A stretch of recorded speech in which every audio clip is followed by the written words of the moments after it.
Once a year, the Indianapolis Motor Speedway fills with nearly 500,000 people. But even in the vast crowd, a driver like Rick Mears is alone with his thoughts, his hopes, his fears.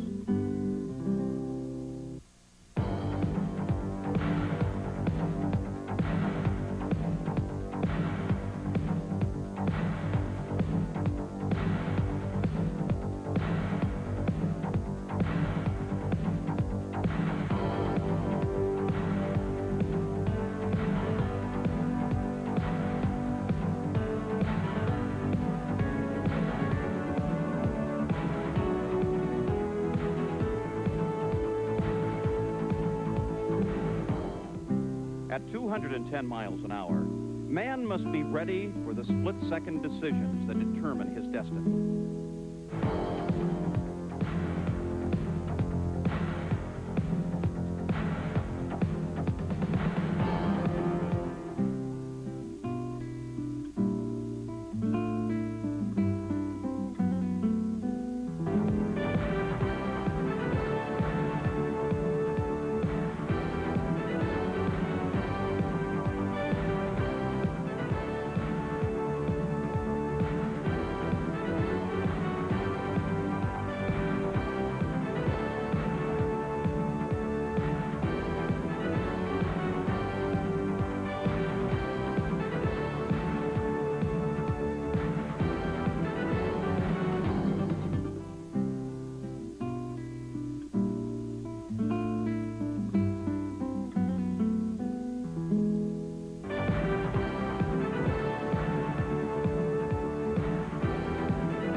The lineage of champions extends back 77 years. The man who wins today writes his name in history to join 52 others with the title Champion of the Indianapolis 500.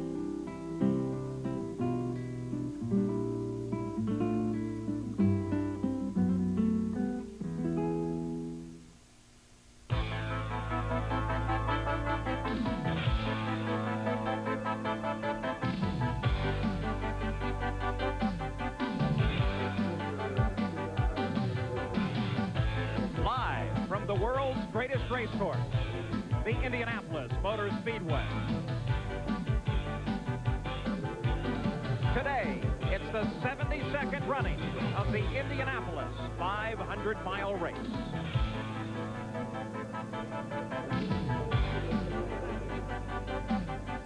Well, a giant crowd has assembled at the 2.5-mile oval that is the Indianapolis Motor Speedway, and by race time itself, it's expected that nearly 500,000 people will fill these giant grandstands in the world's largest stadium.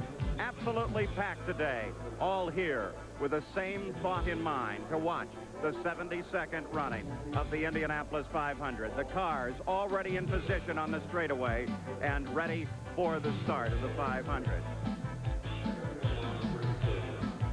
Well, hello, I'm Paul Page in the pit area at the Indianapolis Motor Speedway, and this is the world's largest single-day sporting event. The process began, though, 3 weeks ago. 11 days of practice, 4 days of time trials, 92 cars and 51 drivers showed up here, and we have sorted down now, and we have the fastest 33 ready to go racing for 500 miles on a Sunday afternoon in Indiana. Now, when you joined us just seconds ago, you joined a worldwide audience of race fans, all interested in this pinnacle day in motorsports, the Indianapolis 500 itself. They move to their seats now, each with their own little traditions and rituals, ready to watch the start and the running of this great 500-mile race. The cars sit empty now, but in just under 1 hour, 11 rows of 3 will roll toward the green flag. They will be led by pole sitter Rick Mears. The two-time champion and his wife Chris enjoy getting away from the crowd. But today, he is the focus of millions of fans. His Penske Chevrolet broke all the records. From waiter to taxi driver to rub shoulders with the Hollywood stars, Danny Sullivan spun, then won the 1985 race. He starts the second Penske car. Al Unser's second love is snowmobiling in Chama, New Mexico. But the defending champion's life is his 4 Indy wins. He'll start outside the first row. Mario Andretti is the only American to win the World Driving Championship, the Daytona, and the Indianapolis 500. Al Unser Jr. raced go-karts at age 9. Today, 17 years later, he follows in his father's footsteps. For Arie Luyendyk, a native of Holland, the outside of the second row is his best Indy starting position in 4 years of racing here. Scott Brayton's father was a race driver. This bachelor from Coldwater, Michigan, has raced here now for 7 years. Emerson Fittipaldi of Brazil retired from the glamorous world of Formula One, but found new life and joy in the IndyCar. Born Derek Patrick Daly in Dublin, Ireland 35 years ago. Married, he now lives near Indianapolis.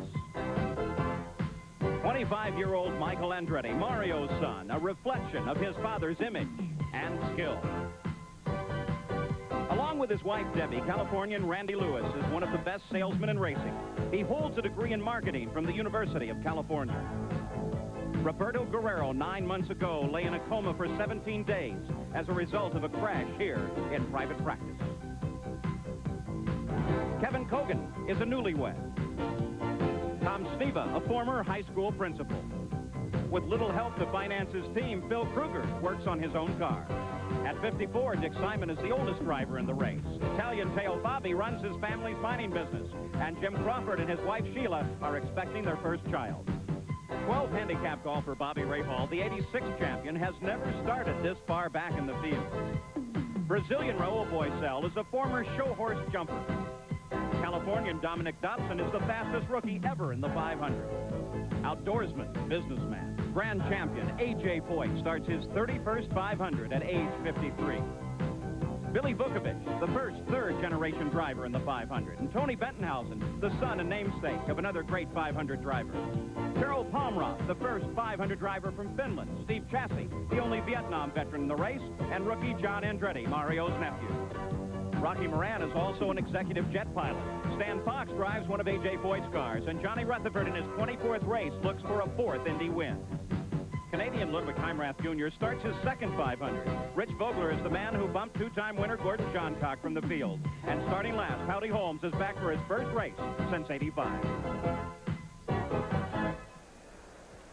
This is the most important day in the racing year, the biggest day in the driver's life. While most people are off work today, 33 will spend their day hard on labor. And the drivers begin to prepare early. We followed several of the drivers right from the morning. Early this morning, we began to follow Danny Sullivan. He was awake as the sun came up. By 7:30, he was shaving and beginning to contemplate the day. It was a cup of tea, a peanut butter and jelly sandwich, and some granola for breakfast.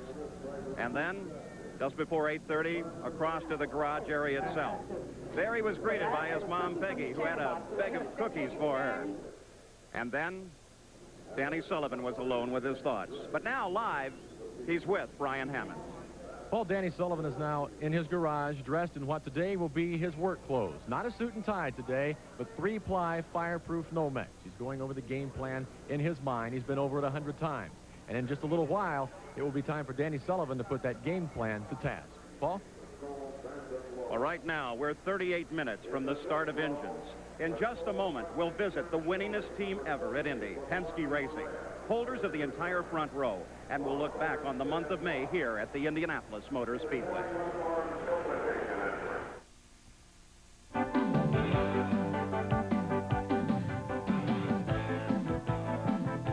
The Indianapolis 500 is brought to you by the heartbeat of America, today's Chevrolet.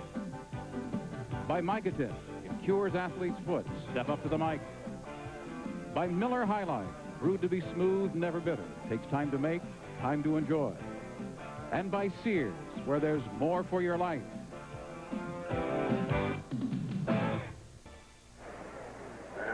Well, Well, the streets around the Speedway almost clear now as the giant crowd has moved into the grounds. Many sit on top of vans and trailers. Others have more luxurious accommodations at the Indianapolis 500. You know, here the seats are handed down from generation to generation, and I'm proud to report that ABC Sports is continuing in that tradition because we've just signed a brand new contract to cover the Indianapolis 500 live for the next 4 years. Now, let's consider the front row.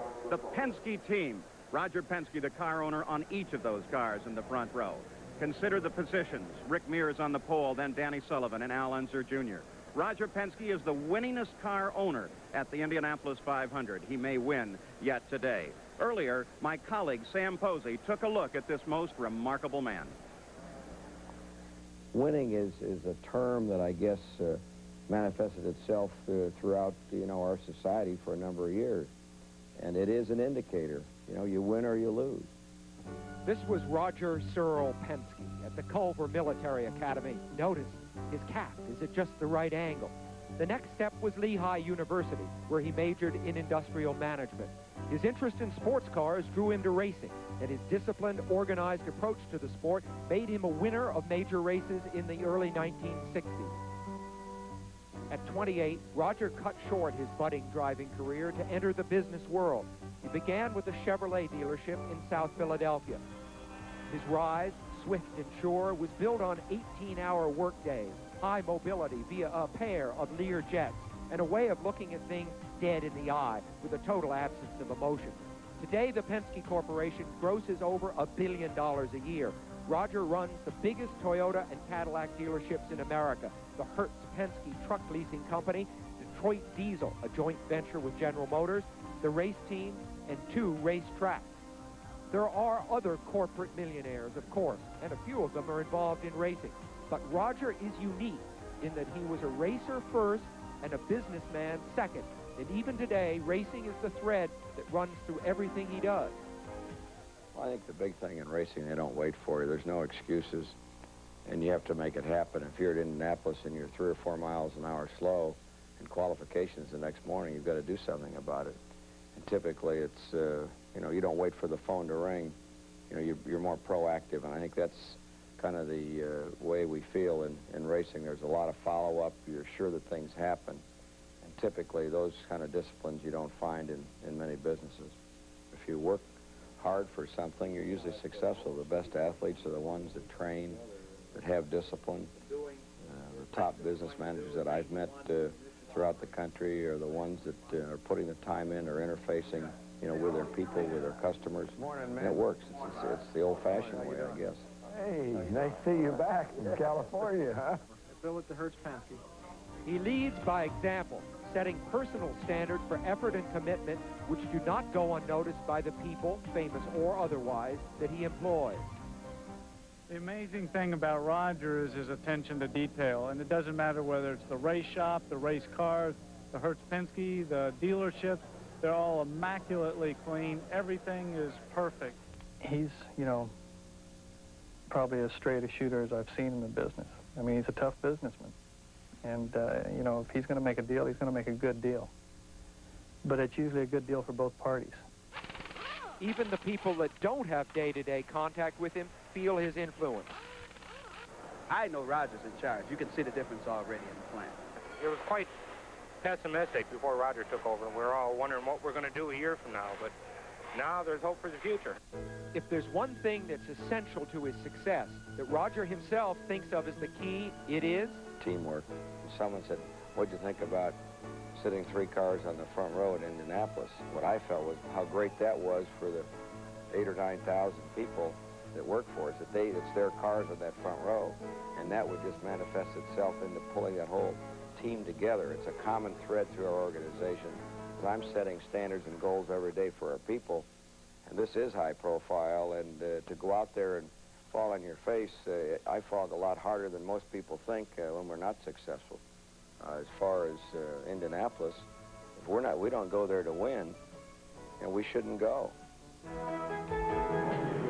And there is Roger Penske live, no doubt wondering, can his cars finish 1, 2, and 3 today? Now, Danny Sullivan is now beginning to leave the garage area. There he is, walking alone Few friends behind, acknowledging those that are saying hello and wishing him luck. Julie Nimme comes out to the pits with him.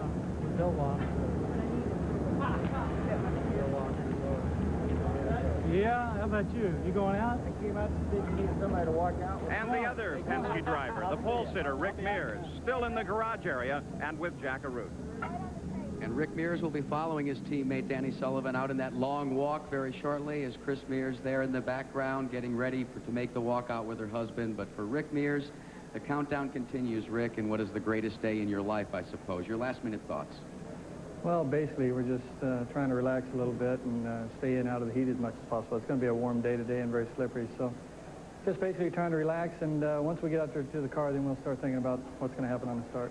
Your teammates flank you on the outside in the middle of that front row. Any thoughts or concerns about the start? Not really. I think, you know, maybe it's a little relaxing having your teammates there, and it's just going to be, you know, get off to a smooth start, and whoever gets to the corner first is going to take the lead, and the rest fall in line. So that's really kind of the game plan for now. Well, Rick Mears is ready, Paul. Ready for the Indy 500. Danny Sullivan continues his walk out to the pit area at the Indianapolis Motor Speedway. And this is his destination, the starting grid, the main straightaway at Indianapolis. You know, this once-a-year meeting takes nearly a month. To look at this month past, here again is Jack Arute. Like other Mays at Indy, the hunt has been for speed. Initially, the title of fastest went back and forth between Mario Andretti and Rick Mears. The quest for quickness, though, sometimes had a sting. Roberto Guerrero spinning in the same part of the track where a catastrophic testing accident nearly took his life 8 months ago. This time he was shaken, but uninjured. For many of the drivers here, like Derek Daly, it's one tough month. There's nothing glamorous about being there every day and pounding around and trying to get the car to go faster. The best part about the month of May, I think, is the anticipation of race day. On the eve of the first qualifying day, the Andretti-Mears duel reached a standoff when Mario and then Rick posted identical laps of 221.456 miles per hour. When I see Rick and Mario do their 220s, I gasp for a minute and think, you know, that's incredible. I didn't really expect him to do that. Others, like Bobby Rahal, were finding it hard just to get going, much less go 220. For the men behind the cars, it meant working into the early hours of qualifying day, looking for that exclusive extra mile per hour.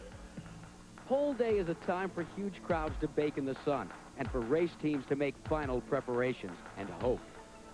It's nerve-wracking, particularly if you only have one car, as a lot of people have. It's up to me to make the most of it. Andretti faltered on his pole run and left the stage to Rick Mears. Mears' pole-winning effort capped an unprecedented sweep of the 500's front row by car owner Roger Penske. Although a driver is alone when he tries to run the 4 fastest laps he can, it affects many. The emotions at the time, particularly in qualifying, affect the people that are with the team and associated with the team, like Beth, would have an emotional high on qualifying day more so than I did. If, from my point of view, it was almost a relief that it was over. Qualifying for the 500 is only part of the task in May. Public appearances and numerous seminars with sponsors are all part of whether a driver makes the grade. There are moments to enjoy the good life and the celebrity status. But sometimes, for others, like 3-time 500 winner Johnny Rutherford, simply making the field is a struggle. Or like Pancho Carter, who pushed beyond the limit. Luck plays a great part in it. To go fast enough to qualify, you must put the car on the limit. To put the car on the limit, you risk not ever making the race. Carter would destroy 2 cars within hours of each other on the second-to-last day of qualifying, and he ends up a spectator for this year's event. During the final moments of qualifying, 2-time 500 winner Gordon Johncock saw his car bumped from the field by a last-second run by Rich Vogler, the same man that just moments before Johncock bumped from the field. So now the exclusive group of 33 is complete. Derek Daly and the rest know only one will win. For anybody that wins it, it's a life-changing event. They would look back on that one day, and it will be the focal point of their life till the day they die. Well, many are asking if the Penske cars can hold off the other 30. Right now, it's empty cockpits, waiting, quiet motors. Brian Hammonds continues to follow Danny Sullivan as he counts the minutes to the start. Danny, a lot of drivers wait until the very last moment to come out. There are a lot of people that want your time. There's a lot of distractions. Why come out so early? Well, I just get too antsy sitting around back in there and thinking about too many things. I get a few distractions out here, plus it's real hot. Gives me a little time to get used to being in the suit and get a little sweat going. Outwardly, you look very calm, very relaxed. Are you? I wish that was the case. I got a lot of butterflies going right now and 1,000 thoughts about what to do. Well, at least outwardly, Danny Sullivan looks about as relaxed as one can expect to look, considering he's going racing in Indianapolis. Paul? Well, we're about 20 minutes now from the start of the engines as A.J. Foyt walks out of the garage area, looking at his 31st consecutive Indianapolis 500-mile race. The grand champion, the first four-time winner. Tracy Dixon, you have a guest in the northeast gate. Tracy Dixon. Good luck. Thank you. A.J. Foyt, his last minutes with Brent. Soon he will be alone. Thank you. Well, the fans at this great speedway, they have an opportunity to buy a final souvenir. But in a moment, we'll look at the most dangerous moment in the race, the start. And then we'll meet one of the loveliest ladies in racing, Katie Guerrero. 1911. The first Indianapolis 500 was seen by an estimated 50,000 spectators and was won by Ray Haroon with an average speed of 74.59 miles per hour. Final ceremonies continuing at the Speedway, about 20 minutes to go to the start of the engines. Roberto Guerrero's machine so different from Ray Haroon's Marmon Wasp. Last fall, we feared Roberto Guerrero might not climb into that cockpit today, but he did so with the help of his wife, Katie Guerrero. Here's Sam Posey. In 1987, Roberto Guerrero was having the season of his life. He won 2 races. He was leading the Indy 500 when his clutch failed, and he still finished second. It was a summer of happiness shared with his wife, Katie, and their son, Marco. They had just found out Katie was pregnant with their second child. And then Katie and Roberto's lives were changed. Roberto Guerrero has crashed in turn 2.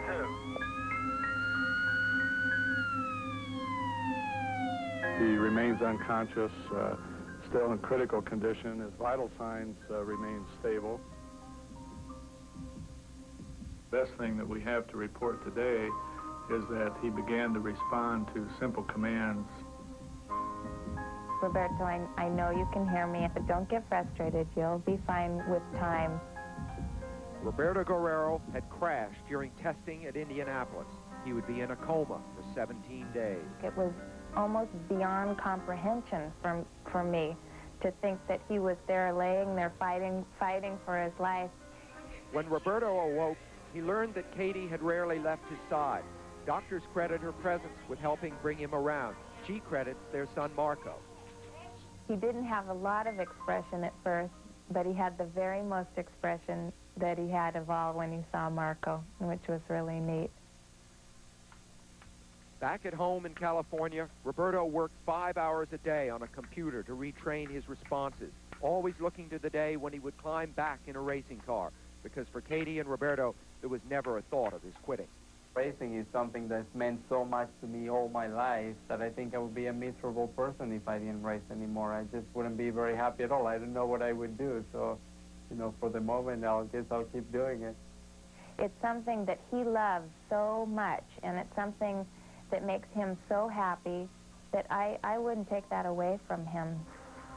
Katie and Roberto met 7 years ago on a yacht in Monaco, but they have never been more in love than they are today. It's hard to explain him, but he is the most loving and giving person that I've ever met. I feel very lucky in having the family that I have. I feel very blessed as well. I'm the happiest guy in the world. Katie and Roberto Guerrero have traveled a lifetime from a hospital room last October to the Indy 500 today, and they are thankful just to have made the journey. Katie Guerrero now live, truly a loving human being as she thinks ahead to the start of the 500. Well, the crowd anticipates the start of the engine, but as the field rolls toward that starting stand, well, we all hold our breath. It is the most dangerous moment. 33 cars maneuvering at 200 miles an hour and inches apart. Here again is Sam Posey. Unleashing the starting field of the Indy 500 has always been a tricky business. 33 cars and drivers as tightly bunched as rush hour traffic, accelerating from 80 miles an hour to over 200, with no way to rehearse, no way to plan for what will happen. When the start goes smoothly, it is a thing of beauty, an affirmation of the driver's skill and judgment. But when it goes wrong, and it often has, it strikes terror in the heart. An image of chaos, vivid and unforgettable, is etched in our minds. Racing all at once seems stupid and futile, an extravagant waste.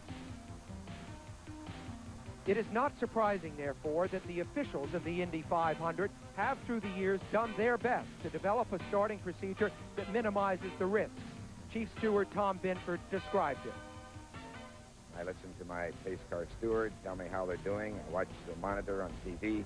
When they come out of the fourth turn, I take over visually and determine whether they're in sufficient formation, they're coming down fast enough, it looks like it'll be a safe start. If it is, then I punch the green button, the green light comes on, Sweeney raises a green flag. If they're not in formation, then the yellow light will remain on and Sweeney will wave the yellow flag and they will go around and try it again. What matters the most is where you are in the field. Pole sitter Rick Mears explains. The front row is great because it's a safer place and to be at the start of the race. As far as, you know, what I try to do is, obviously you try to get the jump on everybody else, you know, to get into the first turn first. And that's key at the start, is the initial movement to get the momentum going. If that doesn't happen, then I just look for the closest available slot to slide into safely. Starting up front is very different from starting in the pack, as Phil Kruger is about to. To start with just the congestion and the visibility problems through turbulence, and the problems with turbulence affecting the car are just not fun, and really it's just survival. It's the only thing that I think about the first few laps of survival. Get through those laps clean without any damage to the car, and then after the 2 laps, it's get to the 300-mile mark. The start, the most critical moment of the race. And of course the objective to get through that first turn safely. This is the garage area, gasoline alley. For the most part, it is empty right now. Here is one of the last drivers to walk out as, again, live we watch Mario Andretti. After 19 years and his last win, will today be his second 500 victory.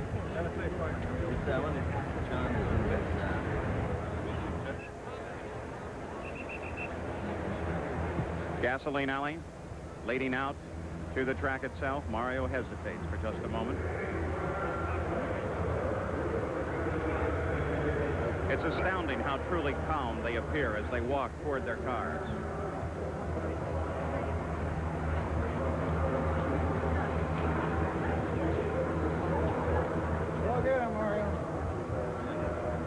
Now Mario approaches the first contact with this giant crowd.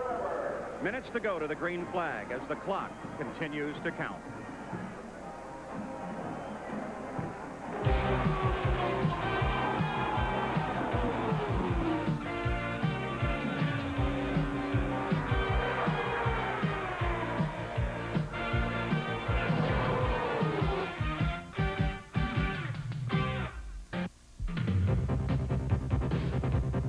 World War II. No races were held during the war years of 1942-1945, and the track fell into disrepair until it was purchased and restored by Tony Hulman in November 1945. Trackside at Indianapolis Motor Speedway, I'm Jack Arute, and you're looking at the gigantic crowd, and there's Danny Sullivan, and some of the drivers are getting ready to strap themselves in their cars, because there's only 14 minutes left to the command to start engines. As that start draws closer, let's check in high atop the start-finish line with my colleague, Sam Posey. Thanks, Jack. This moment when the drivers are at their cars always seems so poignant to me. It's a time when, for so many of the rest of us, the long winter is finally over, and summer is almost here. We're beginning to relax a little bit, maybe break out the barbecue. But for these 33 drivers, they won't be doing any of that today. They will be putting it all on the line in the most nerve-wracking race anywhere in the world. And it's hard not to have a special feeling for each of them. Working with Paul Page and with me in the booth today will be three-time Indy winner Bobby Unser. And Bobby, of course, you've been through this many times, but I can remember in your career, you were always one of the last drivers out to the car. Was that gamesmanship or what? No, it really wasn't, Sam. But just imagine, for example, if you come out in the track early, you've got about 300 people shaking your hand. Just think how tired your hand would be, and you yet have to run the hardest race in the world. So that really wasn't it. It was trying to stay back in the garage and also get a little bit of peace and do a little bit of thinking. Well, they say it's going to be 85 degrees by noon today. What difference will that make? It's not going to affect the drivers. There's no humidity today, so we have a nice day there. But it will affect the cars, both because they're going to go slow in the yellow flags, but mostly because the sun is shining on the track. There are no clouds today. Beautiful day. But what's going to happen is the rubber and the oil is going to make the track slippery today. Quick word about the start. We're going to see that in just a little bit. Penske front row, really fast guys. Mario Andretti right behind. Mario's going to try to beat Rick to the first turn, but I don't think he's going to make it. All right. Well, it is just 12 minutes to go now before that moment when the gentlemen start their engines.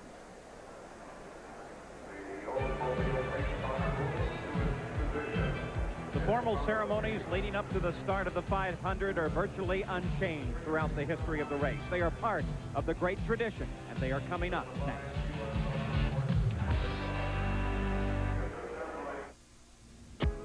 Cars aren't cheap, never have been.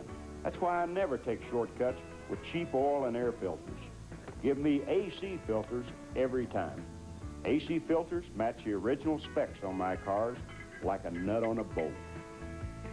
Precision AC Delco parts. They don't just fit, they match.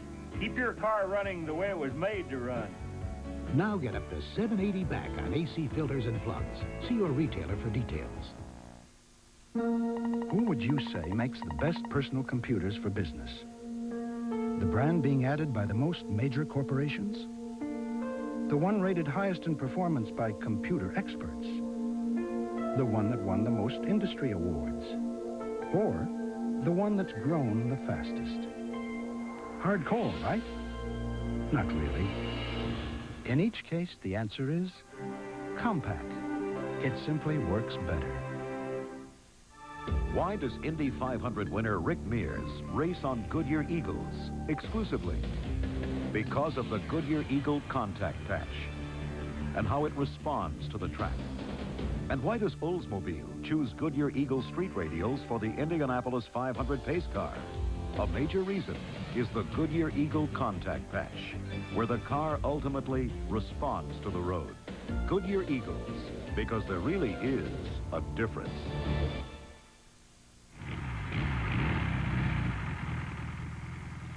I heard you got one, Fred. I just had to come over and take a look. Yeah, wanted one all my life. It's great. Look at the way it's put together. No wonder they laugh. Mind if I just, sit behind the wheel? Oh, boy, would I like one of these. Can I take it for a spin? Well, just in the front yard. Oh, boy. Nothing runs like a deer. Savages? Nah, just guys with skin a little irritated from shaving. That's why there's new Aqua Velva skin conditioning aftershave. Hey, that's a different kind of Aqua Velva. Right. It's a rich, creamy lotion for irritated skin. Guys prefer its soothing formula and great fragrance over the leading brand. You savage. New Aqua Velva skin conditioning aftershave. Soothes the savage skin. One more reason. There's something about today's Aqua Velva man.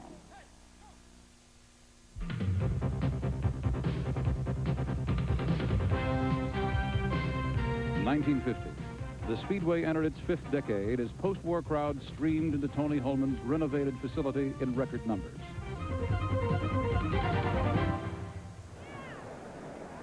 You're looking at Danny Sullivan as he's about to strap himself in the car. I'm Jack Arute. We're still trackside, and we only have 6 minutes to go, Paul Page. Now on the straightaway, poised, ready. Look at that magnificent assemblage of people here for the 500. But now it is the Purdue All-American Band as they begin the formal ceremonies, along with Sandy Patty and the playing of the national anthem. Of Anderson, Indiana, joins the Purdue University All-American Band in presenting our national anthem.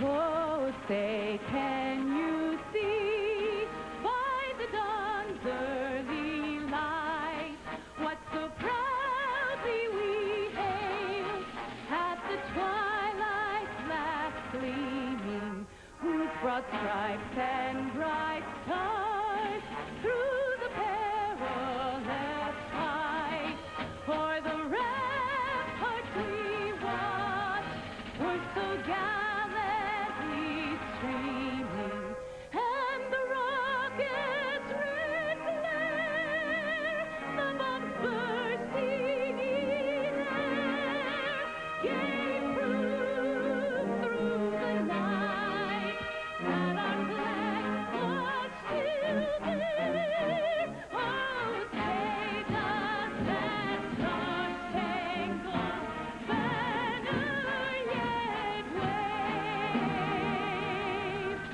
o'er the land of the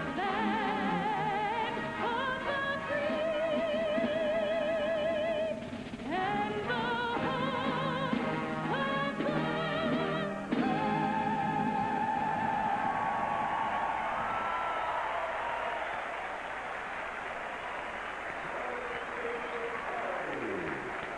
Anderson, Indiana. Indiana's Sandy Patty, the national anthem. The drivers still for the moment enjoy a few moments to stand. The crowd stands as well, as perhaps many of them will through the first several laps of the 500 miles. Mario Andretti.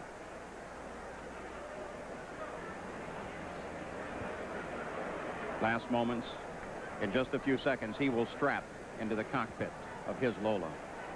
Danny Sullivan, we've watched him throughout his morning. He is alone now. The earphones for his two-way radio blocking out the sounds.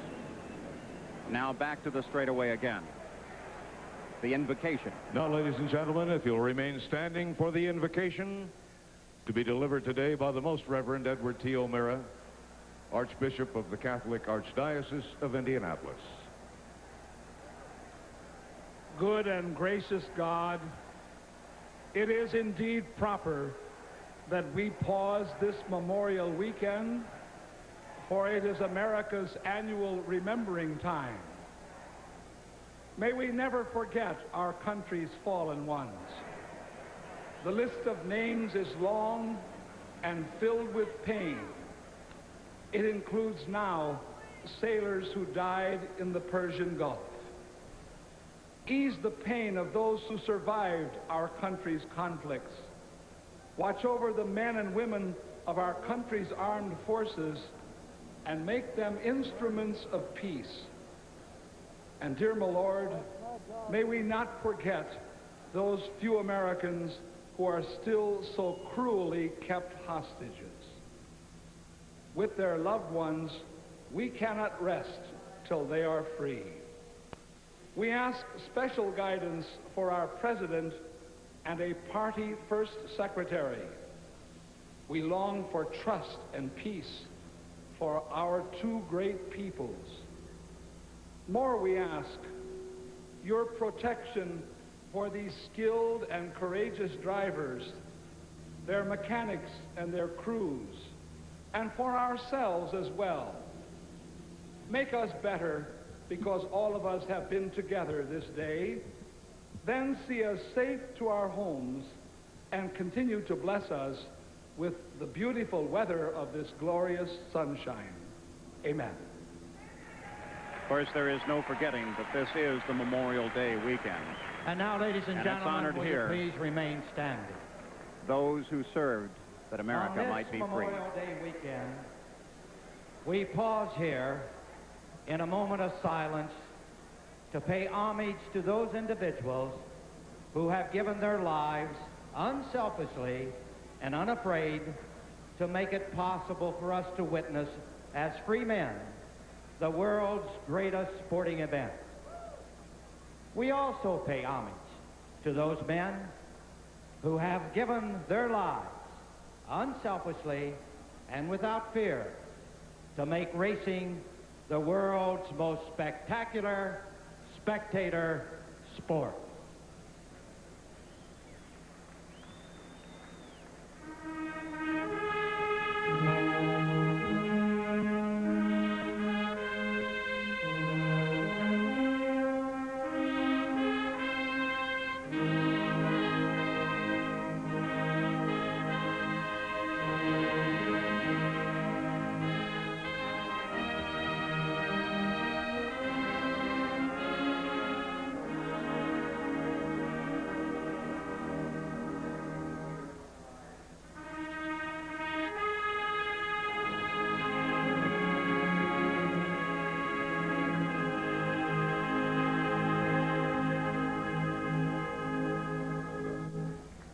Fans, it's once again time for the traditional singing of Back Home Again in Indiana. And once again, it is my privilege to introduce to you Mr. Jim Neighbors.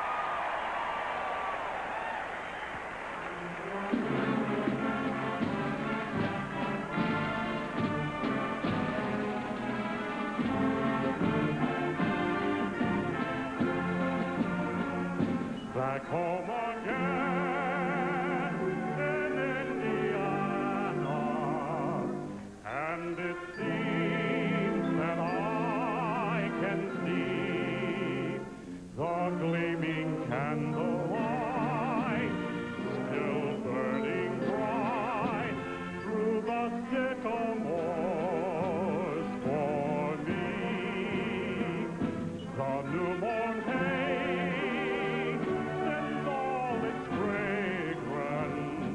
through the fields I used to roam. When I dream about the moonlight on the wabash, how I long for my Indiana home.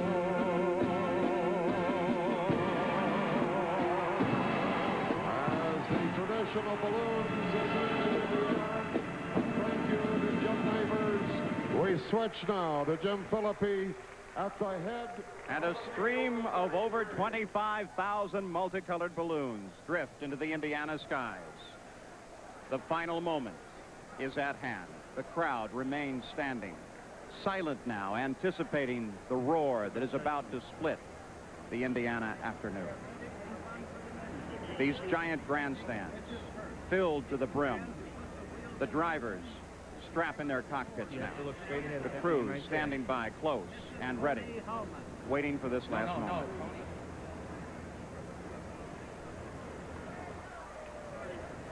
Everyone waits. The pulse quickens, the heart beats faster. This is the grandest moment in motorsports. Soon the 11 rows of 3 will unleash their furies down the main straightaway. 800 left-hand turns, 200 laps, 500 miles. We go now to the pace car. For those 4 words that we have all been waiting to hear. To give the traditional command is Chairman Emeritus of the Board of the Indianapolis Motor Speedway, Miss Mary Holman. Gentlemen, start your engines.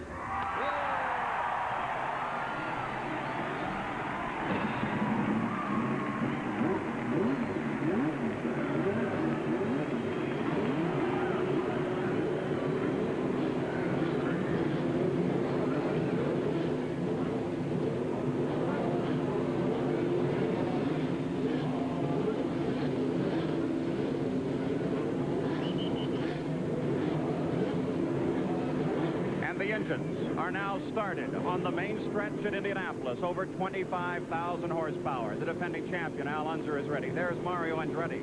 He sits to the inside of the second row and acknowledges that his engines are fired is ready. Danny Sullivan poised in the center of the front row. Al Unser Jr. had a touch of the flu yesterday, feels better this morning. And the pole sitter, Rick Mears, he holds all of the qualifying records here at the 500-mile race. Will, at the end of the day, he hold the race record. Emerson Fittipaldi, the two-time world driving champion. Visor down, sealed off from the noise in the world. And young Michael Andretti looks ahead to where his father sits. Roberto Guerrero, back in a race car after that injury last fall. And on board over Danny Sullivan's shoulder, there's the view we'll be seeing throughout this race. The yellow lights flicker on the pace car just ahead, waiting as the engines are warmed and come up to temperature. The signal will be given and the pace car will roll away. The 11 rows of 3 are set to go. Michael Andretti, as you look over his right-hand shoulder, rows up ahead. And the crew says, go Michael and good luck, as the pace car rolls out and the field begins to roll away. The second row, the third row with Derek Daly and Scotty Brayton. There goes Michael Andretti. The field now rolling 3 laps to the green flag, and you sit in the middle of the front row with Danny Sullivan. The pace car just up ahead. 3 safety cars ahead of that. They'll drop off after the 2 parade laps. So let's take a look at the starting field for the 72nd running of the 500. The pole sitter, Rick Mears, then Danny Sullivan. Al Unser celebrates his birthday today. In the second row, Mario Andretti looks for his second win. Al Unser Jr. and Ari Lyondike. The third row, Scott Brayton, Emerson Fittipaldi, Derek Daly. In the fourth row, Michael Andretti, Randy Lewis, Roberto Guerrero. Kevin Kogan starts on the inside of the fifth row.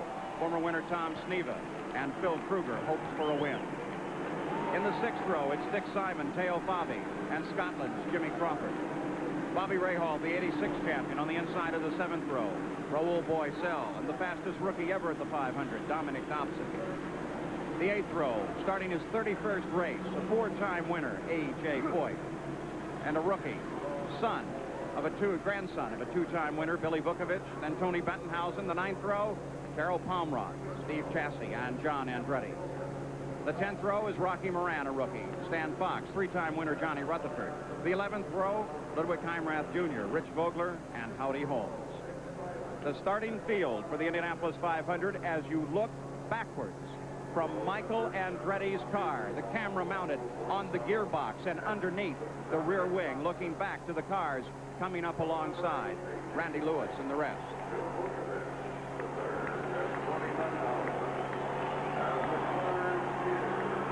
And there over the right-hand shoulder of Mario Andretti. And on board with Danny Sullivan as you watch him manipulate the steering wheel.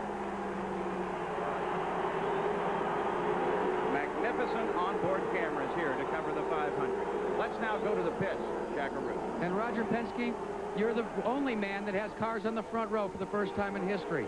Is there any strategy? Did you work something out between the 3 drivers for the start? Well, Jack, the first thing we talked about getting a nice clean start. It's a great opportunity to be up in front. I think that it's up to our fellows to have a clean start. And if Rick's in the corner first, I'm sure that the other fellows will tuck in behind. But again, it's got to be clean, and we'll see what happens. But I'm just looking for a safe race. Well, you've got to be concerned about Mario Andretti as well.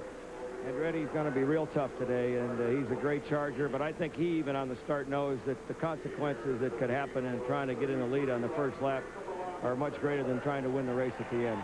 Believe me, there's butterflies, Paul, down here. Roger Penske contemplates this 500-mile race and the very real possibility of a finish first, second, and third for the Penske team. But there are, of course, 30 others who will contest that possibility. The drivers now begin the second of their parade laps, waving to the crowd, saluting those fans who are here today. Perfectly aligned, the 11 rows of 3. Let's take a look 33 cars will start. They're looking for a little over $5 million in posted purses. The distance, 500 miles, 200 laps, and they'll be shooting for Bobby Rahall's 1986 race record. The makeup of the field, there are the engines and the chassis. A marvelous variety, more than we've seen in years. Several of the chassis, too, last year's models. Will it be an 87 or an 88 chassis that wins the 500? Former champions of the Indianapolis 500-mile race, of course, led by Foyt and Unser. Now, let's go down to the pits, Brian Hammonds. Well, there was a report that A.J. Foyt was leaking fuel on the parade lap, but that has not been confirmed. Jim Gilmore, the car owner, says no, everything is okay. The helmet wasn't secure at first, but now A.J., everything is fine. He's ready to go racing in Indianapolis for the 31st time. Ball back at you upstairs. Well, the indication from race control is that there was some fuel leakage, but it should clear up and does not represent a problem. They don't anticipate an action against A.J. Foyt. Probably in the hot sun, overflow of fuel. Mario Andretti, he looks ahead to the front row. That's Rick Mears just ahead of Mario. Danny Sullivan, defending champion Al Unser. And there's Danny. What a magnificent shot, especially when he comes past the main grandstands. Looking back from Michael's car, Randy Lewis drops back just a bit. Roberto Guerrero just off the left edge of the screen. Drivers now will surge forward and backward, easing their own nerves. Now Michael begins to weave the car, scrub the tires clean, bring them up to temperature. Off of the fourth turn at the conclusion of the second of 2 parade laps. The pace lap is about to begin. So let's take a moment, consider the start coming. First, Sam Posey. Paul, I think one of the things that should be remembered is that the grid is set according to qualifying that was done 2 weeks and 1 week ago. The last time these cars have been out on the track was this Thursday. Let's look at the times that were set then, because that may have more of a bearing on what happens in the next few minutes than the actual grid alignment. Mario Andretti was fastest at 215. Danny Sullivan second at 214. Rick Mears, who's our pole sitter right now, was only the third fastest at 213. So we may have a volatile situation here at the start, but I tend to agree with Roger Penske's assessment that everybody is looking to make a sensible start. The first rows are all filled with experienced drivers. It's only in the back that you have rookies. Bobby, if you were in the front row, what would be your strategy? Well, obviously, like Rick and Roger have said, get a good, clean start. You know, main thing is don't have any accidents, because the race would be too short if you did. But right now, what you see is the cars were strung way out, halfway or a fourth of the way around the racetrack. Now they're all gathering back up. These engines don't run well at low RPMs. They need a little bit of RPM. The tires need a little bit of working to get them warmed up. Now watch them line back up. Now that's a neat lineup. The guys that are going back and forth are just trying to get the extra debris off of their tires, Paul. The pace car is driven by the first man through the sound barrier, General Chuck Yeager. The pole sitter is Rick Mears as they come through the North Chute and head for the fourth turn. Back with Mario Andretti. You can see that front row well aligned. The pace begins to pick up now as Rick Mears controls the front row coming to the line. The pace car already off the track and into the pit area. Dwayne Sweetie, the starter, has the green flag. They're aligned coming off the fourth turn. We look for the green flag now as there it is. And the 1988 Indianapolis 500, the 72nd running is underway. Danny Sullivan moves to the outside and then dives into the lead in the first turn. Danny Sullivan leads coming across the short chute, followed by Rick Mears, Al Unser, and now Al is being challenged by his son for third place. Mario Andretti drops to fourth. Danny Sullivan leads down the backstretch. Then Mears. Now watch this fight here. Yellow flag is out as a car against the wall. Roberto Guerrero, and it looks to be Scotty Brayton. A third car is there as well. On the first lap, exactly what is the most fearsome moment of the race, what we have feared, what everyone fears. The yellow flag is out. Less than a lap is complete, and the race is running under yellow. Technically, this was not, of course, a crash on the start itself. It's out on the turns. The sound that we hear has nothing to do with the crash. It's the bombs that they send off after the start of the race. Bobby, we're looking at the rescue crews. They are there. They're very fast to respond. And there is Roberto Guerrero out of the car. So we've seen both Brayton and Guerrero climb out of that car. Well, the accident didn't look very serious. We haven't seen a replay yet, so we can't tell exactly what happened. But it doesn't seem like it's a very serious accident, but it's just so easy. The first turn, the first lap is always a dangerous time of the race, and all it takes is one guy not to give just a little bit to the others until they get strung out. You touch just a little bit. We had one last year with Jose Garza. It's a shame we had one today because it's too long a time for Roberto to be out for next year. It's too bad about Guerrero. You know, he has finished the last 4 consecutive Indianapolis 500. All right, we watch here. Here is one angle. You can see up in the upper left-hand corner of the screen, coming off of the second turn. One car apparently losing it. Brayton and Guerrero go to the wall right in front of the corporate suites and slide along that wall. Dangerous situation here for Guerrero because he's pointed nose in, the softest part of the car. And look at that wheel bounce. That can hurt you if a wheel comes up and hits you. And interestingly, as we have a look now from the race cam, there's from Michael Andretti's car. That's Scotty Brayton behind.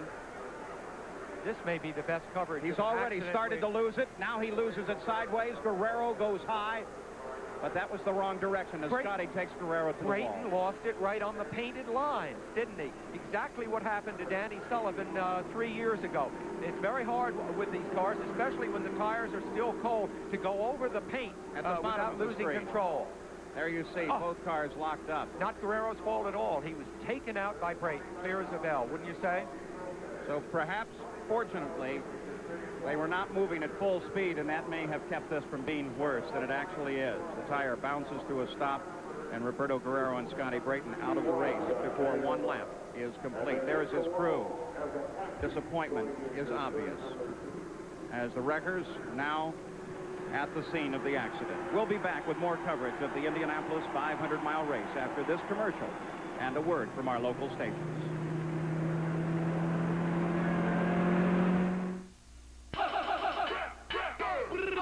Musicians like to sing. The best light beer is the one we drink. And every rapping cat I know drinks Miller Lite. Ain't that so? Taste flavor, that's Miller. Taste flavor, that's Miller. Life's got body, life's got soul. Don't stop me now, I'm on a roll. Get it right, there's only one light beer for Miller Lite.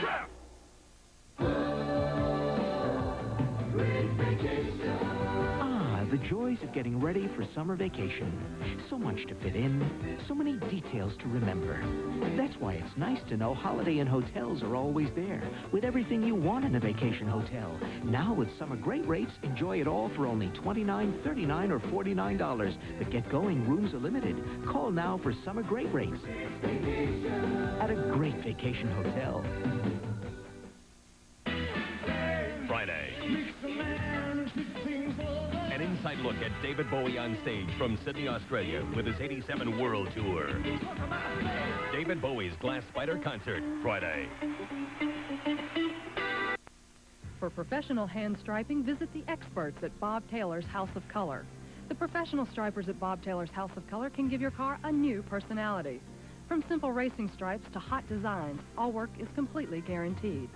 Why settle for cheap temporary tape when you can have professional hand striping? Know you're getting the best.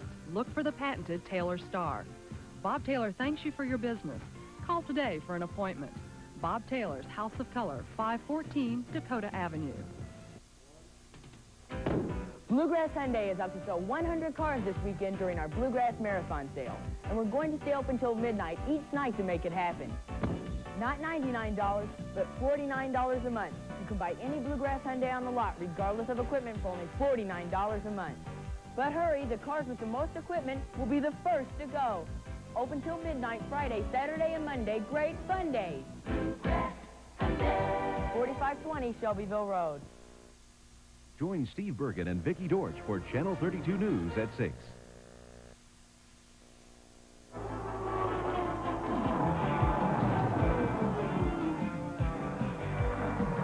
ABC Sports' exclusive live coverage of the Indianapolis 500 continues.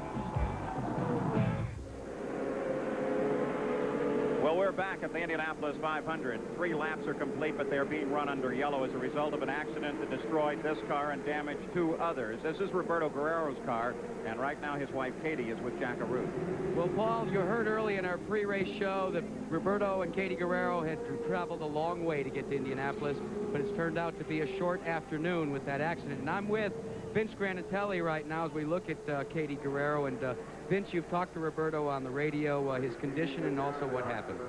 Well, all he said was that Brayton spun in front of him. I'd have nothing to substantiate anything right now. Happened in turn 2. We're here in the front straightaway. We can't see anything. I guess the main thing is at this point that he's okay, and it's obviously very disappointing for everybody here. And it's awfully emotional. I mean, not only for Katie as she continues to be consoled below us, but also for the entire team. It was written all across your faces that this month of May, in less than a lap, has totally gone up in smoke. Yeah, that's absolutely right. Obviously, it's not a happy moment for us right now. We had some really high hopes here, and at this point, we're going to have to wait till next year. I guess that's the worst part. Katie, I know it's a difficult time right now, but he's okay. Yeah, that's the best. That's the main thing. That's the important thing, and we'll just have to give it a go again next year. It'll be a long year in waiting, but we'll get him next year. First time that you've ever experienced this at Indianapolis. He's always finished. Can you describe the emotions right now? It's just devastating, especially so early on. You know, it's just the last thing that you run through your mind, the worst scenario, going out like that. But we've had 4 good years before, and we'll have many good years ahead of us, I'm sure. If there's a family, gentlemen, that believes in positive thinking, it's Roberto and Katie Guerrero, and they're going to have to believe awfully hard today. Back to you. What a terrible disappointment, though. Twice he finished second, a third and a fourth. This is the first time he did not finish. Scott Brayton's car is on the hook there as well. And we mentioned a third car. It's the number 16 car of Tony Bettenhausen, also involved in this accident on the start. Now we're looking from Michael Andretti's car. You see Scott Brayton simply lost it, crossing the line, took Guerrero and Bettenhausen to the wall with him on the second turn of the first lap of the Indianapolis 500-mile race. So let's take a look now, Sam Posey, at this accident. Paul, I have, I think, a different interpretation of the accident because it looks to me as if Tony Bettenhausen, if we play this just a little bit more, I believe he is right here starting to lose it. In other words, he was not part of the accident which involved, you see there, the circle that I put around the car of Bettenhausen. In other words, he was not involved with the main accident per se. Whether he saw that ahead of him and that sparked a reaction, I don't know. But it's interesting that he, like Brayton, was driving over those painted lines at the time that he lost control. He's a real veteran of this race, though I think having his 8th or 9th start, Tony Bettenhausen, so it's a surprising thing that it happened. Well, Bobby Unser, we've seen it not one but 2 separate accidents. The first with Brayton and Guerrero, and then Tony Bettenhausen. Your analysis.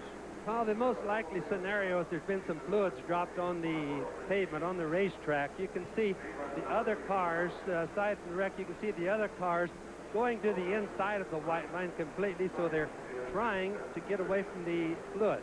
All right, so 3 cars out of the race, the first 3 positions already determined. At the Indianapolis 500, we continue under yellow with 4 laps complete. We'll be back.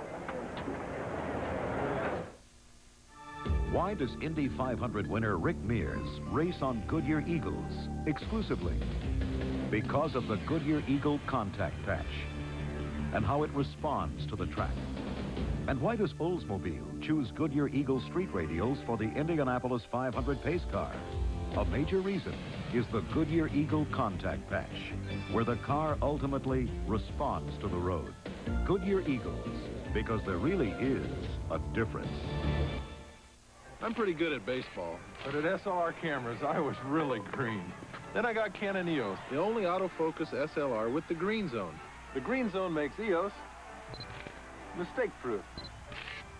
Plus, EOS lenses have computers and motors built in, so anyone can shoot like a pro. Even him. Hey, you see? Canon EOS, more than autofocus, easier than ever. Buy EOS today with no money down, low monthly payments at participating Canon dealers. This year, thousands of people who thought they bought a house paint that would last, and last, and last, will discover what they really got for their money. The wrong paint. Make sure you get the right paint. Durable Glidden Spread House Paint. A paint that really lasts. On sale now for a low price that won't. Glidden, your paint should be this good.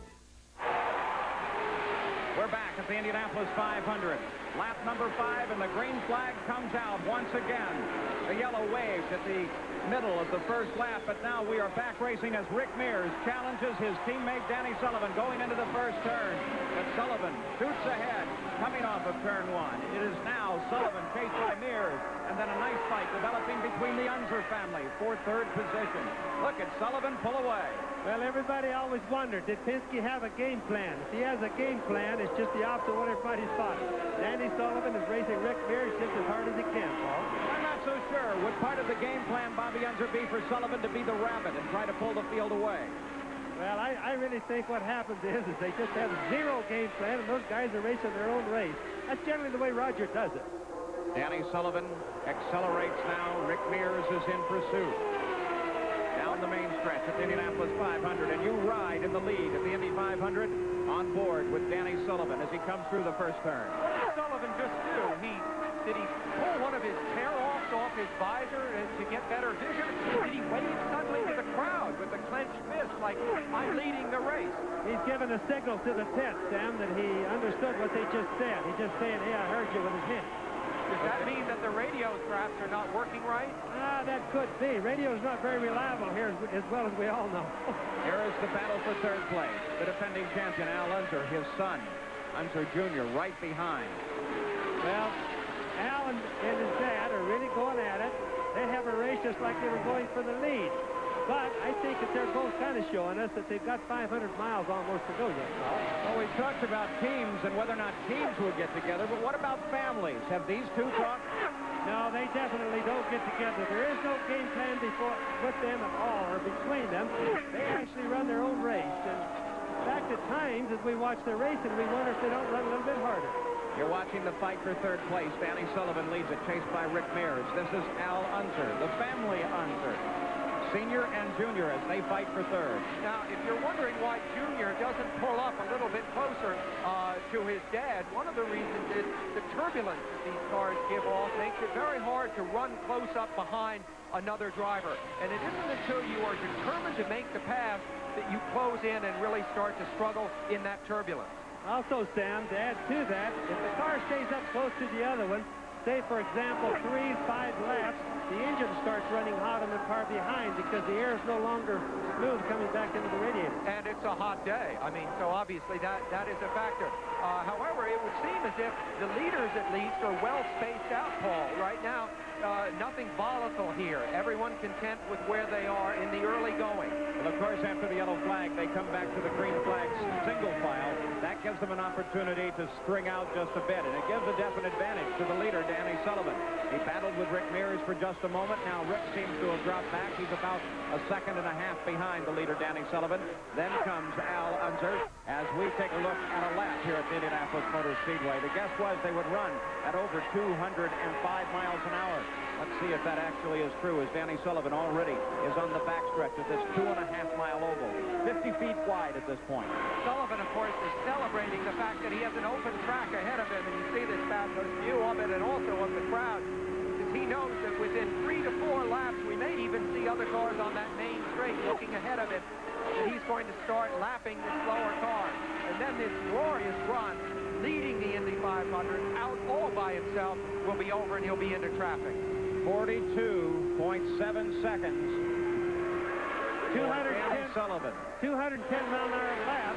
That is a little bit faster than we figured this early in the race, Paul. Julie Newman keeps time in the pit for Danny Sullivan. As we take a look at Danny Sullivan on the backstretch. The speeds that we're looking at, top speed probably about 220. That's a little bit off what they qualified at 228 to 230 top speed because they reset the wings and the chassis for more downforce in the race. So Danny Sullivan begins to overhaul the back. of the field and Ludwig Heimrath Jr. just ahead. The question to Danny Sullivan is, are you more serious as a racer now than when you began to drive the Indianapolis cars? Well, I don't know if I'd say I'm more serious. I think it's probably just changed.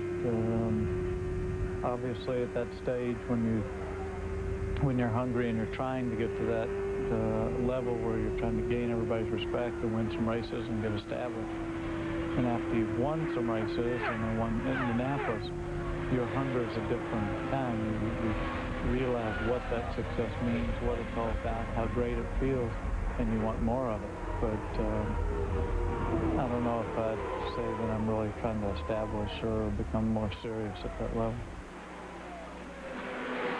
Well, as you can see, Danny Sullivan now has his hands full because already in just 13 laps, he has come upon the back of the 500 field and begins to work his way through traffic now. Well, he certainly has.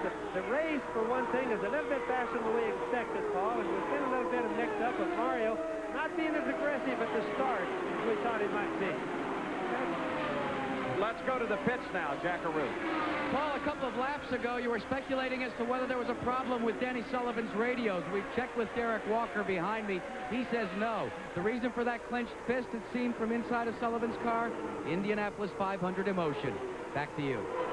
Well, the emotion of the Indianapolis 500 gets everybody, and apparently including the one very cool Danny Sullivan. You know, I thought that was it. I know Danny pretty well, and I think he's saying, I'm leading this thing again. And incidentally, it's a guy to whom winning this race would mean a great deal. Danny is not a guy that's going to be around this sport forever. You see him here from our camera inside the cockpit. Look at his eyes as he checks the rearview mirror, then looks back out on the road ahead of him, which is coming at it at over 200 miles an hour. But he is going to retire, and it's not going to be all that far away. And I think a second Indianapolis victory would send him maybe on his way. And I asked him, you know, about retirement. He said, well, one plan I've got. I'm going to take all my trophies to a sculptor in Paris called Cesare and have them compacted into one rectilinear form. So he's already thinking ahead at this point. So Danny Sullivan moving up through the field now. Because he's engaging slower traffic, his lap speed is dropping down. His last lap came at about 190 miles an hour, so it's fallen off considerably. Danny Sullivan still poking his nose in between other cars and then jumps forward, comes out and around. Paul, one of the main reasons he's slowing down right now is that he's into the traffic. He's lapping cars, which we don't expect him to do. The front cars go so fast early on. The rear cars have traffic all the time. Danny's been cleaned right to them. And of course, when he threads his way through those slower cars, many of whom he doesn't know, he has to be very, very careful. Danny Sullivan leads the Indianapolis 500, followed by Rick Mears, and then Al Unser and his son, then Mario Andretti and Ari Lyondike. As we watch Danny Sullivan work his way around the 2.5 miles of Indianapolis. Danny Sullivan has a 2.8-second lead over the second-place car of Rick Mears. We'll be back with more right after this. On the road again. Valvoline High Performance Motor Oil with special formulas to help keep cars like yours on the road and on the road again. And I can't wait to get on the road again. When you're on the road again, stop by your participating retailer and join Team Valvoline. You can save up to $3 when you buy these quality Valvoline motor oils. Plus, enter to win one of 10 Pontiac Grand Prix. Details available at store displays.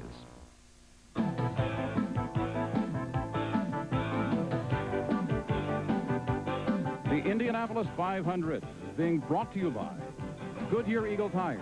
Goodyear, because there really is a difference. Miller Lite, for great taste, there's only one light beer. And by Dianetics, the national self-help bestseller by L. Ron Hubbard.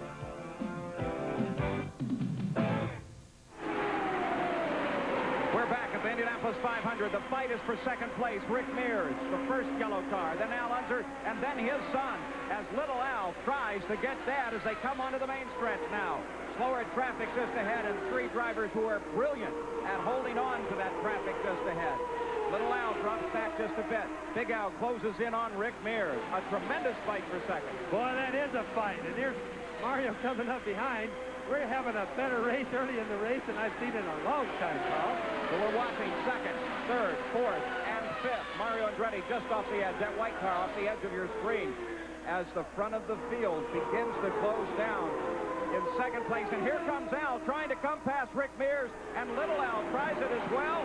He's forced down on the inside. Rick Mears holds on the high side. Look at that fight. Al Unser has second place now. Little Al has third. Rick Mears drops back to fourth, followed by Mario Andretti. You can watch Little Al. He's to the left trying to get some clean air. All he thinks he needs is a little bit of traction. He's going to go right by his father. Now, I have to think if there's something wrong with Rick Mears, well, probably, you look at Mario go by him. He's probably going to make an adjustment to his car when he comes to the pits, Paul. So Mario Andretti comes past Rick Mears as well, and now Ari Leyendijk is lined up behind Rick Mears. So a new second place, while Danny Sullivan is now a full 6 seconds out in front of the second place car. All right, so I think you have to say what is wrong with Rick Mears. Is it something mechanical and we're going to see the end of him soon?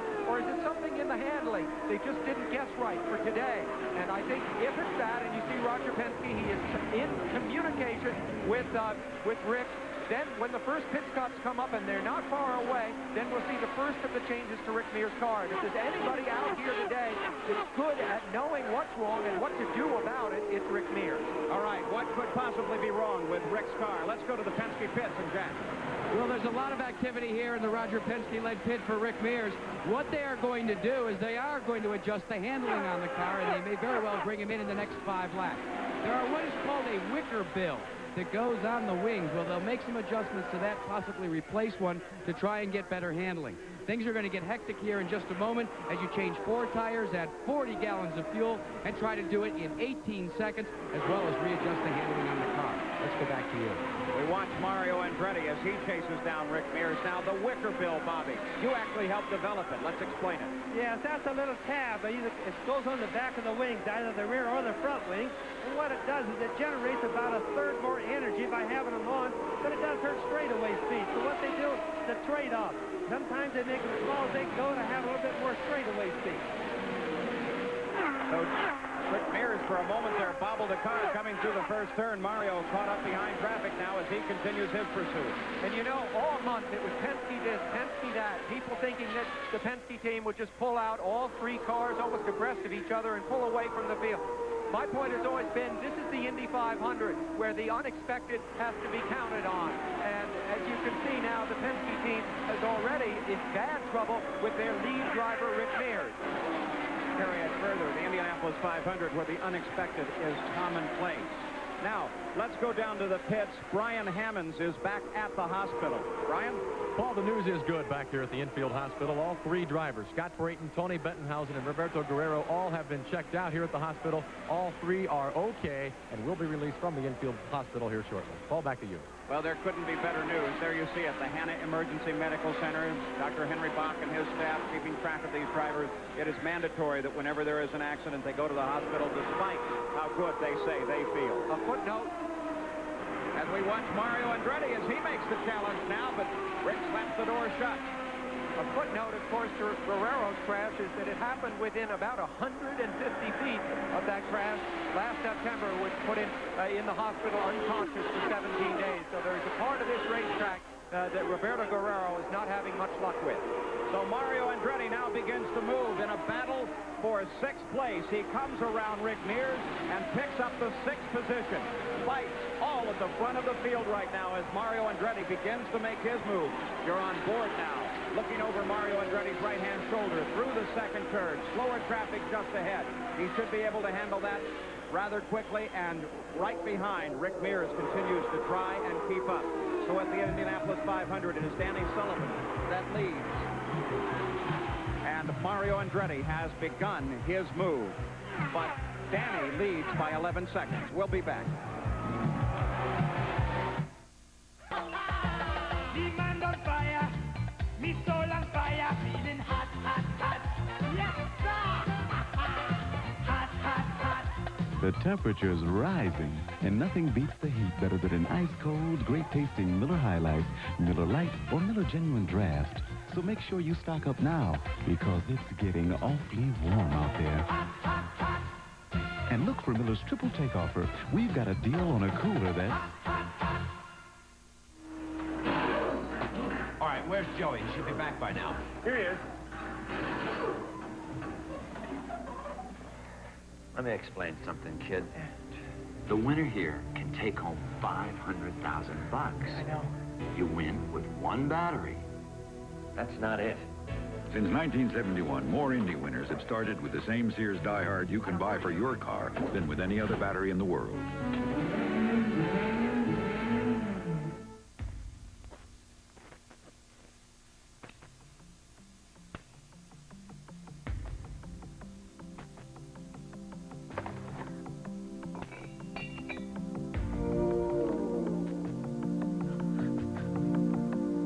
To some, it's routine maintenance.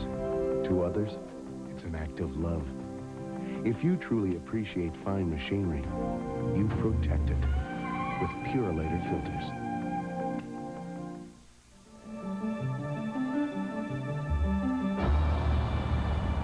Dianetics by L. Ron Hubbard.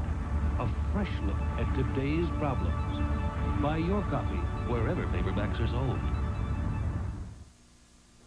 Sir, would you choose hamburger A Wendy's hamburger that's made fresh, or B, a pre-made hamburger that's been sitting around? I'll take A. Really? No, B. I said B. No, you didn't, sir. You said Most people prefer fresh hamburgers like Wendy's, the best burgers in the business.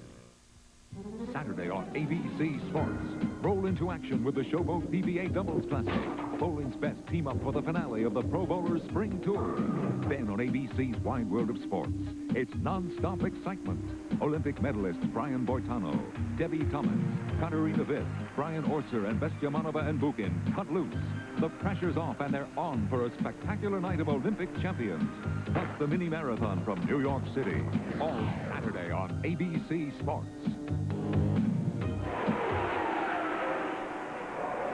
We're back. 27 laps are complete at the Indianapolis 500-mile race. Danny Sullivan leads it by 15 seconds over the second-place car. Currently, Mario Andretti.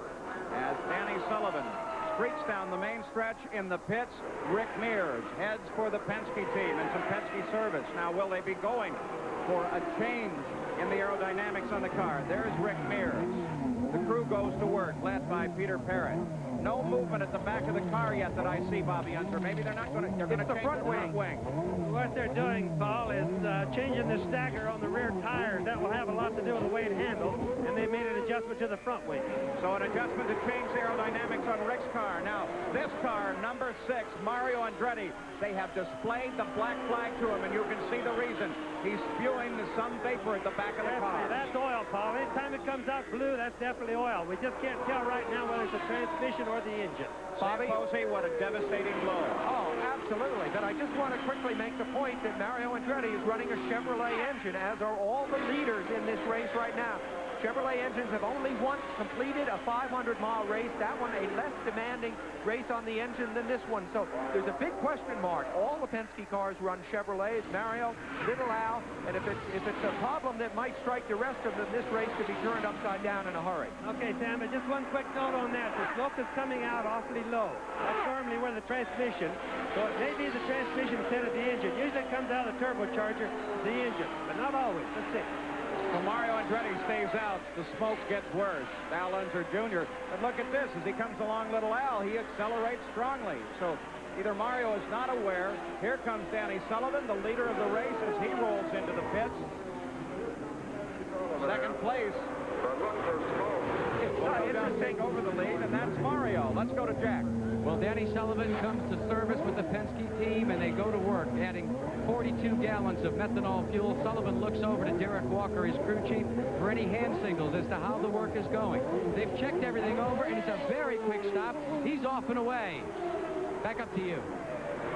So Danny Sullivan rolls out, but the question is, will Rick Mears beat him into the lead? Because second place Mario Andretti came in. The officials checking that car now. They've apparently decided it's okay. Whatever the problem was, it's all right. They can go with it. So Mario Andretti rolls out of the pits. But remember, his time at Indianapolis has been one of incredible bad luck for 19 years. Sam Posey reports.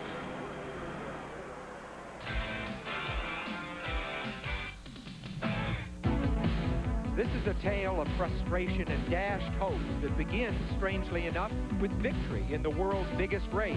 It was 1969, and 29-year-old Mario Andretti, in only his 6th Indy 500, won in a way that suggested he would be making a visit to Winner's Circle again and again.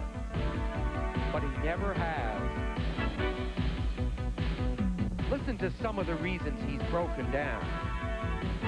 Burned piston, crash, out of fuel, crash, broken header, lost wheel, accident. And these weren't the failures of a backmarker out of contention. Mario has always run at the front with a good shot to win. Against this litany of failure, however, came stunning success in many other forms of racing, including the World Driving Championship in 1978. But at Indy, well, this was typical. The start of the 1982 race. Kevin Cogan spinning, Mario plowing into it. A race Mario could have won?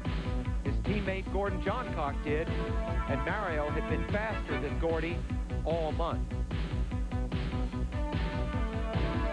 Or this, Mario leading, Sullivan attempting to pass, spin. But instead of wrecking his car, he recovers to win. Sometimes Indy has dealt Mario more than just defeat. It has threatened his life. Stunned, he was able to walk away. It is in the Andretti character to find strength in adversity, to look at each setback as improving his odds for the next race. And fate certainly is kind to him elsewhere. Here he wins his 3rd race at Long Beach. It's just that at Indy, well, this was last year when he was a lap ahead of the pack. Victory in sight, 23 laps to go, and the engine quit. Will he ever win again? He's 48. His time may be running out, but his determination never will.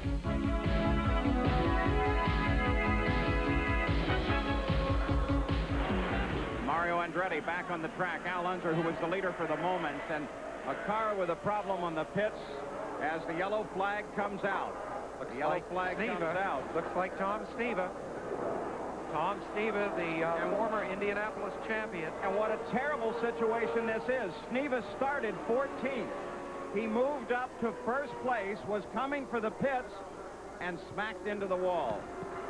Tom Sneva climbs out of his car and walks away. He's actually in the pit lane, Paul.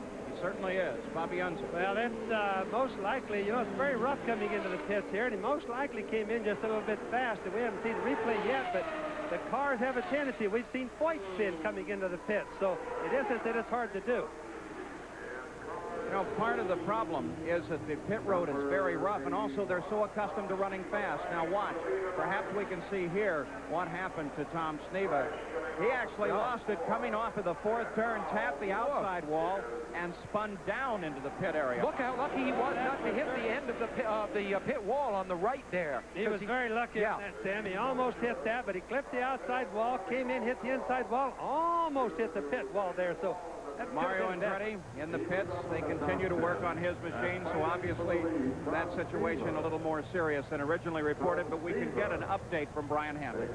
Paul Bobby Unser had it right on. It is the problem in the gearbox. Mario is sitting idly in the car, the crew trying to get this problem solved, but meanwhile the engine is dead.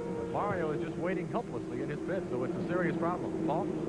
And now they are saying you cannot come into the pits. Bob, most of the cars have made their stop, so it's not a problem. Okay, but that's a day in the drivers' meetings. All the drivers fear, Paul, is they're going to shut the pits down. There may be a car that really needs to come in there, but right now it's against the rules. No matter how bad you need to come in, you can't do it. First time that we have seen that, as the field now under yellow goes around the field. Now, this is not the only situation that has affected the pits. A few moments ago, Teo Fabi.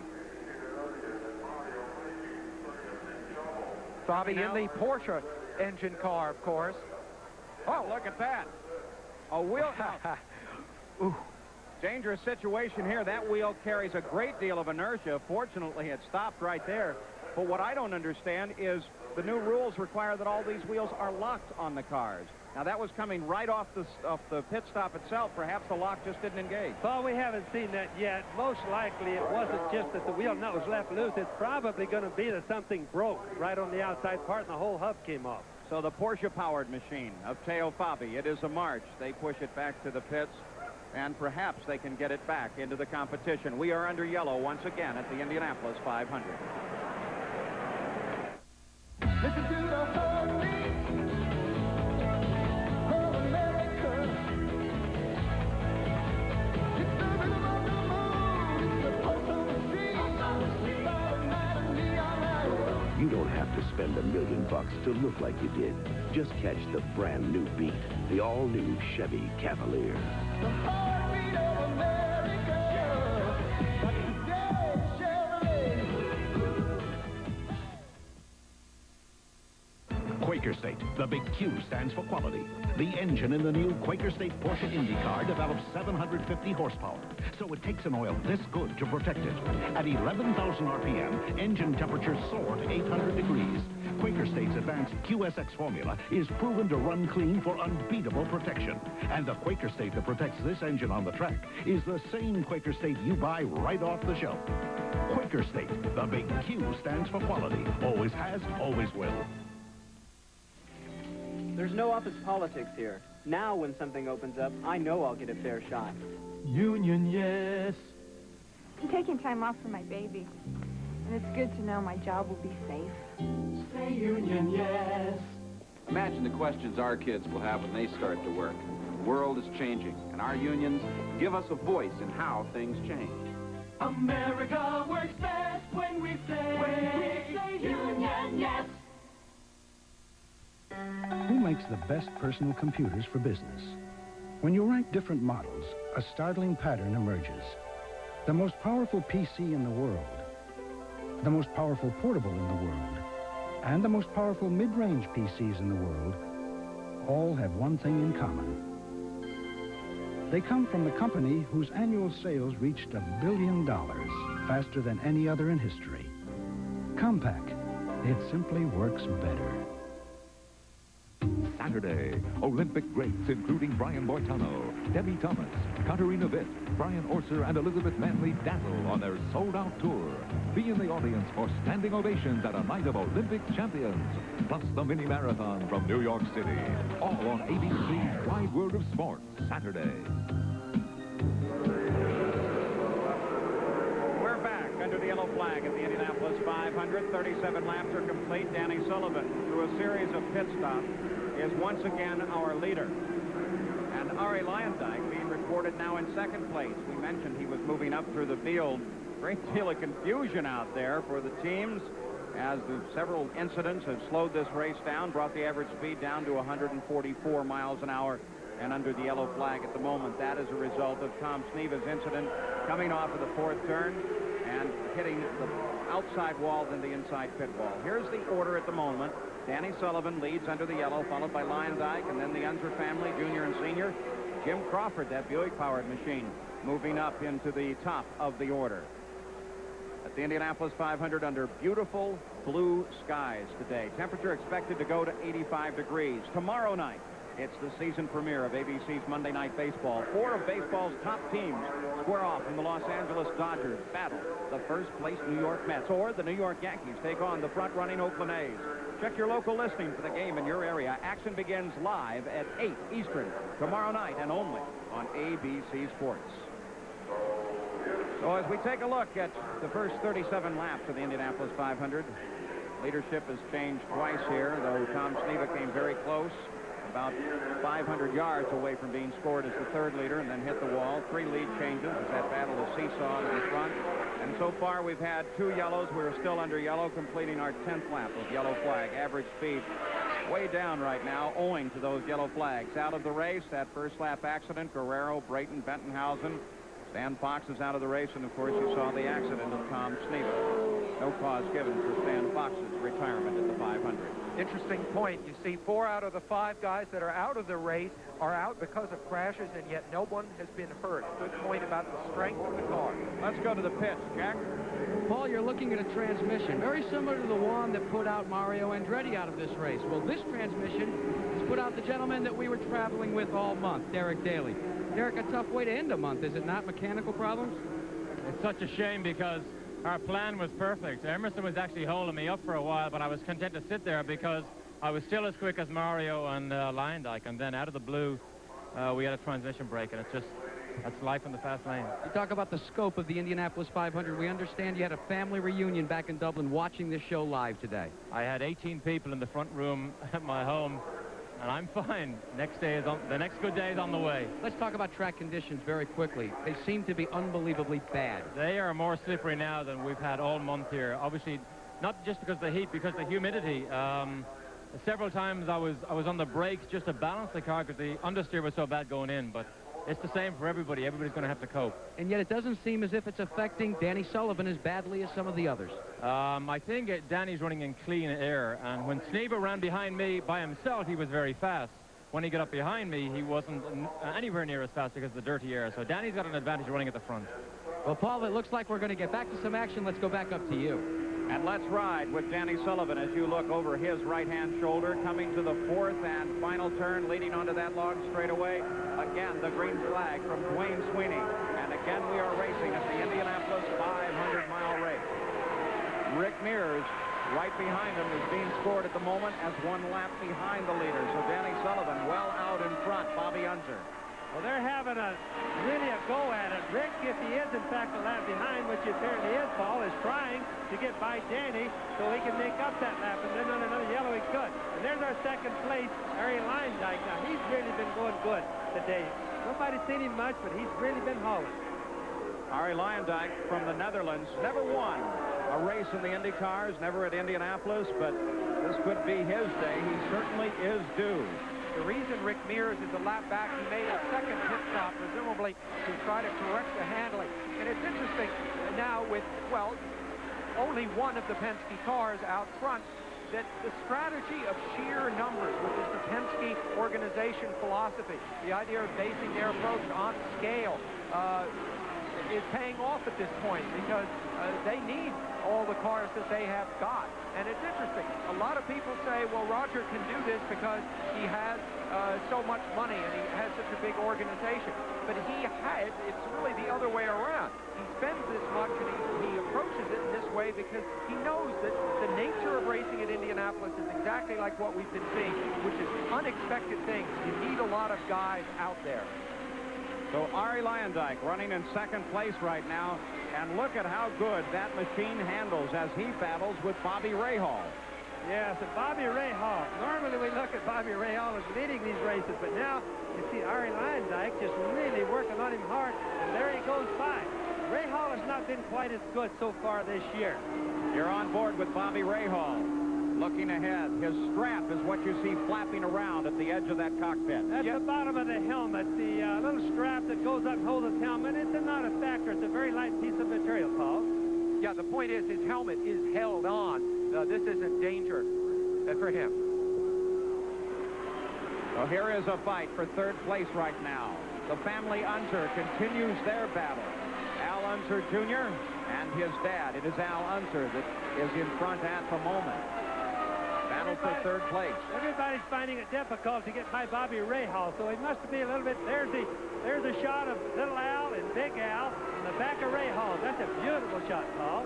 As Little Al and Big Al continue to battle, and just in front of them, 2 slower cars that they will have to engage in just a moment. What a great shot from Bobby Rahal's cars. Little Al now breaks off from his dad and breaks off the fight. The track has been slippery. If you'll notice, a lot of the cars are running completely down to the grass, as you see Little Al did there. And what happens is, we've already lost 2 transmissions, and Lord only knows how much other oil. So at the moment, the racetrack is generally slippery. And there goes Al around Bobby Rahal. In a few moments, we'll be talking about Bobby Rahal's engine because it could be a factor toward the end of the race. It's a Judd engine, and they say that they'll go farther with the same load of fuel. Look at Al come to the inside. Ari Lyondike, Al Unser Jr. all fighting, and Big Al gets around his son as they head toward the first turn in an absolute traffic jam. Boy, that was a good pass. He had a real good toe. He whipped the car completely to his left. He had a good enough toe where he had to go for all of them right there, so. I have been watching races in Indianapolis since 1963 when I first came here as a kid and sat in the stands just behind where we are right now. I've never seen action as good as this on the racetrack. Well, I'll agree with that, and I go back a few years further than that, Sam. And you look it, too. At the Indianapolis 500-mile race, it is still Danny Sullivan that leads it. Ari Lyondike with a magnificent run of the day, and Mario Andretti, we keep following him. His car is still in the pit. But you ride now with the leader at the 500. Well, and interesting. So Danny Sullivan out in front, and he leads by a full 23 seconds. And then that wonderful battle between second, third, and fourth. We'll be back. Too many people think a spark plug's a spark plug. Well, all spark plugs aren't alike. These AC copper core plugs match my car's specs like rounds in a chamber, firing up to 30 times a second for up to 30,000 miles of high revving firepower. Precision AC Delco parts. They don't just fit, they match. Keep your car running the way it was made to run. Now get up to $780 back on AC filters and plugs. See your retailer for details. Introducing Kodacolor Gold 100. I see your true colors shining through. See your true colors shining through. Kodacolor Gold 100 gives you the most accurate colors, the truest colors of any print film. Don't be afraid to let them show. A new Kodacolor Gold.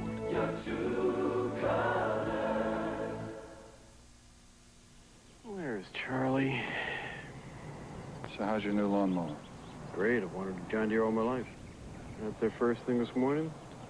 Done in no time. Where is he? I've had my John Deere rider for years. Never had a bit of trouble. Line started this morning like the first day I got it, and it's 7 years old. So what's keeping Charlie? He doesn't have a John Deere, does he? Nothing runs like a deer.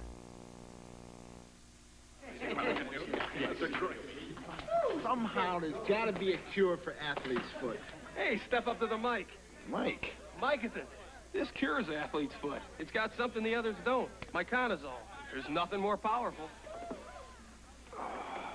Yes? You got something that cures athlete's foot? Sure, step up to the mic. Huh? Micatin. It cures athlete's foot. Step up to the cure. Step up to the mic. Micatin, also in deodorant spray.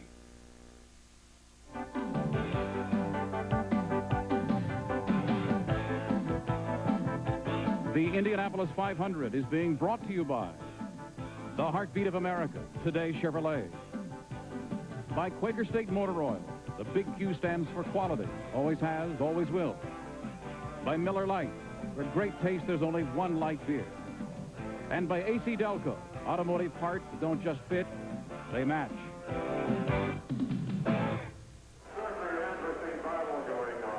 We're back at the Indianapolis 500-mile race, the 72nd running, 48 laps have completed. We're past the first 100 miles now. Danny Sullivan continues his dominance of this race. Ari Lyondike with a remarkable drive at 26, almost 27 seconds back. Al Unser Jr. and Sr. continue their battle, and Emerson Fittipaldi has moved up through the field. Well, as we look at the car of Danny Sullivan, the whole issue of superstitions at Indianapolis comes up. Penske has never entered a car with green on it. Dislikes green, and through the years has forbidden his friends and relatives wearing green even to enter the pits. But the sponsor of this car wanted a little green and some green pinstriping on that car so it would look more like the product. And Roger, who likes a certain color of green more than anything else, that is the color of money, decided to go with it. So the car with the unlucky Penske green is currently leading the race. And turning laps at 200 miles an hour. And speaking of green and luck, the Porsche is a green-trimmed car, and it has now been pushed back into Gasoline Alley and retired from the race. Let's go to Brian Hammonds now. Well, as Mario Andretti sits idly in his cockpit as the crew continues to work on the gearbox, car owner Paul Newman is with me, and Mario's luck continues bad here in Indianapolis, it seems. Sorry, I couldn't hear you. Seems like Mario's luck is continuing bad in Indianapolis. Well, we thought we could outrun it this year, and things were looking very promising, and we're sealing the gearbox wet. We know how frustrating it is for Mario. It's got to be equally as frustrating for you. Well, it's worse for him. Mario Andretti, every lap the leaders take is one lap farther behind. He is falling. Paul? Paul Newman, one of the owners of Mario Andretti's car, as he watches on, a very skillful race driver in his own right. But Sam Posey, Mario is staying in the car. He wants back into the fight. He will not give up until it's absolutely all over. That's the Andretti way, and I don't blame him. Well, they're averaging about 149 miles an hour, 4 miles an hour behind the average last year, and well back from the 192 mile an hour average set back in 1984 by Mario Andretti. Well, as we watch Danny Sullivan, there's Danny right there with the in-car cam. As we watch him from the higher shots go around the track, it's interesting to note that he's really sticking, meaning his car is really getting a hold of the track. You can see all the rubber and the oil laid down as we get into the turns right there. Danny is not having to run to the left of the line. Danny is really sticking, and he's done that from lap 1. Yeah, but Bobby, you were talking earlier that the track is a little slick. He's averaged on that last lap 193 miles an hour. Now, we all know that he's capable of running almost 20 miles an hour faster than that on a lap. Does that speak to the condition of the track surface? It does to some degree. Some of it is traffic that he's passing. The rest of it is just plain and slippery. You can, honest to goodness, if you look at your screen good, you can see how slippery it is in the turns right now. Well, the fastest car on the past several laps has been the 7 car of Arie Luyendyk. He's been running at 198 miles an hour, but here's the battle for third place. It continues to be a family affair between Al Unser, that's the bright yellow car, and his son, the little Al. Well, they've been at it since the start also, Paul. They've really been having a battle. They've been seesawing back and forth, and if anybody thinks the big Al's too old, they better take a look at him today. And, Bobby, that's got to be fun for the two of them. Oh, it really is, because there is no game plan like we talked about earlier. They're honest to goodness racing each other very hard. So Al Unser runs in third place and currently leads his son running in fourth. What I admire about what Big Al is able to do at this point, the hardest thing, if you haven't been racing in the other races this year, Phoenix and Long Beach, is to have a good feel for how your car is going to handle in turbulence. Last year, you remember, he came to the team right at the last minute and dropped way back in the early laps. In fact, as we see Luyendyk peel off of the pits, Al Unser had been lapped by this point in the race last year. And Mario Andretti rolls back into the action as Arie Luyendyk comes into the pits. Luyendyk, of course, the Dutchman, 34 years old. An interesting thing about Arie, for everybody else, the Indy 500 is such a big deal. For the Americans who follow this, as I think the three of us have, for our whole life. But in Holland, well, it wasn't that much of a big deal. On the track itself, the battle continues. Now it is for second place as little Al tries inside of his father once again, goes way below the line, and has to be very careful as he comes back up above it onto the backstretch. The fight is for second. Luyendyk is in the pits. He was second. Boy, that's a tough race right there, Paul. Little Al's running clear down to the grass trying to pass Daddy, and ironically, his dad is leaving him no room to get by. All right, but there are two kinds of trucks operating between these two men out there right now.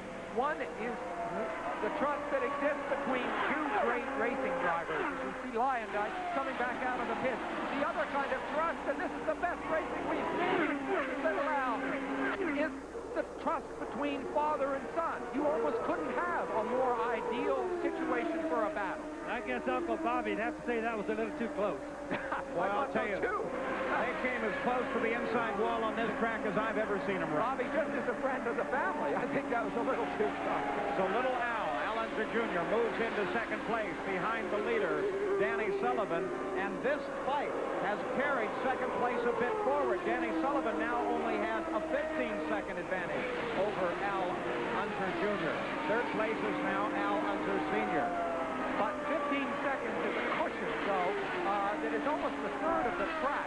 So if you picture it, and by the way, the lead drivers always carry in their mind a good picture of where the opposition is around the track.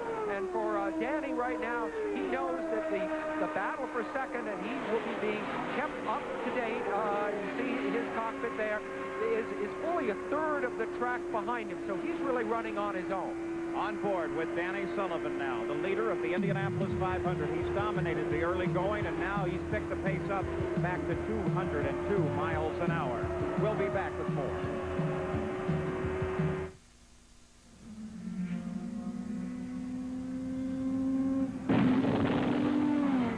Every Formula One Ferrari, every Ferrari 328, and every Ferrari Testarossa that comes to America comes on Goodyear Eagles. And only on Goodyear Eagles. Why? Because Mr. Ferrari wants it that way. Goodyear Eagles, Ferrari's choice as America's best tires. I'm here having a couple of Miller Lights with the world's funniest tennis coach, Jan Tiriak. This guy's a million laughs. Hey, remember the one you told me about the chicken and the tennis ball? That just cracked me up. Here, have another Miller Light. Yeah, light tastes great and it's less filling. And you don't want to get filled up when you're having as good a time as we are. Right, Jan? For serious beer drinkers, there's only one light beer. Miller Lite. Oh, stop it, man. You're killing me. This is a brand new $18,000 car. Put in a leading motor oil. This is an identical new car. Put in Mobil 1. Start them up and drive. Under extreme conditions, temperatures inside your engine can reach 570 degrees. Of course, Mobil 1 costs more, but then, under extreme conditions, look at what can happen to conventional motor oil. Mobil 1. Isn't your car worth the extra protection? Some garage door manufacturers offer a 1-year warranty. Some will give you one for 10 years. Some will partially cover their garage doors for a little longer. But only one company will warranty its garage door to last as long as you own your home. And that could be a very long time. The Rainer Decade Garage Door. The only door warranted to last as long as you own your home. Tomorrow on ABC Sports, the boys of summer return to prime time. Baseball's top teams square off as the Los Angeles Dodgers take on the New York Mets, or the Yankees go west to meet Oakland on the season premiere of ABC's Monday Night Baseball. We're back at the Indianapolis 500. Paul Page with Sam Posey and Bobby Unser as Danny Sullivan, the leader under the yellow flag, is making a 4-tire change and pit stop. Does it in a tick over 13 seconds. Now, the reason for the yellow flag, just before we rejoined you, was caused by A.J. Foyt. We watch him as he ricocheted off the wall, coming off of the second turn, slid to a stop, but A.J. Foyt moving in the cockpit threw, with some frustration, his steering wheel off and is apparently okay. We watch Raul Boisel, Michael Andretti come in for routine stops under the yellow. Well, you know, seeing A.J. out like that, Paul, I hope he's all right. It's been 11 years since he has won the race. And in the last few years, he really hasn't been competitive here, but I don't think it matters that much because he is part of the legend of this place, basically the way the bricks are part of the legend of the place. And I talked to somebody last night out in the parking lot. I said, well, who do you like in this race? And he said, I like A.J. Foyt. And I said, why? He isn't really going to be that competitive. He said, well, I named my son after him. And I think that sort of says it all. Well, for about a moment, this car, the number 1 machine of Al Unser, was the leader when Danny Sullivan pulled down into the pits. But now, with pit stops being made under the yellow, the order is scrambled. Let's go back and see if we can look at this accident, Bobby.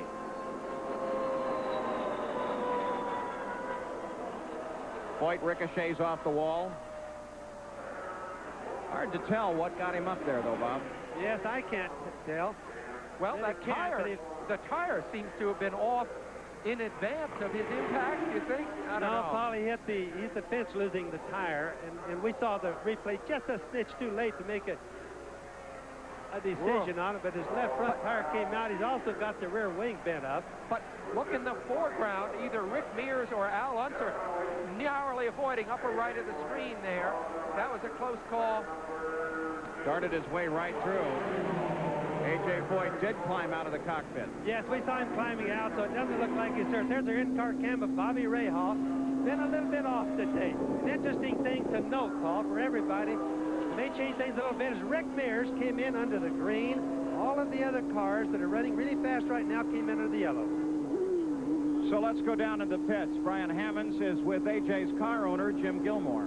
And Jim just told me that there may have been a little warning given by A.J. over the radio as to what may come. Well, A.J. was very concerned about the slippery track. We didn't change the tires last time. Our pit stop, I think, was it was excellent, really. But I'm not at all surprised. The way they're coming in the pits, as you know, they're sliding in the pits, and the track is so hot, it's just almost like ice out there. So regardless if your car can do the speed or not, one little thing can cause this. All the cars have been going out, I think, really is something that we almost could predict before the day started. You heard from A.J. over the radio. Is he okay? I haven't heard a thing other than I think he got out of his car, so that's a sign he's okay. Jim Gilmore, the A.J. Foyt team, disappointed. They're out of this race. Well, Bobby Unser, exactly what you suggested. This track is getting very slippery. Now, part of that is due to the heat of the day. We talked about temperatures and how they would affect the cars and the drivers. We didn't talk about the track. 85 degrees. It should get warmer through the afternoon. That literally boils the asphalt surface of this speedway. Yes, it does, Paul. And what it's really caused from is you lay the rubber down. Here's Foyt again, a replay of Foyt. He's coming back across the track. So with all the smoke, we really can't see what happened. But what happens is the rubber gets on the track, the heat is there, and then you put a little bit of oil on it. Boy, it's like Jim said, it's like ice. Well, what did happen was A.J. Foyt ended his 31st run of the Indianapolis 500 very early. Let's go to the pits, Jackaroo. We're here in the Roger Penske-led pits. Now, remember, he started 3 cars on the front row. Let's see if we can get a word with Roger real quick. Roger, they saying that you still have some problems with Rick Mears? Well, the thing, he said he's getting a little bit of oversteer as the fuel load goes down, so we've been trying to adjust the car, and of course, right then we got a yellow. He was going to run with Danny there pretty easily at the beginning of that second run, but it's a long day. We're just trying to get the thing dialed in. We just got to keep running. Got to look at Danny Sullivan, though, and that's got to make you feel good. Well, the field makes me feel great, but we got to get all 3 cars up there because anything can happen at the end of this race. There's a guy that knows what he's talking about. And let me remind you about one thing, gentlemen, when you talk about fuel consumption in these cars. Remember that they carry 40 gallons of methanol fuel, which averages about 6 to 7 gallons. So you're talking about 300 pounds difference in a 1,500-pound race car during the course of one stop to the next. Back to you. We look down on the 2.5 miles of Indianapolis from the Goodyear Blimp Enterprise from Pompano Beach, Florida. The pilot is Captain Joe Chamberlain from Norwood, Massachusetts, and our cameraman is Bill Sullivan. Well, we'll be back with more coverage of the Indianapolis 500, which is currently under yellow, after this commercial and a word from our local station.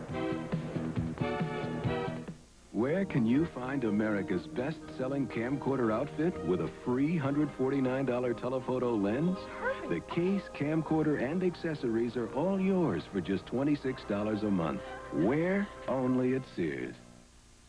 People are always saying to me, Jacko, relax.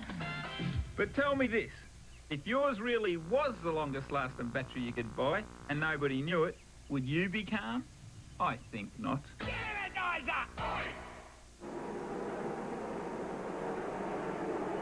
Well, we're back at the Indianapolis 500. We'll do the station break here in just a moment because the pace car has indicated that they are coming back to a green flag, and we don't want to miss the battle for the lead at the Indianapolis 500-mile race. 64 laps now complete. 2 leaders, 2 changes. There are the statistics for this race thus far.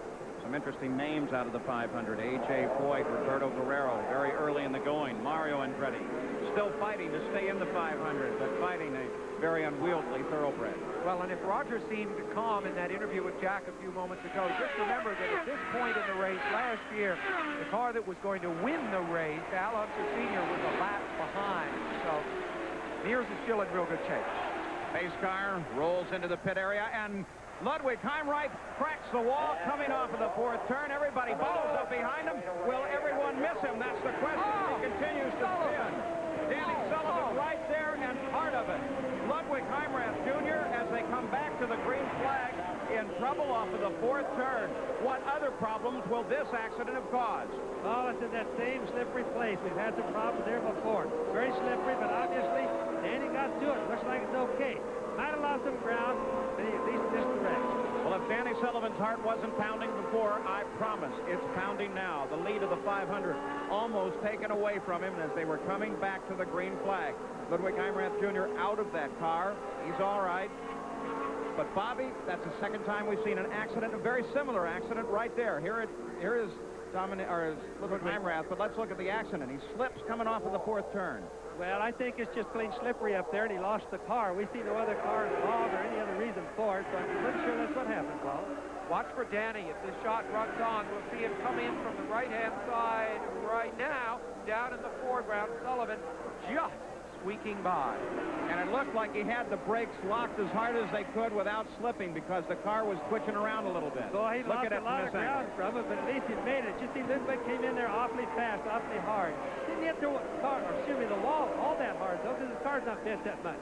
Sullivan had the presence of mind to put his hand up. Here's what Danny Sullivan saw. Yeah, he put his hand up to warn the cars behind him. So Sullivan is driving one terrific race. There it is. His hand up. He says the accident's occurring. He saw the smoke of the accident. What he doesn't know is that car is sliding across the track, coming down in front of him. Sullivan brings his hand back to the wheel, looks to the right to make sure that he has room to make the move that he makes. That is the ultimate professional racing driver. Danny Sullivan signals those behind him, protects them, brings his hands back in, checks the right, and goes around the accident. Well, you know, Bob Greasy, the great quarterback, is with us here today watching. Of course, he works for our ABC commentary group, and that's the sort of play you might expect to see in a football game. A halfback threading his way through the pack. Sam, let's take a look at this as we're under yellow once again from another angle. They work with that car at the head of the pits. Still trying to get Heimrath's car off of the track. Now watch here.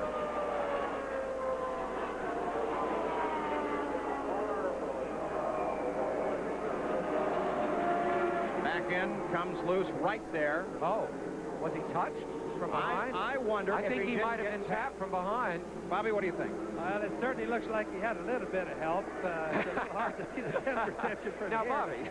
I'd say he had a little bit of help in this bit. That's all it takes, of course. Look at Ludwig, Canadian, a young Canadian with a big future, I think. His Very dad good was a young driver. Put his hand right up to try to signal the others. Here's Michael Andretti's onboard camera. The same situation. You can see again the smoke of the accident ahead. He was a little closer than Danny Sullivan. Remember, they're not up to speed yet, Paul, so they do have, when they slow down, they're not going to slide the cars or spin them. The only guy that's in trouble is Ludwig in this particular case. The rest of us can really jockey a lot. Yes, but it's still true, isn't it, Bobby, that cars are set up because they only turn left, basically. They don't handle that well when they're being braked hard. They don't handle very well when they're turning right. So even something that's happening at relatively low speed is still tough for the drivers. Normal speed, the same accident once again. He was hit hard. I'm sure there's a tap there. No question in my mind. Was that by Lyondike? That nearly all-black car. Now, Lyondike, of course, has been in and out of the headwaters of this race, running second, third, second. And if he sustained that hard a hit into Heimrath, we may see some damage to Lyondike's car. All right. The crew apparently recognized it, and there they are, working on his machine bent front wings. Now, they've got a yellow flag. They've got time to repair. And Lyondike says, let's go. Yeah, a little bad decision on his part. He's going to run a little while without the right front wing on the car, which will make it handle very badly, but just to keep his lap count going. So now that we know a bit more, let's take a look. Lyondike was accelerating. He smacked the rear end of Heimrath, who wasn't accelerating quite as fast, put Heimrath into the wall, and Heimrath out of the Indianapolis 500-mile race. Now, in just a moment, we'll take that station break that we had promised our local stations as the crowd still on its feet at the Indianapolis 500 with 67 laps complete and an average speed of 147.4 miles an hour. Giant crowd at the Indianapolis Motor Speedway with Danny Sullivan, despite that apprehensive moment, still in the lead. Now we'll take a station break. Tuesday, cool quaff. Why did you do this? It's me. It's outstanding. It's now. It's stiff. Who's the boss? A Hindu could sleep on that. And make a new plan, Stan. Perfect Strangers is now cooking up the laughs 2 nights a week. Give me a line of credit. Then, Maddie's torn between 2 lovers. You're just jealous. Jealous. Oh, of what? Of him, of me, of us. Moonlighting.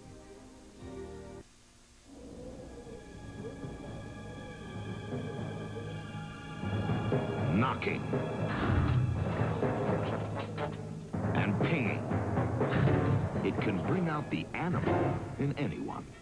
So we developed high-octane Chevron Supreme and added the cleansing power of Tech-Free. Now you'll be free to go without a moment's hesitation.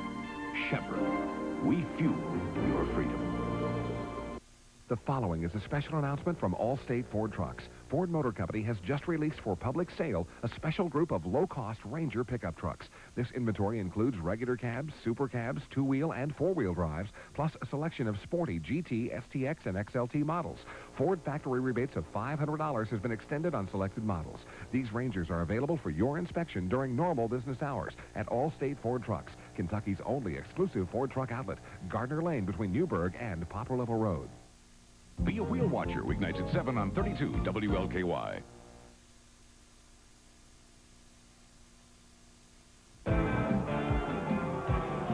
ABC Sports' exclusive live coverage of the Indianapolis 500 continues.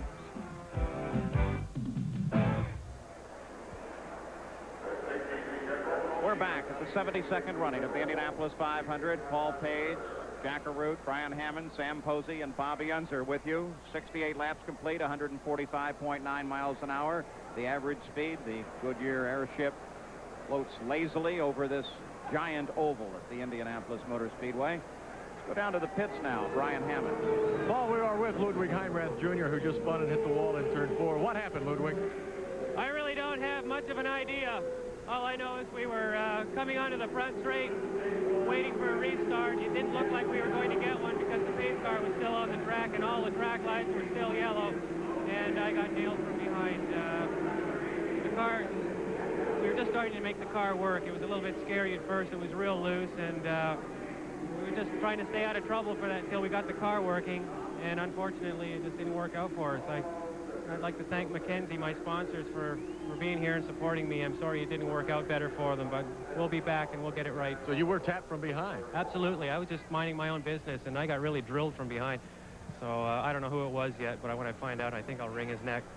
Ludwig Heinrath Jr. now has to make a trip to the hospital, but as you can see, he is okay. Paul? No, let's go down to the pits of Jack Arute.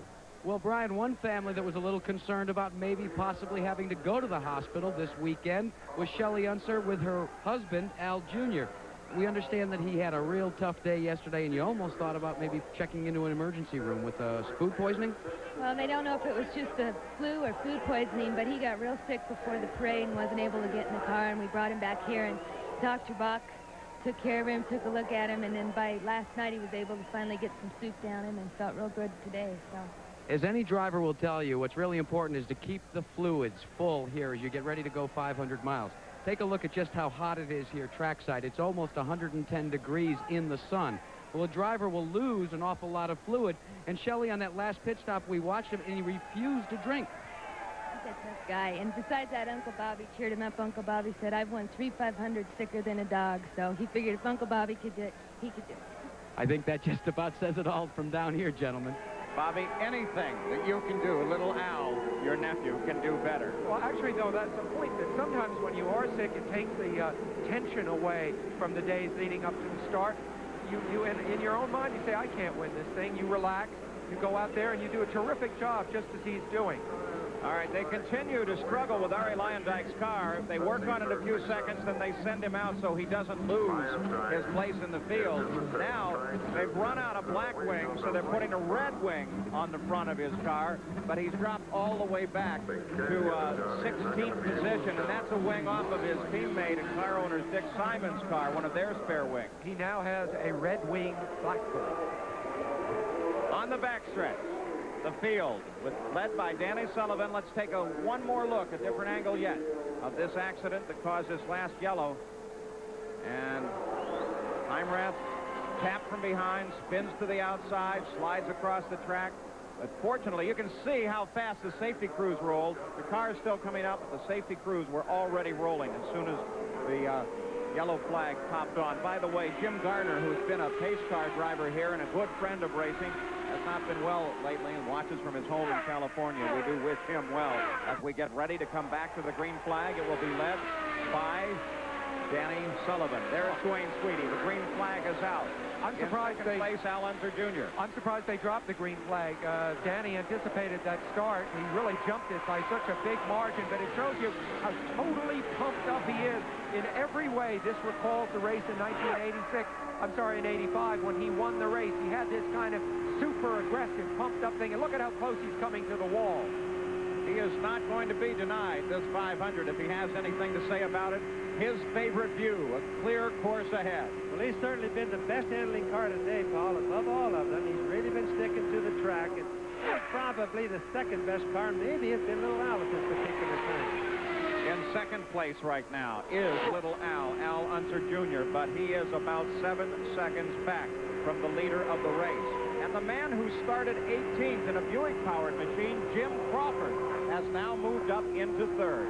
Well, that's a lot further than many of would have thought. That's a stock block engine, so the people that don't know, it's the V6 stock block-based engine, and Crawford is doing a magnificent job. Be up to third place, I'm sure, is a lot better than people expected.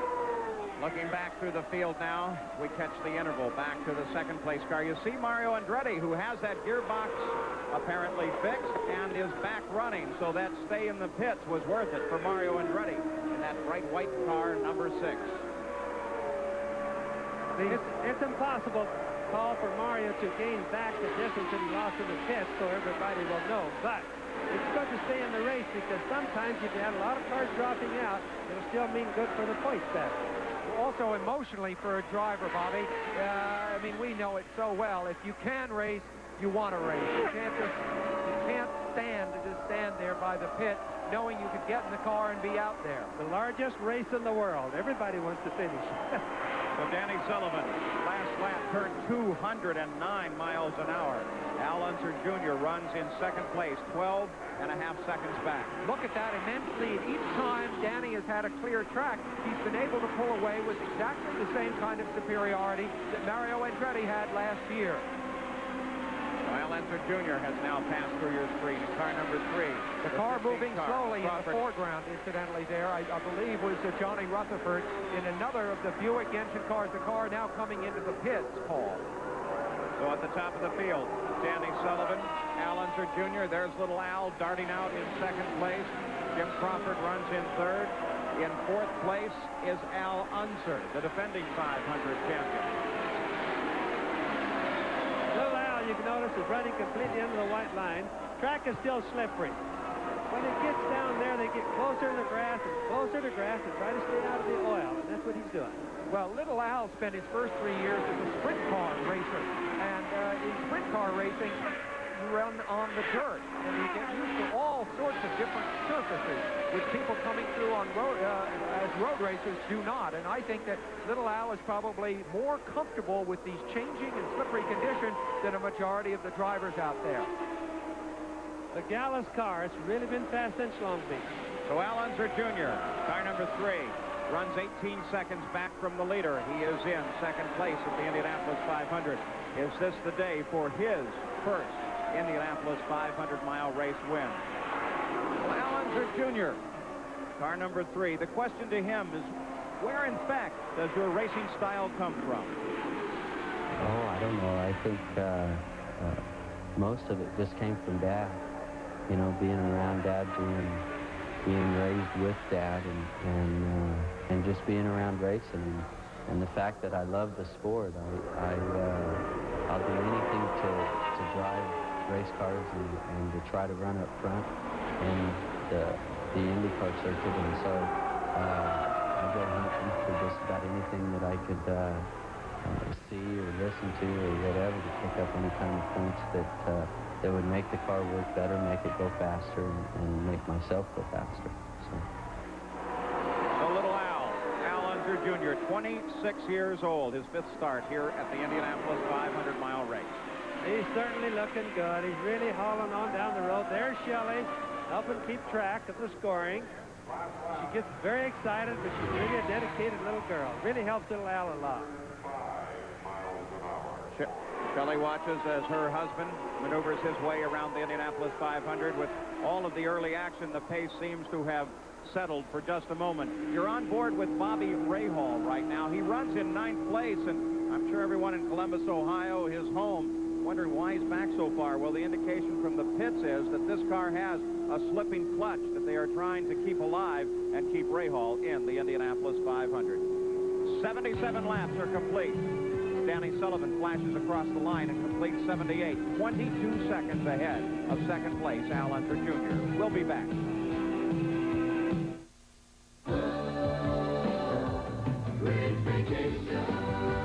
The joys of getting ready for summer vacation. So much to fit in, so many details to remember. That's why it's nice to know Holiday Inn hotels are always there, with everything you want in a vacation hotel. Now with summer great rates, enjoy it all for only $29, $39, or $49. But get going, rooms are limited. Call now for summer great rates at a great vacation hotel. Chevy S10 invites you to own the street with the biggest engine ever offered in a compact pickup. The most V6 power and torque available in a compact truck. And a price to make your heart beat faster than ever. The heartbeat of America. That's today's Chevy truck.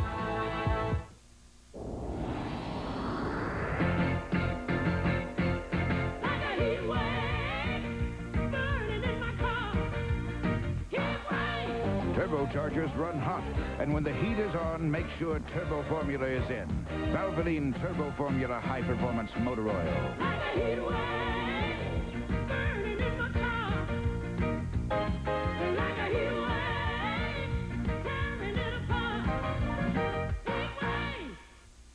There are 3 good reasons to try A&W root beer. 1, it's rich and delicious. 2, it's a great change of pace. 3, you don't buy it, I may have to go back to my old job. Pig catching. What harm can a little water do? That's why there's Rust-Oleum. We put our own exclusive ingredients in to keep moisture out. So if it's going to get wet, get Rust-Oleum.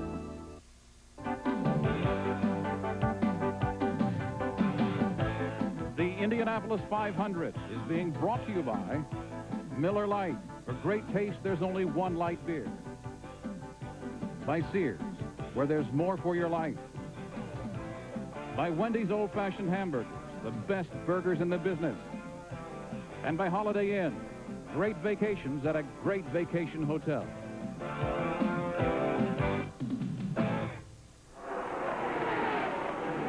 We're back live at the Indianapolis 500 as the yellow flag comes out. Let's go to the pits and Jack Arute.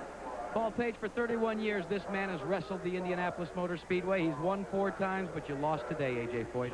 Well, it just started off bad. We had a bad vibration before it go, and then we changed tires and killed the engine. Once we start the engine, the starter blew up in the pits, and then we was just pacing ourselves, and I seen a group of cars there, and I was kind of moving up steady, and I went to go under one of the cars, and the air just caught me and jerked me around. It was just one of them things. Well, your next-door neighbor here in Gasoline Alley just spun out on the racetrack, Steve Chassis, so he's not having a very good day either. Well, I think a lot of them's having problems today. The track seems to be a little greasy from the heat, but that's racing, you know. You got to take the good with the bad, and I just flat screwed up. That's it. How many more years, A.J.? I don't know. After a day like today, it gets pretty disgusting. Well, Danny Sullivan has just completed his work on pit road, and now let's go back up topside to Paul Page. Well, with that yellow flag, the leaders all decided to come into the pits.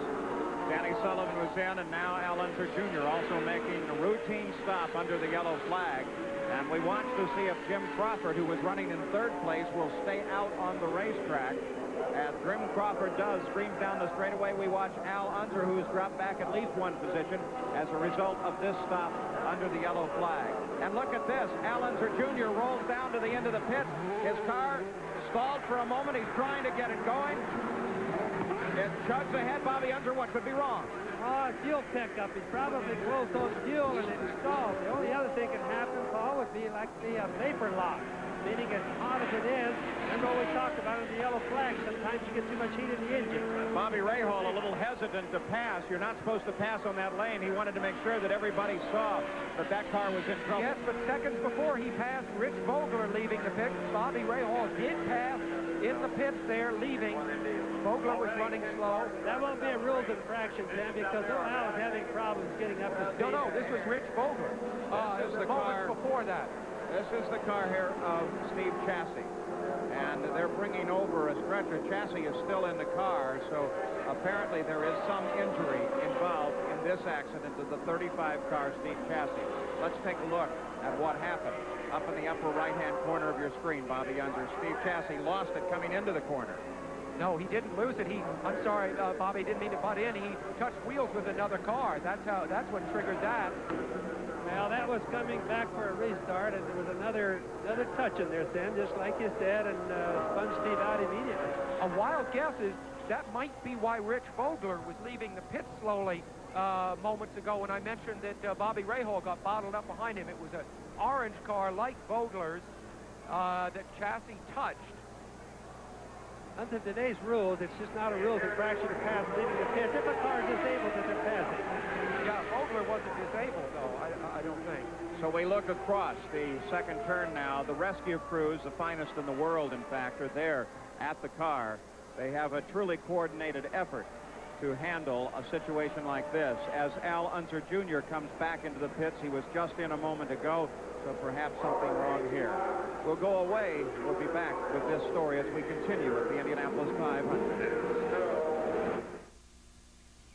When I played baseball, I could hit the ball halfway to China, so I figured I could do the same thing with a golf ball. No way. But after digging up some turf, there's nothing we like better than cold Miller Lite. It's less filling, and it's got that big taste us hackers appreciate. Where'd that go?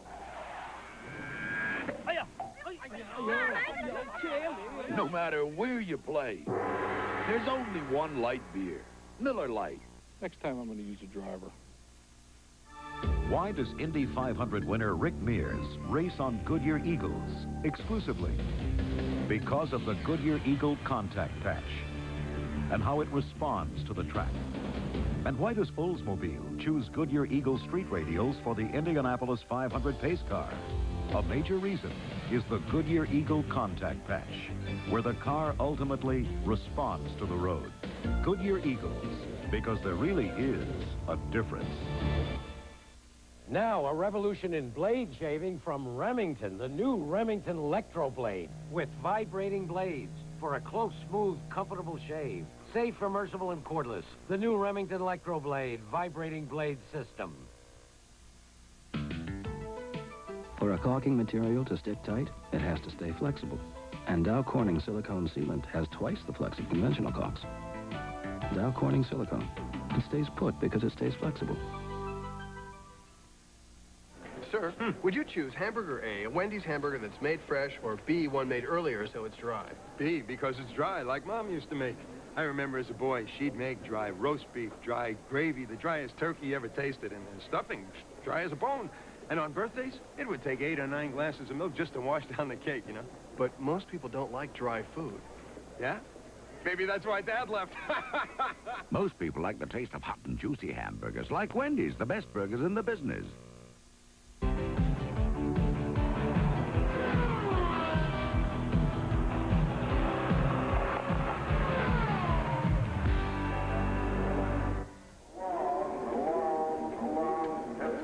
We're back at the Indianapolis 500 under the yellow flag, and this is Al Unser Jr. He's beginning to unhook in the cockpit. They're working on that car. Let's go to Jack Arute. And what they're working on is the CV joint. Rick Gallis here has now been called over to make some changes, but what has happened is the CV joint. As you can see in the picture, that is what is like kind of the drive shaft on a rear-engine car. That is what provides the drive from the engine to the wheels. Well, that CV joint is what, according to Rick Gallis, has snapped in Al Unser Jr.'s car. Now, we can get a word here with Rick right now. Rick, disappointing a CV joint putting Al Jr. out of the race. Yeah, real disappointing. You were really pumped up here. I mean, you guys, with the tension was just, you could feel it as you walked by this pitch. You really felt like you could win this one. Well, we did, you know, Sullivan's doing a good job out there. He's real quick, but we were running 204s at the end there, and the guy's doing a good job in the pits, and Al was using his head, but it's just one of those days. When you come close and you fail, what's the feeling? Well, you just got to go work harder to come back, you know, like we did at Long Beach. We had a problem at Phoenix, came back and won Long Beach, and actually had a chance to win this race, but Sullivan's awful tough, and we just have to look forward to Milwaukee now. Well, let me update you, too, on the other Unser teammates, or actually the Gallus people. Al Jr., little Al is now walking out of his car, he said to his wife, Shelley, last night, you know who I think is going to win the Indianapolis 500? Mario Andretti. So he thinks that Danny Sullivan will win. His driver thought Andretti, and Andretti's already out, as is Al Jr. Let's go back to you. And there you see it. Terribly disappointed little Al. I was a little slowed down the straightaways to the Penske's, and so Dad... Al Unser Jr., a constant velocity joint is what us old-timers know as the old universal joint, a little more modern. It allows for the flex and the half shaft coming out of the gearbox and extending out to the rear wheel. But Danny Sullivan still is the dominant force in the Indianapolis 500-mile race, still averaging quite slowly due to a series of yellow lights. 143.5 miles an hour is there's a moment, the average of the race under the yellow flag. And in second place is Jim Crawford, that Buick-powered machine that everybody says has plenty of power. Let's go down to the pits now. Once again, let's go to the garage area. Brian Hammond. We are with little Al, and what happened, little Al? Al Unser Jr. obviously being consulted by his pit crew, and obviously is not wanting to talk at this point. Tough day for little Al. He was running strong. A broken CV joint puts an end to Al Unser Jr.'s day. Little Al.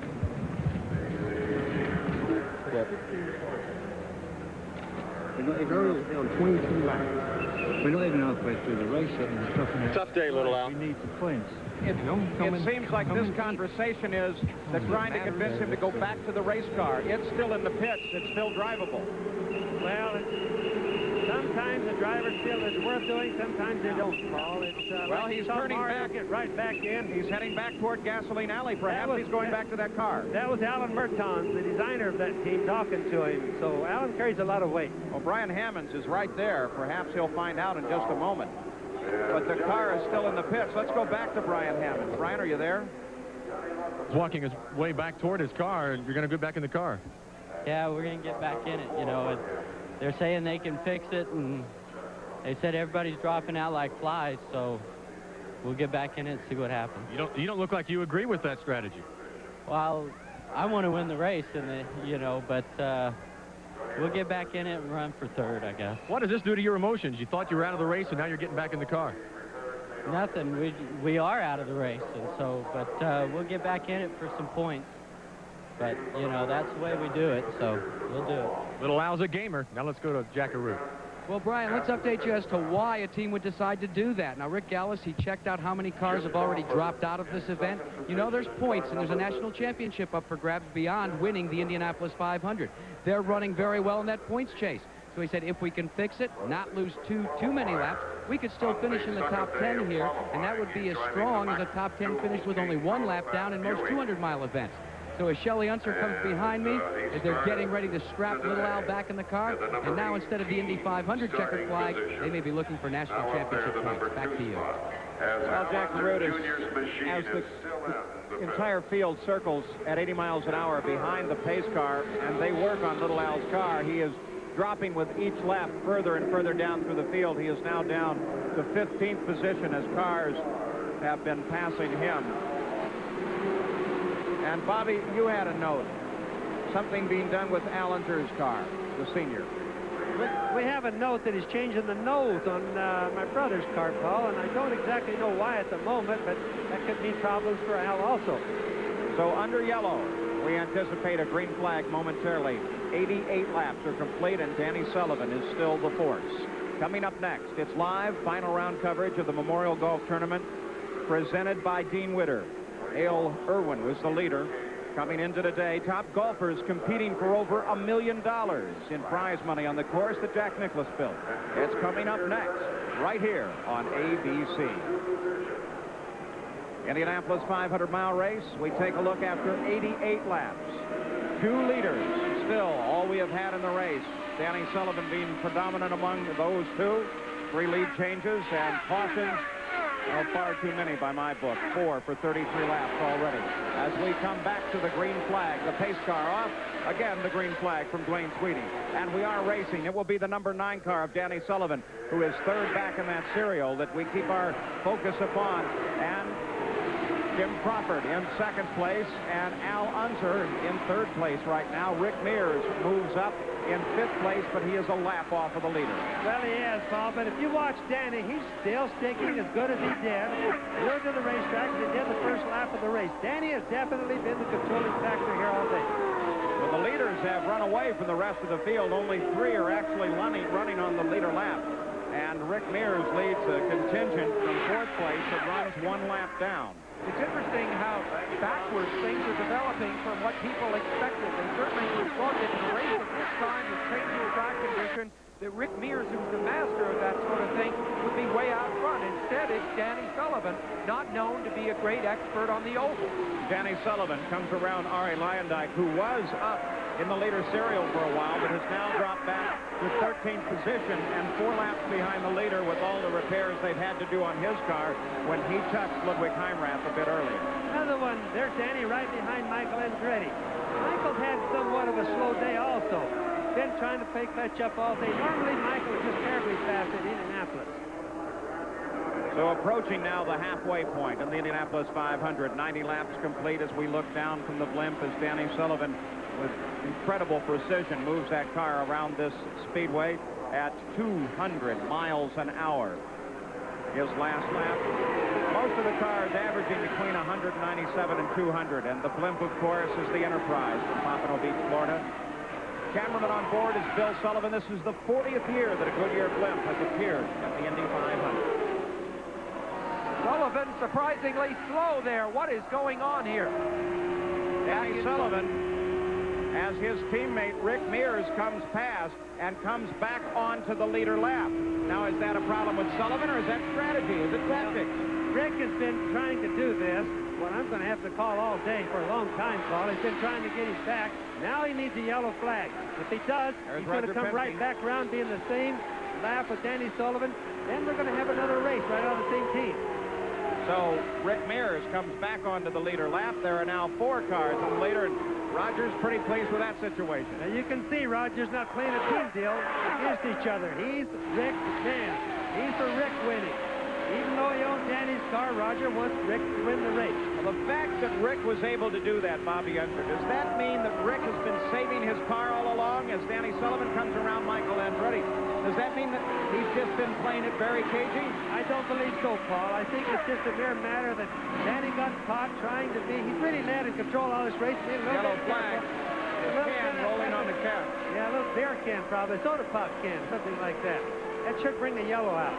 But at any rate, Danny was just probably a little bit careful, and Rick just snuck up on him.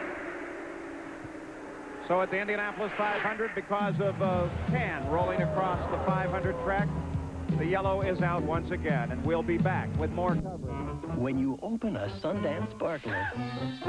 From our local stations. Okay, Dave, we blocked it off solid. Okay, come on, back it out of there. Come on. Take 5. This year on the NASCAR circuit, Davey Allison, 1987 Rookie of the Year, is racing on new world-class Haviland Superior Grade.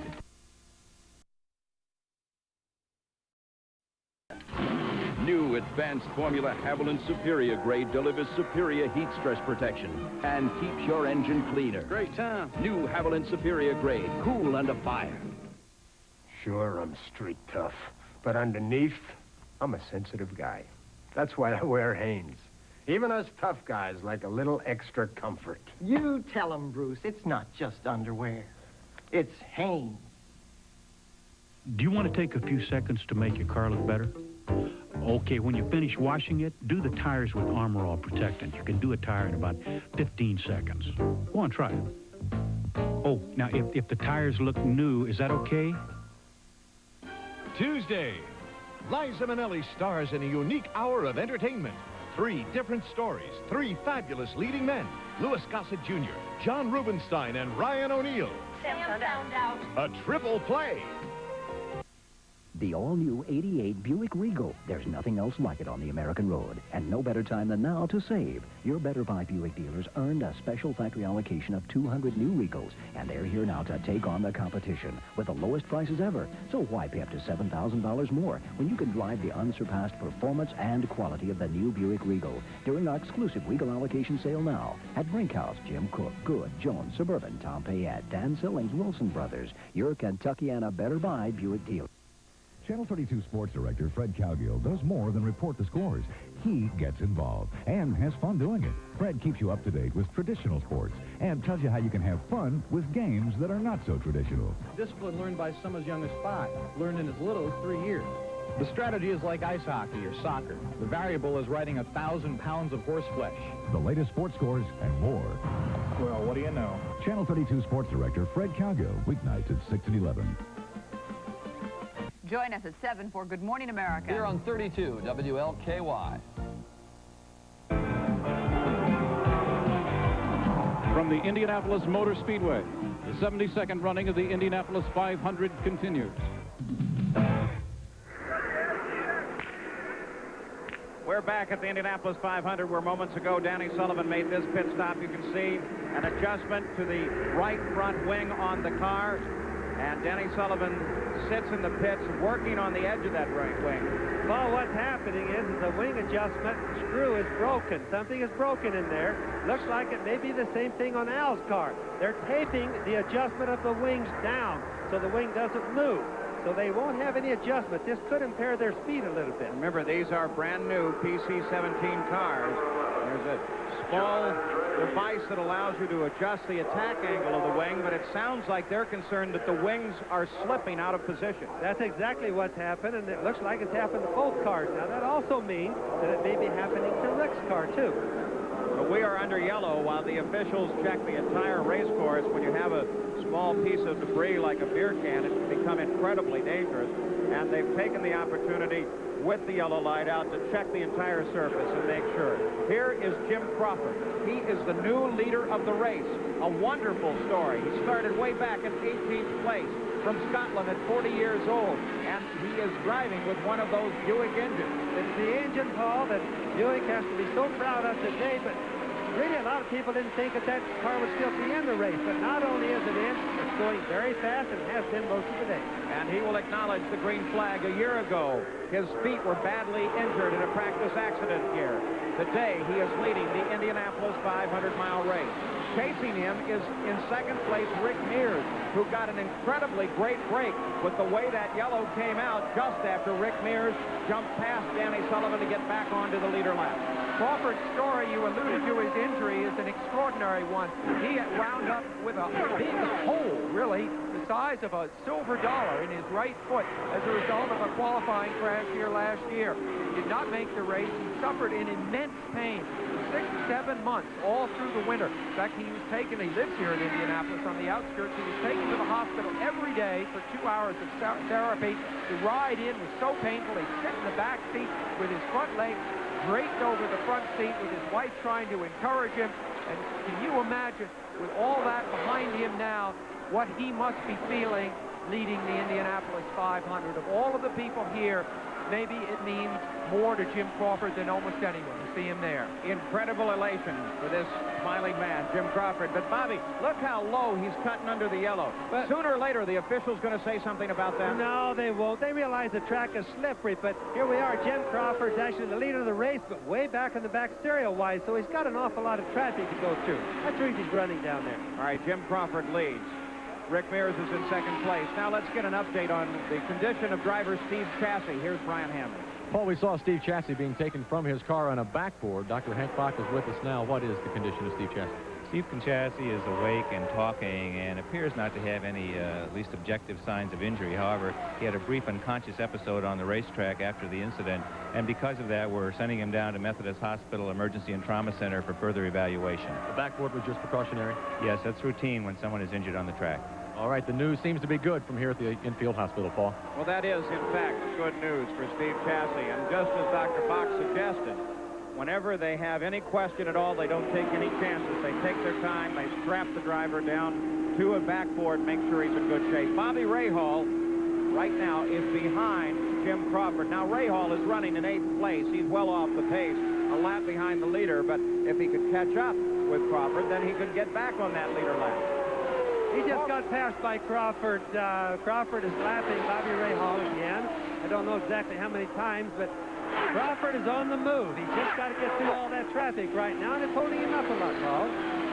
So Jim Crawford works his way around the Indianapolis Motor Speedway in the best moment of his racing career as he leads the Indianapolis 500-mile race. Paul, it's also rumored that these V6 Buicks that Jim Crawford is driving today have more horsepower by probably 30 or 40 more than even the Chevrolets do. So Jim Crawford works his way through the North Chute, leading the Indianapolis 500. The power is Buick, and the car is incredibly fast. He is now on the main stretch, and as he flashes across the line this time, 100 laps will be complete, the halfway point of the Indianapolis 500. Bobby mentioned the power of the Buick. I think a dimension of that power is that it's a torquey engine. It accelerates very well. And in this particular race where there have been so many yellows, the traffic has been bunched up, and most importantly, the turn speeds are down because of the slick conditions. The ability of that Buick engine to accelerate better than the others is proving to be an important point. The Chevrolet engines find their power at the top end of their RPM band. They're very good at top speed. Crawford has the acceleration, and I think it's making a difference. It's all brute horsepower, right, Sam? I think, in fact, what's being further suggested, though, is the fact that the torque of that engine may help on a slippery track. It certainly does, Paul. Just exactly what Sam said. It gets off the turn. If it has to, a little slower, and down the straightaways it goes. There's... Well, here is the #1 car of Al Unser, currently running in 3rd place. Rick Mears currently runs in 2nd. Danny Sullivan cracks the wall. Danny Sullivan, he had a glory hit it again. He has no control over that car. Ricochets off the wall again, and the yellow flag comes out. Paul, he loses the steering, he loses his brakes, he loses the whole thing. When that happens, he's just merely riding along in the car. There's Danny from the in-car camp trying to get out. He doesn't know through the fire, doesn't know anything, so he's hurrying as much as he can. A lot of straps, a lot of hoses to unhook to get out. By now, he knows he's in good shape. And listen to the crowd as they acknowledge the triumph of man over disaster. Danny Sullivan climbed from his car, but his Indianapolis 500, which had so much promise, is over, and he's terribly frustrated. That man has certainly dominated half of this race. It looked as if he was, and we'll have another look, but as if he was caught out by the turbulence of the car that was immediately ahead of him as he was exiting turn 1. Sam, I just want to make a note real quick on Roger Penske. Roger doesn't like to see Danny out, but his train of thinking has never quit. He's going to have Rick Mears win the race. He is Rick Mears' man, like we said earlier. So just past the halfway point, actually at 102 laps, Danny Sullivan cracks the wall, climbs out of his car. He lapped at 176 miles an hour just before that. His girlfriend, Julie, disappointed, worrying. Average speed of the race at 146 miles an hour. Let's go back and take a look now. Danny Sullivan, the 3rd car in this string, just simply comes off high.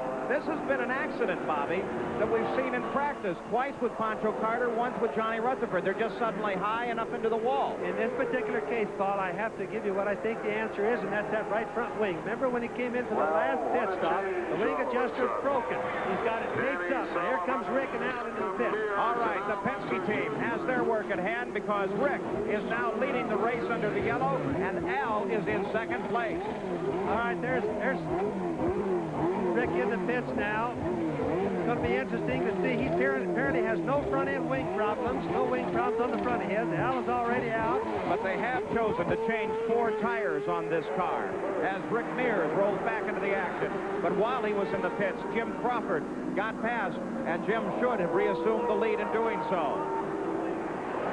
Al Unser made a routine stop as well, but there's the 3rd Penske car. That magnificent front row and the possible finish 1st, 2nd, and 3rd has come to an end. From the race camp, there it is. Whoa, what a slam. Well, that was a hard hit, Paul. A piece of the bodywork comes up, and there is the 2nd hit because, as we noted, once the car hit the wall, the steering and the braking was gone. Drivers react to things so fast. I bet you Danny went through a whole cycle of emotional letdown even before before that car came to a stop. You saw how quickly he flipped the wheel out of the way so that he could get out of the car. Here we look at it again. The car slaps the wall. It is now totally out of control. Danny can do nothing. He's simply a passenger, and the wall is coming up again so very quickly. You can even see the liquid coming out of the bottom of it there. He just wore out the whole right side of the thing. Fortunately, he climbed out of the car rather quickly, so I suspect he's not injured. Here is another angle. Whoa. Already has hit the first time, slaps the wall the second time. So Danny Sullivan, who dominated the early going in the Indianapolis 500, is out of the race as a result of an accident in the south end of the track. We'll be back. Americans buy lots of imported cars. Isn't it nice to know that Napa has the parts right here when you need them? Don't miss the boat on parts for imports. Come to Napa. Your neighborhood Napa Auto Parts store has more than 125,000 parts for the typical American car. Whatever that is.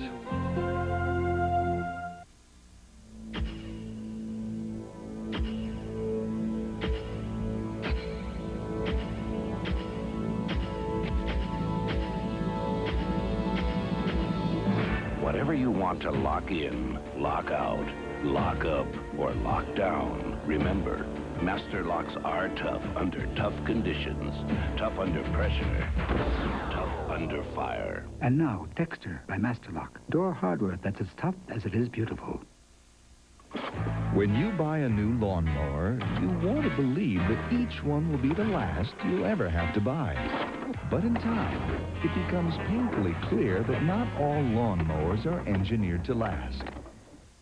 Knowing this, why would you settle for anything less than a Honda? Year after year, the right tool for mowing the lawn. The Porsche engine in the Quaker State Indy car performs at a punishing 11,000 RPM. And the clean-running Quaker State with QSX that protects it is the same oil you buy right off the shelf. The big Q stands for quality. Always has, always will. Where can you find America's best-selling camcorder outfit with a free $149 telephoto lens? The case, camcorder, and accessories are all yours for just $26 a month. Where? Only at Sears. I'm Al Michaels at Shea Stadium in New York. Tomorrow night, the season premiere of ABC's Monday Night Baseball. Most of you will see the game from here between the Dodgers and the Mets. Some of you will see the Yankees taking on the Oakland A's. Great to have Tim McCarver back with us again in '88. We'll see Ron Darling on the mound for the Mets tomorrow night, Tim, and he's been brilliant this season. He really has, Al. As a matter of fact, Ron Darling's been the best pitcher on the deepest pitching staff in the National League. The Mets don't give up too many runs, and Strawberry and Hernandez supply the punch. And again with us is Jim Palmer. Once more in '88, Jim, the Dodgers went out and made a lot of off-season acquisitions, and here they are in first place in the NL West. That they are, Al. 73 and 89 the last 2 years. They get Kirk Gibson and Mike Davis. They help their bullpen with Orozco and Howell, and they are the team to beat in the National League West. Tomorrow night, 8 Eastern, Dodgers, Mets, or Yankees, A's on the season premiere of ABC's Monday Night Baseball. Now let's go back to Paul Page in Indianapolis.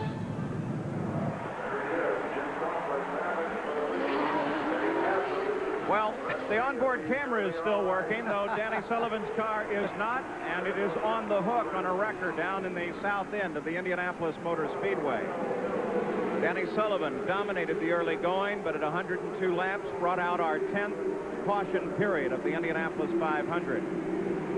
And the Penske team is back in front. We watched Jim Crawford, who was the leader just before going into the pits. The Penske team got past. Jim Crawford will slide into third place. Let's go to the pits now in Jackaroo. See this little pin here? It says I with a heart, Danny Sullivan. Julie Nini certainly does that. And Julie, Danny's out of the race. What are your feelings? Real disappointment. I guess it's like they say, you never win the race till it's over. And we really thought he had a good chance here. He was running really well. And I think they made a couple of bum calls on the yellows and kind of gave some other people that were really a lap down, gave them a lap by putting the pace car in front of him.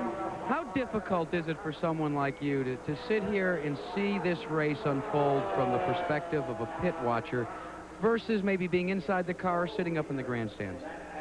Oh, it's totally different being in the pits. You really know what's going on every minute, whereas up in the stands, you really don't know what's going on.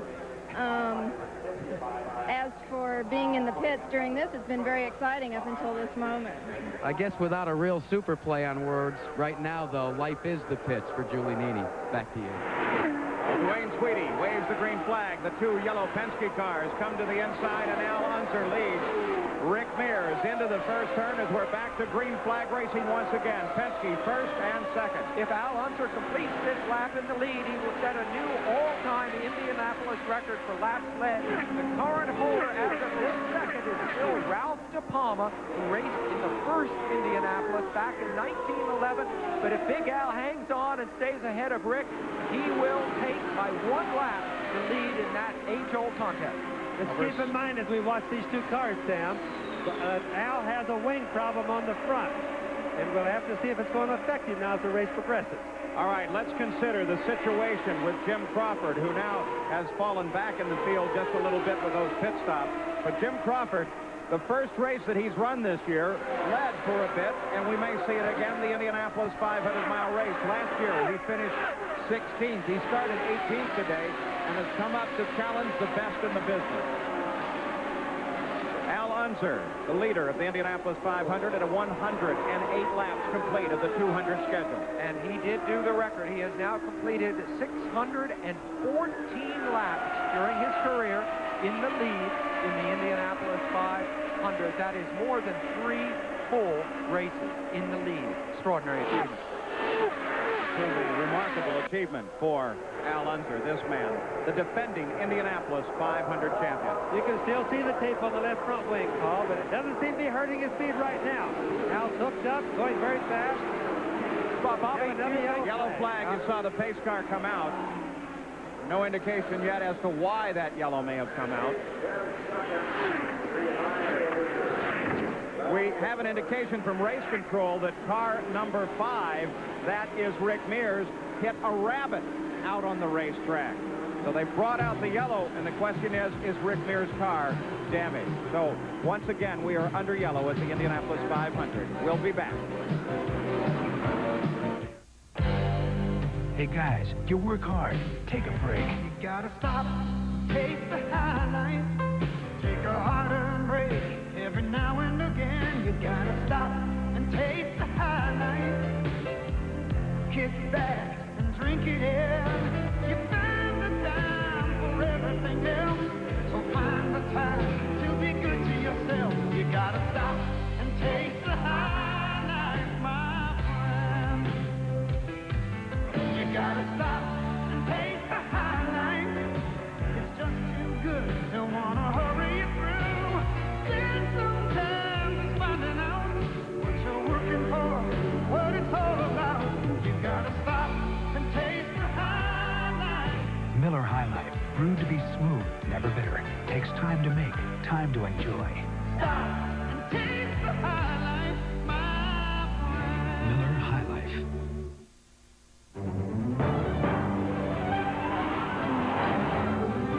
This is how a Ferrari Testarossa looks on the road. And this is how a Ferrari Testarossa looks to the road, where it ultimately responds through the contact patch of its Goodyear Eagle tires.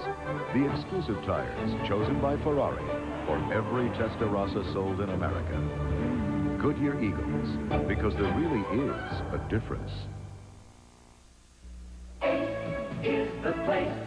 Ace 7-Star, our best latex flat house paint. On sale now for just $10.99 a gallon.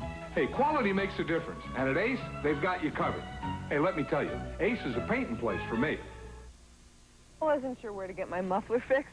At Midas, we stock more mufflers than anyone. Everyone promised low prices. Midas prices take the sting out of muffler repair costs. The difference was Midas. Nobody beats Midas. Nobody. Saturday on ABC Sports. Roll into action with the Showboat PBA Doubles Classic. Bowling's best team up for the finale of the Pro Bowlers Spring Tour. Then on ABC's Wide World of Sports, it's non-stop excitement. Olympic medalists Brian Boitano, Debbie Thomas, Katarina Witt, Brian Orser, and Bestyamanova and Bukin cut loose The pressure's off and they're on for a spectacular night of Olympic champions. Plus the mini marathon from New York City. All Saturday on ABC Sports. We're back at the 72nd running of the Indianapolis 500, 111 laps complete. We are under yellow. Al Unser, the defending champion, leads it, followed by his teammate Rick Mears and the Buick-powered machine of Jim Crawford. Two Chevys and a Buick. Raul Boisel sits in 4th place, and Michael Andretti currently runs in 5th place. Danny Sullivan has led, as has Rick Mears, Al Unser Sr., and Jim Crawford. 111 laps complete, 5 different leaders. We just gave them to you. The average speed way down at 140 miles an hour, and 11 cars are out of the Indianapolis 500 thus far.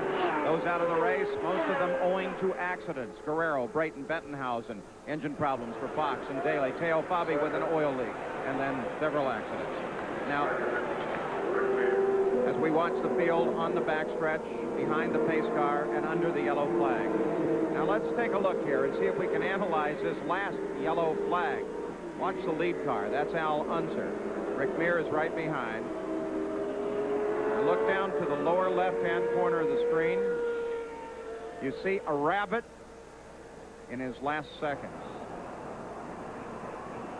Now, he was hit by Al and then by Rick at over 190 miles an hour. As a result of that, the yellow flag came out, and we are back running under the green flag. Al Unser, Rick Mears, 1st and 2nd, 3rd place, the 15 car of Jim Crawford. Penske started with 3 cars on the front row. He now has 2 cars left, and they're running in 1st and 2nd. The Chevrolet engines, a question mark of last year. Mario Andretti failed in the final laps of the race, and look at this. Rick Mears goes past and picks up the lead of the Indianapolis 500. A man who was a one-time, 1 lap down, but who knows how to save a race car, and a team who knows how to tune it in the running. Peter Parrott and Roger Penske have to really be happy about that. Chris Mears, Rick's wife, just keeps scoring the car, but now she can write it in the top of the column as number 1. And there she sees it. Rick is certainly hooked up right now. It's going to be interesting to see if the rabbit did any damage to either car. It would appear by looking at him like it really didn't, Paul, but Rick certainly drove by Al like he was parked. Certainly doesn't appear so. I think the rabbit was run over by the wheel, and since the tire wasn't punctured, my assessment is probably the car is all right. The interesting thing here is we talked earlier about the fact that Rick was apparently almost out of the race there for a while in the early going. All sorts of troubles. He made an extra pit stop under the green. If you gentlemen remember, he seemed to be doing very badly, but such as the quick way this race changes around, suddenly he is way out front. Well, this team has dominated the entire month of May.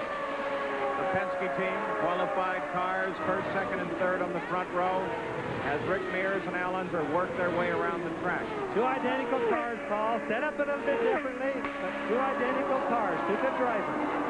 And we should remind you as we watch Rick Mears that Al Unser Jr. has climbed back into his car and is running in the race, though he is 20 laps behind this car of Rick Mears and running in 21st position, but still, he did climb back in, the crew repaired it, and he has kept going.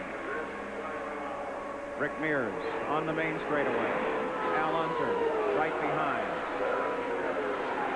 Rick Mears looking at 207.3 miles an hour for Rick Mears. He has really picked up the pace. They've been averaging down around 200 miles an hour, and now, boy, Bobby, that pace is really coming up. Keep in mind, though, Rick was complaining earlier about the light fuel load versus the heavy fuel load. Like when the fuel gets down, Paul, it isn't handling so good. So it's going to be super interesting. Let's watch and see if he does slow down when his fuel load gets a little lighter.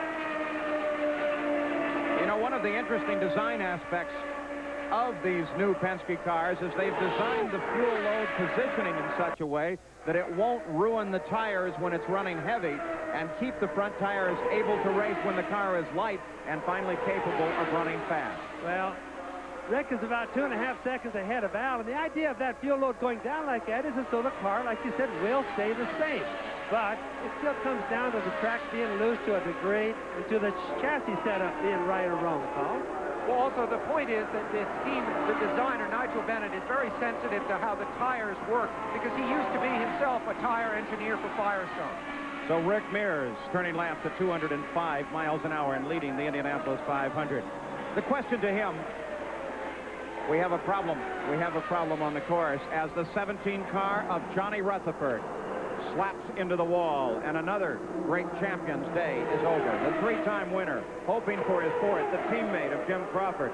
Johnny's obviously all right. He's waiting for all of the cars to come past and slow down before he considers climbing out of that cockpit.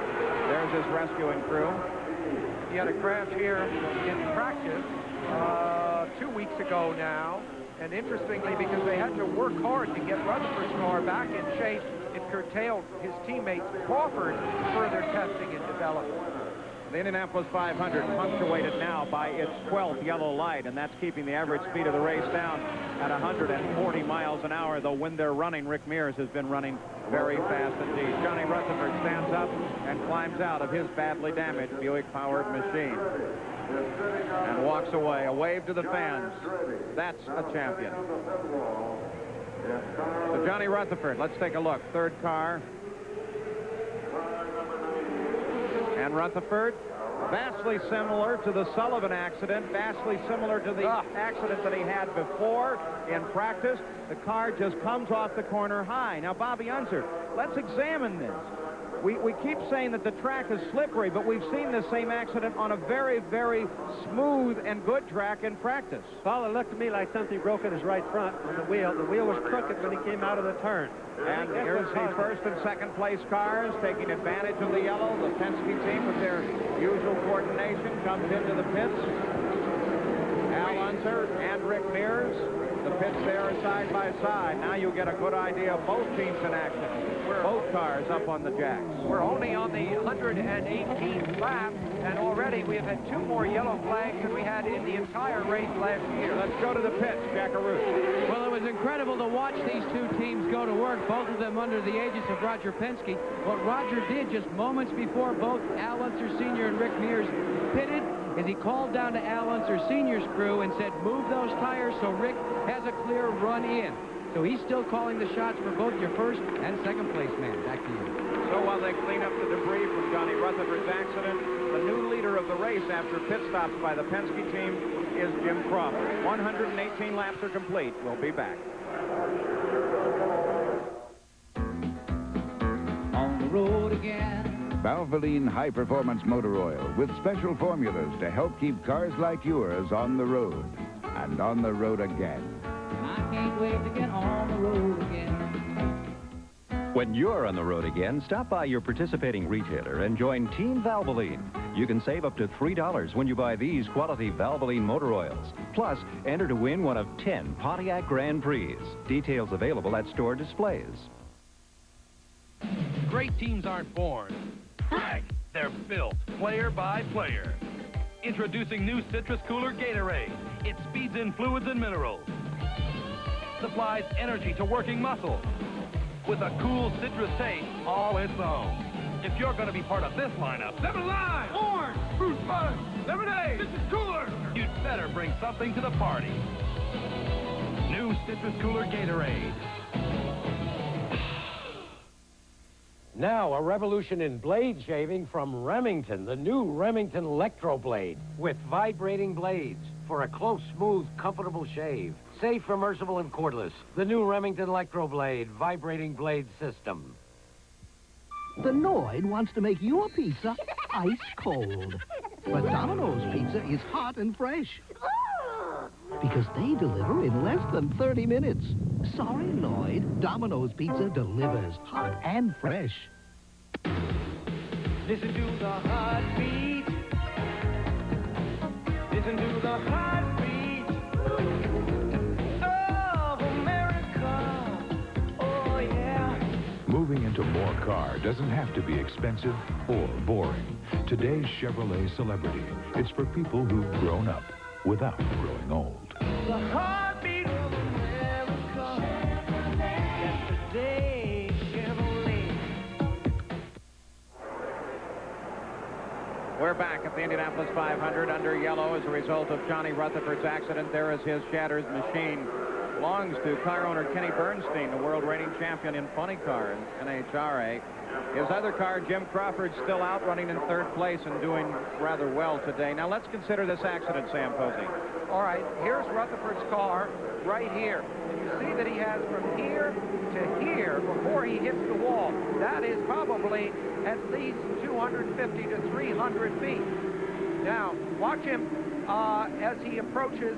Here he is here. Coming in, he hits the wall good and hard there. And the question is, why? We've now seen this kind of accident 3 times, well, twice in this race, but a number of times during practice and qualification. The minute any of these cars this year gets a little wide of the line, the drivers are unable to complete the turn. And incidentally, let me just show you for a second what it looks like. If this is a diagram of the turn, one of these long 900-foot Indianapolis radius turns. If this is a look at the just a diagram of one of these 900-foot radius turns here at Indianapolis, the driver comes in like this, bears down toward the inside of the turn. He's trying to make it as long a curve, keep up as much speed as he possibly can, and it's right in here that he has the trouble. He goes out like that instead of being able to do that.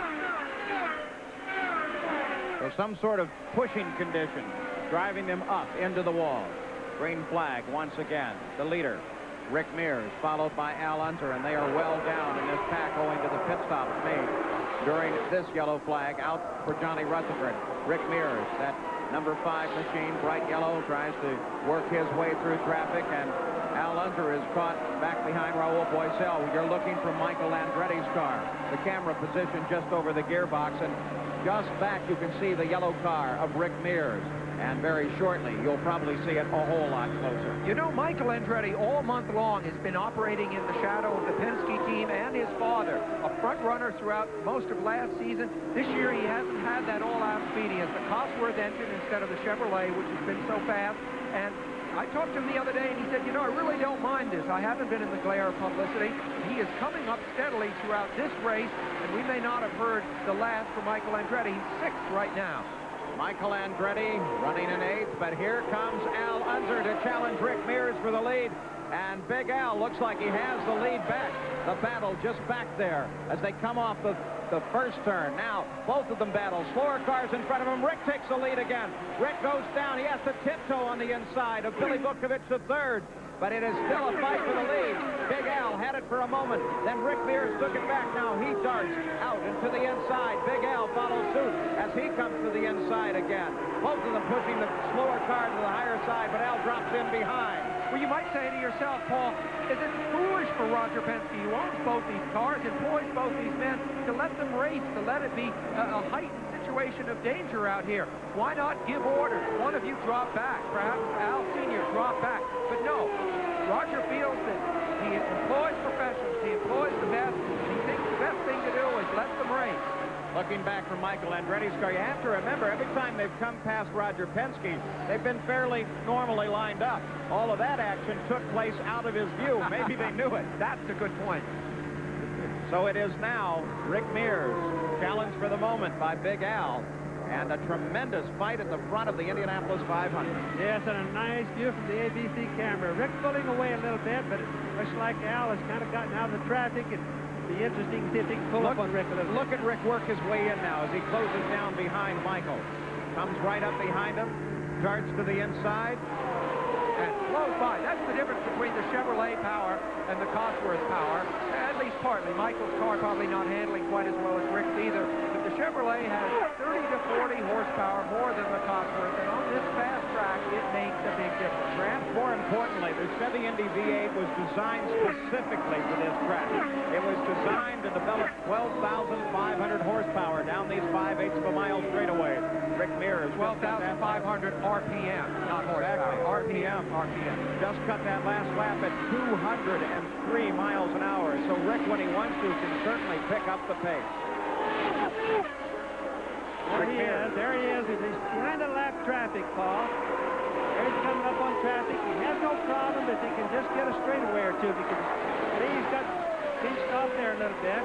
When that car runs down to the left, that kind of ruins the air for him, so he has to back off just a little bit so his wings can get some free air. This is what the other competitors in the Indy 500 are terrified of. Rick Mears in the lead, feeling good and pulling away.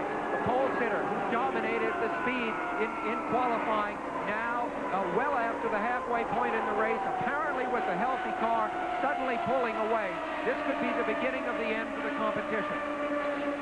So the question that we started at the beginning of the day, can the Penske team dominate? We look from Michael's car as Rick Mears sits ahead, followed by his teammate, Big Al, then Jim Crawford, Emerson Fittipaldi, and Bobby Rahal up into the top 5. We'll be back with more of the Indianapolis 500 after this commercial and a word from our local station.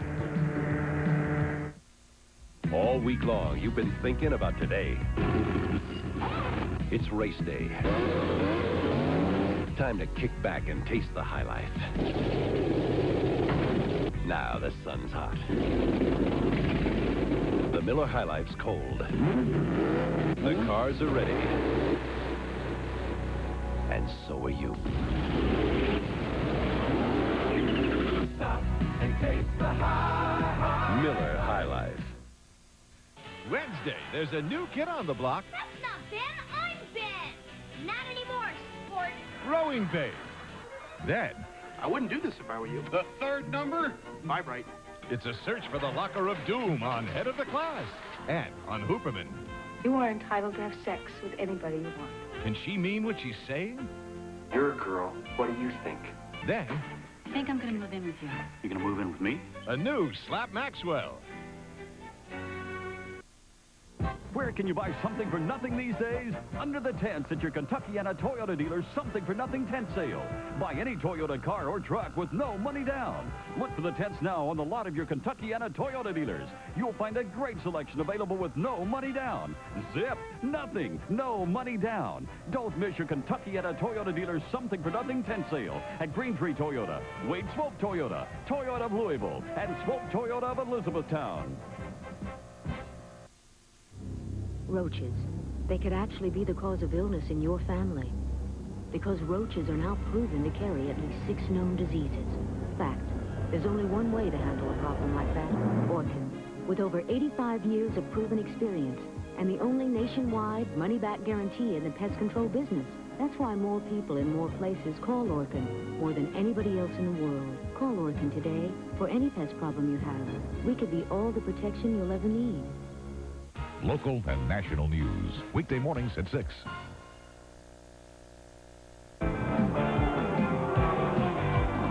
From the Indianapolis Motor Speedway, the 72nd running of the Indianapolis 500 continues. We are back live at the 72nd running of the Indianapolis 500-mile race as Chris Mears times her husband Rick, circling this track at better than 200 miles an hour and leading the Indianapolis 500. I'm Paul Page with Sam Posey, Bobby Unser, Brian Hammonds, and Jack Arute. We've had a tremendous amount of attrition, though not as bad as in previous years. Still, there are plenty of cars out. There's the leaderboard of the top 5. Perhaps most notable is that Bobby Rahal is slowly working his way up toward the front of the race. He has a different engine. That could be a factor. We'll talk about that in just a moment. While there has been great fighting all the way around the track, you're only scored at the starting line, and 4 different drivers have led this 500-mile race. Danny Sullivan, Rick Mears, Al Unser, and Jim Crawford. Bobby Rahal, there he is, car number 4. He runs in 5th place right now. He's been down in the serial, and they did report that there was a slipping clutch, but still, he is working his way up. Accidents have been a factor here as well. They began on the first lap. We have had now 12 yellow lights during the running of the Indianapolis 500. Only one injury has required hospitalization. That is Steve Chassie, who passed out for just a moment after contact with a wall, and they decided as a precaution to take him to the hospital. Just ahead of Bobby Rahal, you can see the number 20 car. That's 2-time world driving champion Emerson Fittipaldi, currently running in 4th place. So at the Indianapolis 500, 141 miles an hour the average. Sam Posey. Those poles that you see on the right flashing by are precisely 50 feet apart. So anybody who has a swimming pool or something that's 50 feet long and they have an idea what that means, look at them go by. At 200 plus miles an hour, they're gobbling up a football field. every second at Indianapolis. Bobby Rahal, magnificent onboard pictures. Our crew's really done a wonderful job with the shots here today at the Indianapolis 500. Bobby Rahal's engine is a Judd. They say that it gets better fuel economy. Is there a strategy here as he works his way up position by position to the front? Well, there was when they started the race. We've had so many yellow flags or caution flags since the beginning of this race that it really hasn't let Bobby Rahal have any advantages from any increased mileage. The yellow flags have just kept it coming. But we've got a long ways to go till the end of the race. They could start trying to work that strategy in a little bit. You can hear the engine as we go along. It hardly changes RPM. It tells you that he's turning about 11,500 RPM all the way around the track. Now, he's going to need a lot of fuel stops without yellow flags. Then we'll see if that fuel mileage really works. Bobby Rahal, 1986 winner of the Indianapolis 500. But at the lead of this race, the Penske team, Rick Mears and Al Unser. What are their tactics, their strategy? Let's go to Jackaroo. Well, Paul Page, right now you're looking at the brain trust that's been ensconced over here in Al Unser Sr.'s pit. You notice the different uniforms, one red, one gold, and one yellow? Well, that's about as close as you come to teamwork when you look at the Penske operation. Each team makes their own calls. I've chatted repeatedly throughout the day with Roger Penske. He said, no, we've left it up to each individual team. There will not be the type of team driving that we see, let us say, on Formula One races, like the one that we had on the air a couple of weeks ago from Monaco. Each team, Al Unser Sr. and Rick Mears, are going for the win all by themselves. Back up to you. Well, Rick Mears just turned a lap at 203 miles an hour. He's averaging at 142.8 miles an hour, well behind the pace of the fastest lap at the Indianapolis 500-mile race. So Rick Mears leads it. Big Al is in second place, and we'll be back with more in a moment.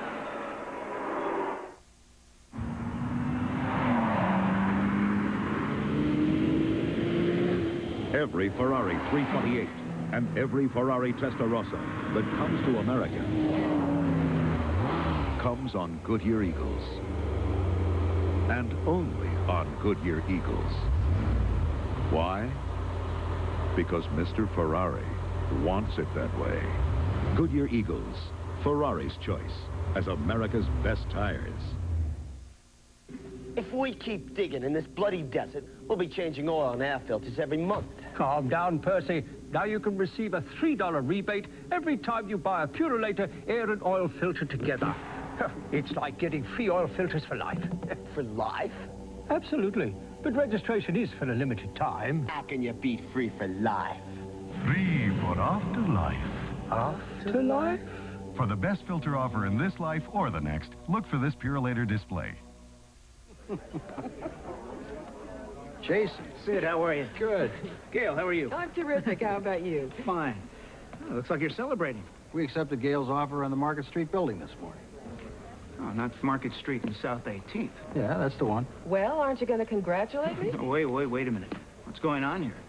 I mean, we made an offer on that space and we're still interested. You know that. Tough luck. The building's sold. What do you mean it's sold? You had every opportunity to make us a counteroffer. No, I didn't. I mean, you should have let me know what was going on. We would have upped our bid. I did. I called your office yesterday. What do you mean you called my office? I called your office to let you know you had until 5 last night to counteroffer. I left you a message. You left me a message?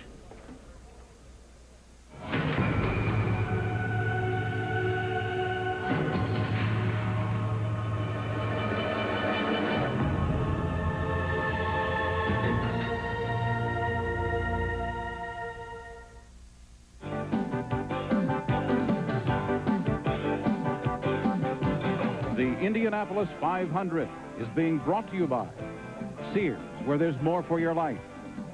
By AT&T, the right choice. And by Goodyear, because there really is a difference. The view from high above the Indianapolis Motor Speedway. Rick Mears works his way around, and you're watching from the Airship Enterprise, the Goodyear blimp, based in Pompano Beach, Florida. Rick Mears leads the race. Al Unser is in second place. The third member of the team, Danny Sullivan, who dominated so much in the early going, smacked the wall. Fortunately was not injured, but his car badly destroyed, out of the race, and now Danny stands with Brian Hammond. Danny has been released from the infield hospital. First of all, Danny, are you okay?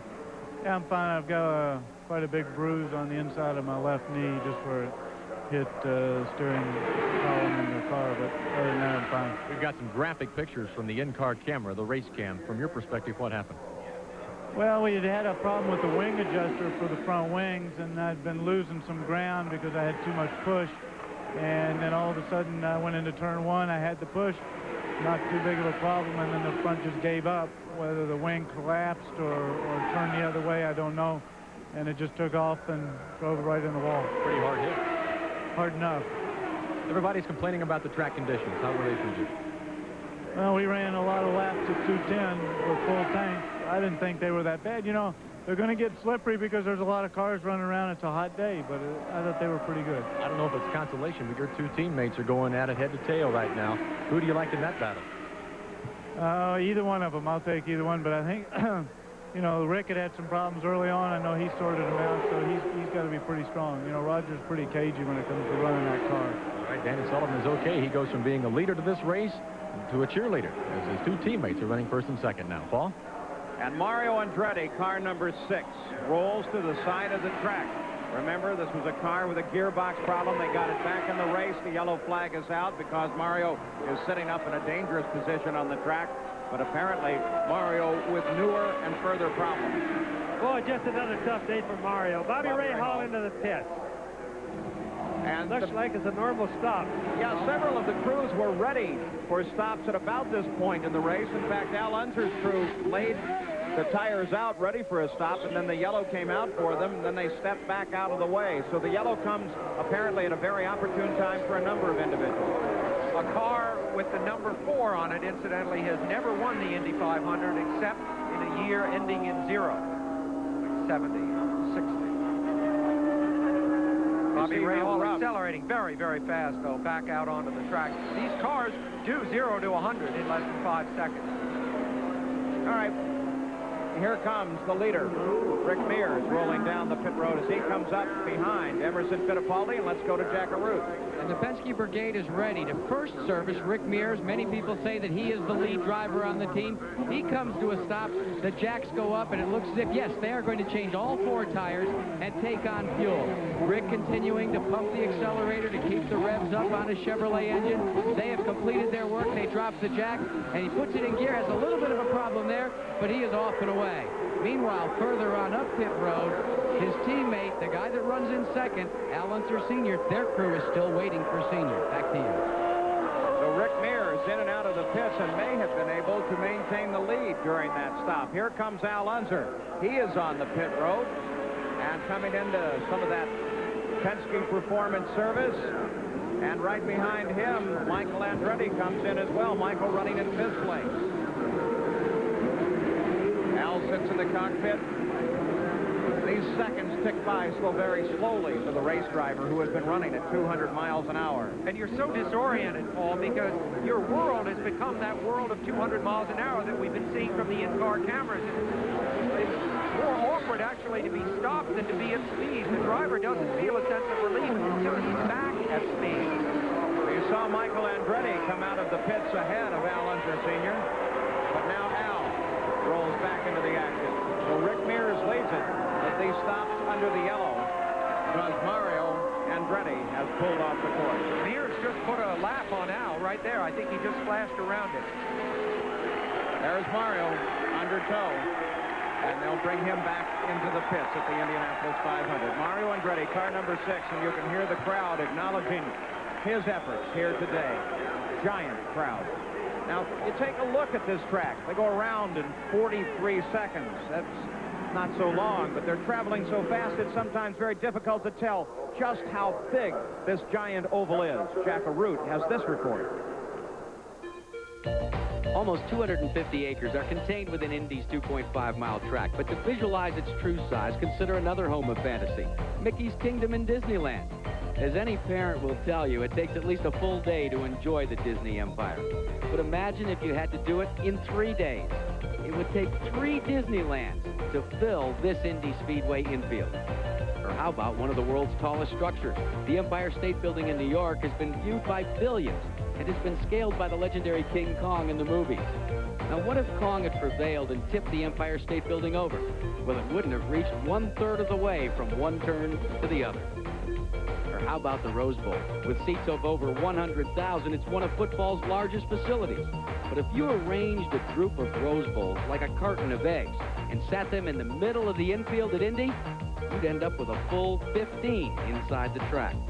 So the next time you want to describe something as gigantic, just tell them it's as big as the Indy infield. Mario Andretti sits in the pits with a problem as big as the Indy infield. The second time that he has spent time in the pits, and as you can see, they're working at the back of his car, and that's not a good sign. Now, in slow motion, Bobby Unser, you worried about something breaking in the suspension. This is his accident again. Yes, Paul. And he was fighting it. It was just pushing into the wall. Well, yes, it looked. I saw another shot where it looked like water had come out. Not the suspension breaking on Danny's car, but possibly something coming out from the front. Remember, he could have had that wing break. I still think that there's a series there of unexplained accidents that they'll have to examine again. We're under yellow. We'll be back with more from Indianapolis in a moment.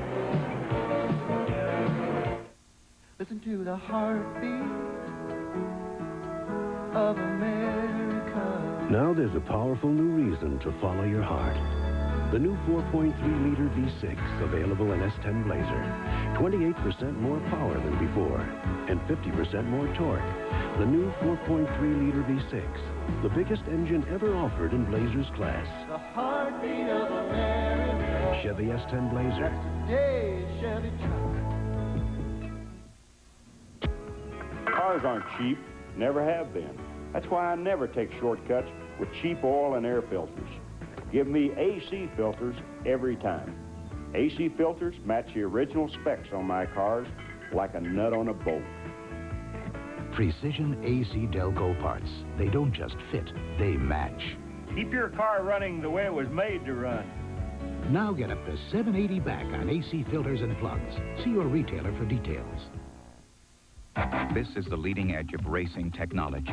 The perfection of the new Pennzoil Z7 Special, powered by the Penske Chevrolet engine. And from day one, it has run on the world-class protection of Pennzoil motor oil. There is no other engine in the world like it, and no other oil in the world can protect it like Pennzoil. Pennzoil, world-class protection that exceeds U.S. warranty requirements of every car maker in the world. Now save $3 a case or 20 cents a quart. See mail-in rebate coupon on the back of every bottle. You know what smooth is? You gotta stop and taste the High Life. Smooth is the sensation of cracking open a cold Miller High Life. Smooth is the anticipation of that first mouthful hitting the back of your parched throat. Smooth is the feeling of a beer that goes down easy, never bitter. Stop and taste the High Life. Smooth is knowing how good that first Miller High Life tasted, and that it's time to enjoy another.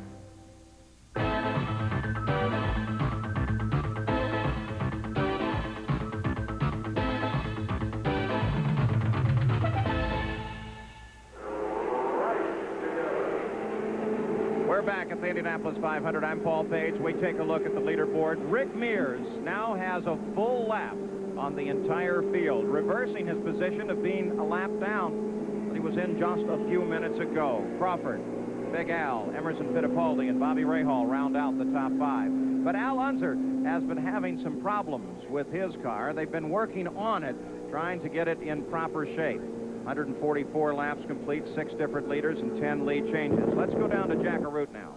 Paul, in that last series of pit stops between your first and second place runners, Al Unser Sr. and Rick Mears, Mears leading, the difference was 8 seconds. Al Unser Sr. took 8 seconds more in the pits. Now, that's equal to about 850 yards on the racetrack. But let me show you what accounted for approximately 5 seconds of that stop. You see this wheel here? This is the wheel that we're very much used to in IndyCar racing. It's open, and the lug goes right here on the wheel. The wheel nut goes right on the lug here. These are the new type of wheels that the Penske team and many others are using.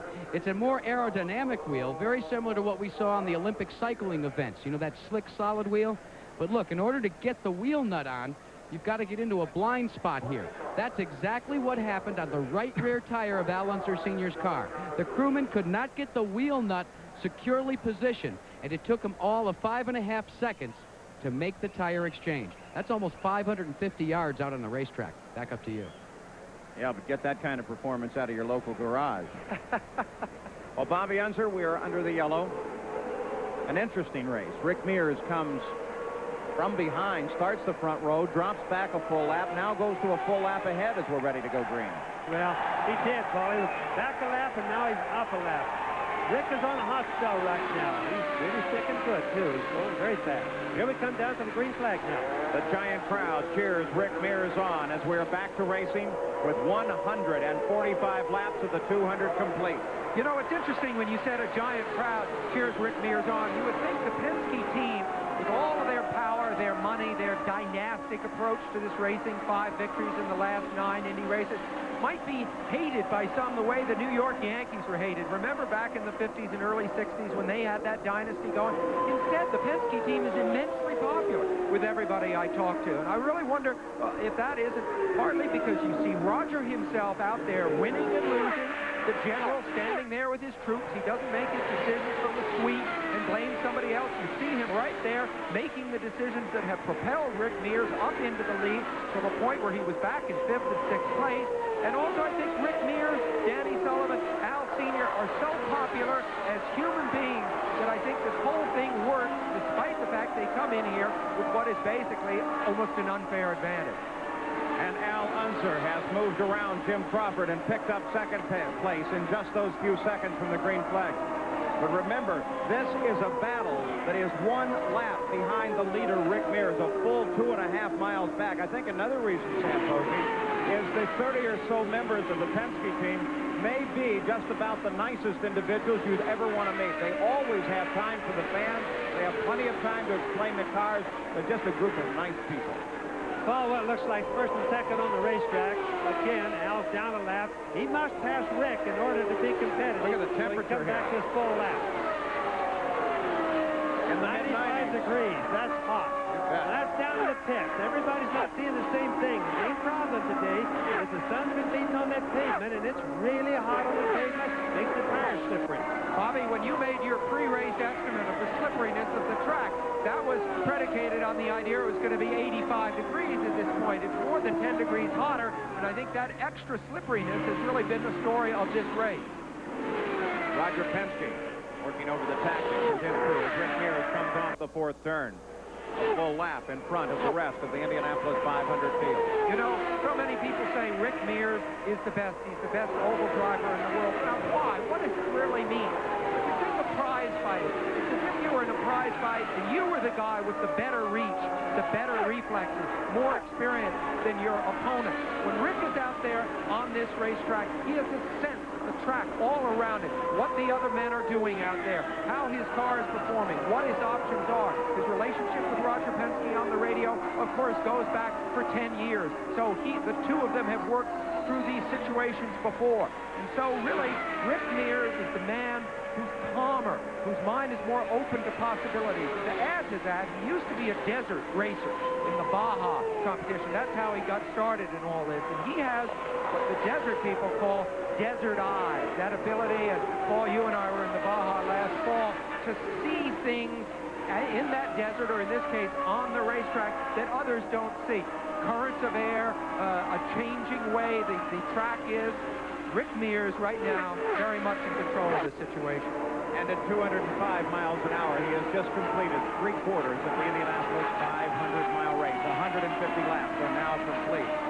Rick Mears, a very private man, away from the track, quiet, sleeps a lot.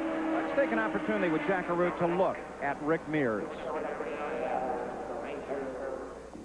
If genetic engineers created the ultimate IndyCar driver, their blueprint would form a creation with perfect vision, superior strength, split-second reflexes, emotional control, computer-keen mechanical knowledge, and a killer instinct. The prototype may already exist in the form of 36-year-old Rick Mears. He's a rebel and a runner. He's a signal turning green. He's a restless young romantic, wants to run the big machine. Rick is very methodical in his approach.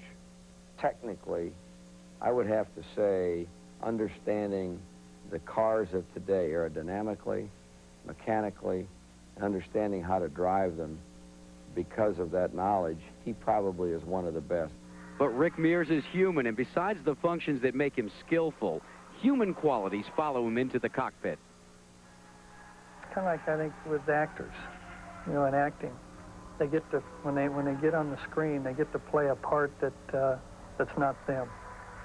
And I think that kind of runs over into the racing. In the racing, I kind of get to do something that's not me. The killer instinct or the selfishness, that's not me, you know, in real life.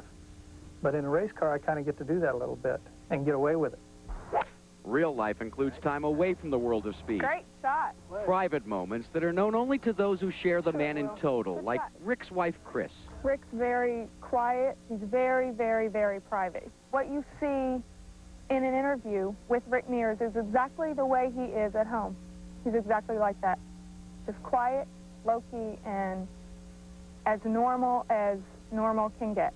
This Mears normalcy is fashioned around a profession that few see, but provides the foundation for what is the New World man. He's got to make his own mistakes. I know to have none as he makes. He's old enough to know what's right, but young enough not to choose it. The New World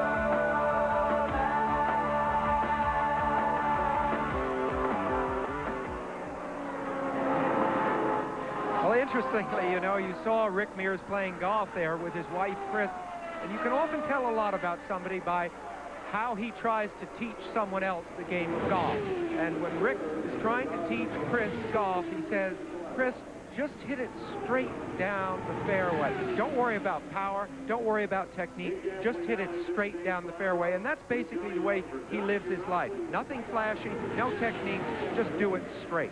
154 laps complete. Rick Mears at 202 miles an hour. Fire out in the infield. Tar on fire out there. This is not on the racetrack, and there is plenty of fire equipment here in the grounds, and it seems to be far enough away from the racetrack that none of that smoke would blow across the track, well back behind the Tower Terrace grandstands, and not affect the running of the 500-mile race.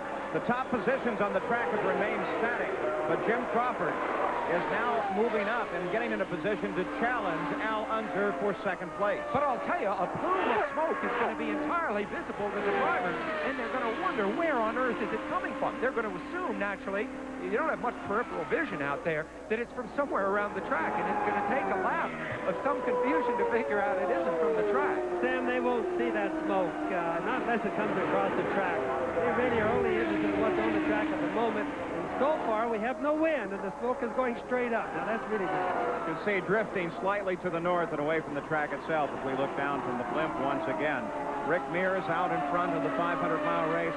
Look at this magnificent facility that is the Indianapolis Motor Speedway, only used once a year for the running of the Indianapolis 500-mile race. Rick Mears continues his lead, followed by Al Unser Sr. and Jim Crawford. We'll be back in just a moment.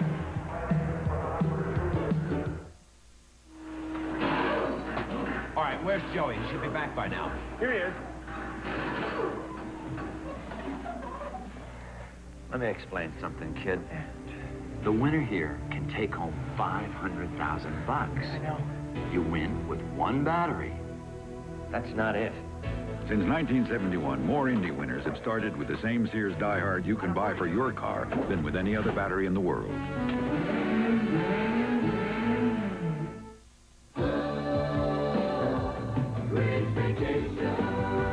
The joys of getting ready for summer vacation.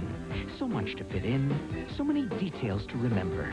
That's why it's nice to know Holiday Inn hotels are always there, with everything you want in a vacation hotel. Now with summer great rates, enjoy it all for only $29, $39, or $49. But get going, rooms are limited. Call now for summer great rates at a great vacation hotel. You gotta be tough to keep 45 bears in line. But even us tough guys like a little extra comfort underneath. And that's why I switched from ordinary underwear to Hanes. I like the soft touch of Hanes pure cotton t-shirts and the smooth fit of Hanes comfort weave waistbands. Now I'm as nice to be around as a teddy bear. Right, guys?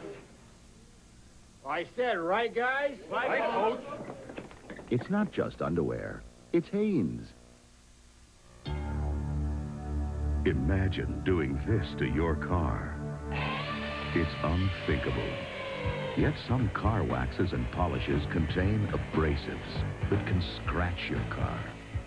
Introducing new Armor All Car Wax with no harsh abrasives, with a polishing ingredient so fine it won't scratch your car. Armor All Car Wax. It shines and protects, but it won't scratch. Tomorrow on ABC Sports, the boys of summer return to primetime.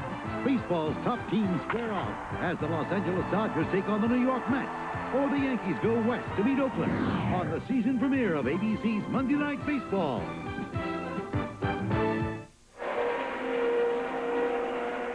We're back at the Indianapolis Motor Speedway. The yellow just came out, and that brings the crowd to their feet, this massive crowd. Possibly the reason for the yellow is this car, the 23 machine. That's Terrell Pomrod, driving in his first oval race, certainly his first Indianapolis 500. He's in 16th position, but the car rolled down below the yellow line, and as a result, they put the yellow flag out. Now, one of the key factors of an Indianapolis 500-mile race is the pit stop competition. We have seen some tremendous stops here today. The Penske team has done a magnificent job. And we saw a moment ago Michael Andretti as he stopped simultaneously with Al Unser. The pit Two stops very good stops. Well, exactly. They make you realize how much this is truly a team sport. It isn't just the driver. I mean, actively, the 6 men that come over the wall to work on the car are part of the race. And their performance has a lot to do with advancing their car in the race. Remember, Sam, they're having one more man over the pit wall this year than we had last year, and that probably is some of the answer why the pit stops have been so much faster today. In the top 6, we have 4 different racing engines. As we're slowed under the yellow and you look over Michael Andretti's right shoulder, running in 6th place on the track. Remember, Rick Mears is a full lap ahead of the 2nd place car of Al Unser. But pit stop competition goes far further here at the Speedway. During the past week, Jack Arute watched the pit stop competition. These are the tools of nameless men. Men that are the unsung heroes of Indianapolis, the pit crew. And on Thursday, they took center stage before a record crowd for the Miller High Life Pit Stop Competition. The finals pitted the crew of 85 Indy 500 champ Danny Sullivan against last year's winning crew, the Mario Andretti team.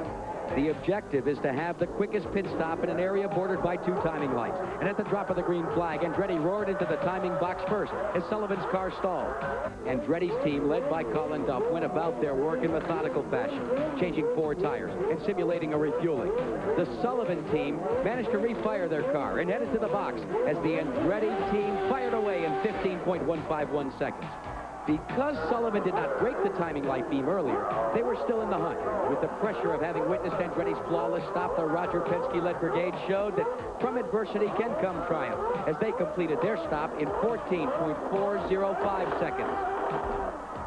The Penske pride was riding high, and the emotional impact was evident. Although offsetting infractions required a repeat run, the results were unchanged, and the $25,000 winner's check went to the Sullivan team, their 3rd win in the past 4 years. And speaking of pit stops, Al Unser Sr. makes his pit stop in the race. Crew, their work on that machine, and again, working with the front wing of the car. They try and make sure that it doesn't move, taping it once again. Apparently there is a problem with these cars where the wing moves a little bit, so they add just a little bit of tape to try and support.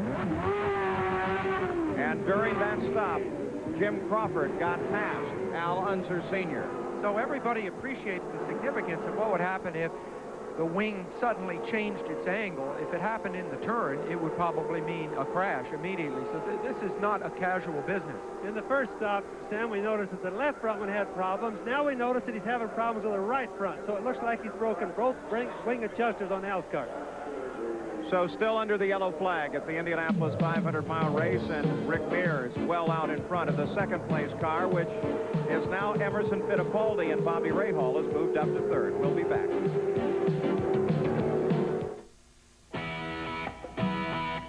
You gotta stop and taste the high life. Stop and taste the high life. Spend some time just finding out, working for $1. Miller High Life, brewed to be smooth, never bitter. Takes time to make, time to enjoy. Stop and taste the high life. Miller High Life. Look who's back on the Disney Sunday movie. I'm coming to get you. The Bride of Boogity. Then, a network premiere. My rat on these guys will blow me away. One man's vengeance will bring New York City to its knees. 3 weeks ago, he hit the Battery Park. Now it's everywhere. Timothy Hutton, Robert Urich, Turk 182. Right after the Disney Sunday movie, Sunday.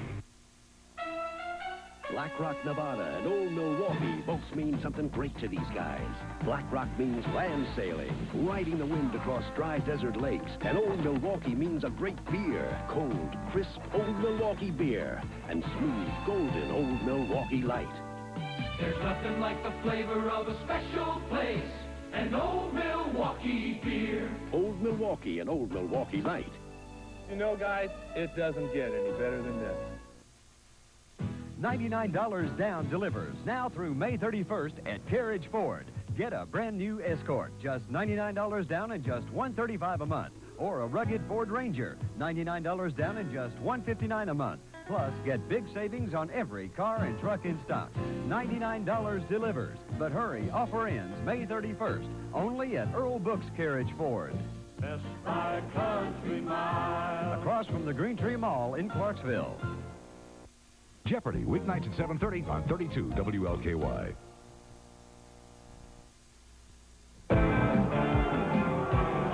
ABC Sports' exclusive live coverage of the Indianapolis 500 continues. We're back racing under the green flag. The 72nd running of the Indianapolis 500. 164 laps are complete. 200 the scheduled distance. 500 miles. Accelerating down the backstretch, that is Rick Mears, the Chevrolet-powered machine.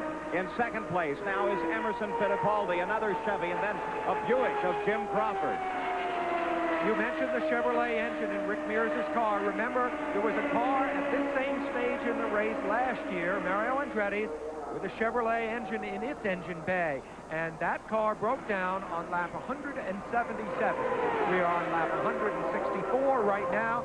It will be interesting to see what happens from here to the end as we look at the race cam from Michael Andretti's car, which you see bringing up the back of that group there. There's Rahal. Bobby Rahal running fifth. Now, the most interesting thing is that Rick Mears did not stop on the last yellow flag for fuel. Now, what this means is that Roger Penske knows that he has a lap on the field. So he's gambling for Rick staying ahead, running in clean air. He's gambling that he's going to have another yellow, or he'll be able to make his last stop. He only needs one more stop for the finish, still under the green and not lose the lead. Looking back from Bobby Rahal's car as we watch Al Unser just behind. Now let's reconsider. On lap 160, 6 laps ago, Al Unser stopped, Michael Andretti stopped, Emerson Fittipaldi stopped, and Bobby Rahal stopped. Now, logic would tell you that at least 3 of those cars will have to stop again before the finish. Interestingly enough, as you suggested, Bobby Unser, Rick Mears did not stop. No, he didn't. Oh, we just... Number 48 just blew an engine. Rocky right Moran. in the front straightaway here. Really blew it, too. We could hear it clear up here in the booth. Pulls off the grass, but did he oil down the main stretch? He got to the inside pretty quickly, but they're not going to take a chance. The yellow flag is back out again. Rocky Moran. Good move by Chief Steward Tom Binford and the officials. Don't take a chance of running them down that straightaway at speed with the potential of a lot of oil on there. Don't take a chance. And also, another good move by a driver in the race, because Rocky immediately pulled it off to the left, got it off the track as fast as he could. But he crossed the exit to pit lane, leaving oil there. All right, so Rick Mears leads 167 laps, but we're coming to the close of the Indianapolis 500. One name we need to watch is Bobby Rahal. We'll be back. Back at the 72nd Indianapolis 500. About 30 laps to go in this race. And as a result of the last series of pit stops, Rick Mears may have been joined on the leader lap by a number of other cars. And also important is that the officials have determined that going back to green on the 166th lap, car 20, that's Emerson Fittipaldi, passed another car, and so they are going to penalize him one lap. So a scrambling in the order here, and as they come past the line, we'll be able to determine what kind of vulnerability Rick Mears may have. There's Emerson Fittipaldi, and that's the one they say they're going to penalize. Well, they've most certainly been going good, Paul. It's a shame to lose a lap, especially at this time of the race, because he doesn't really have a lot of chance to make it up.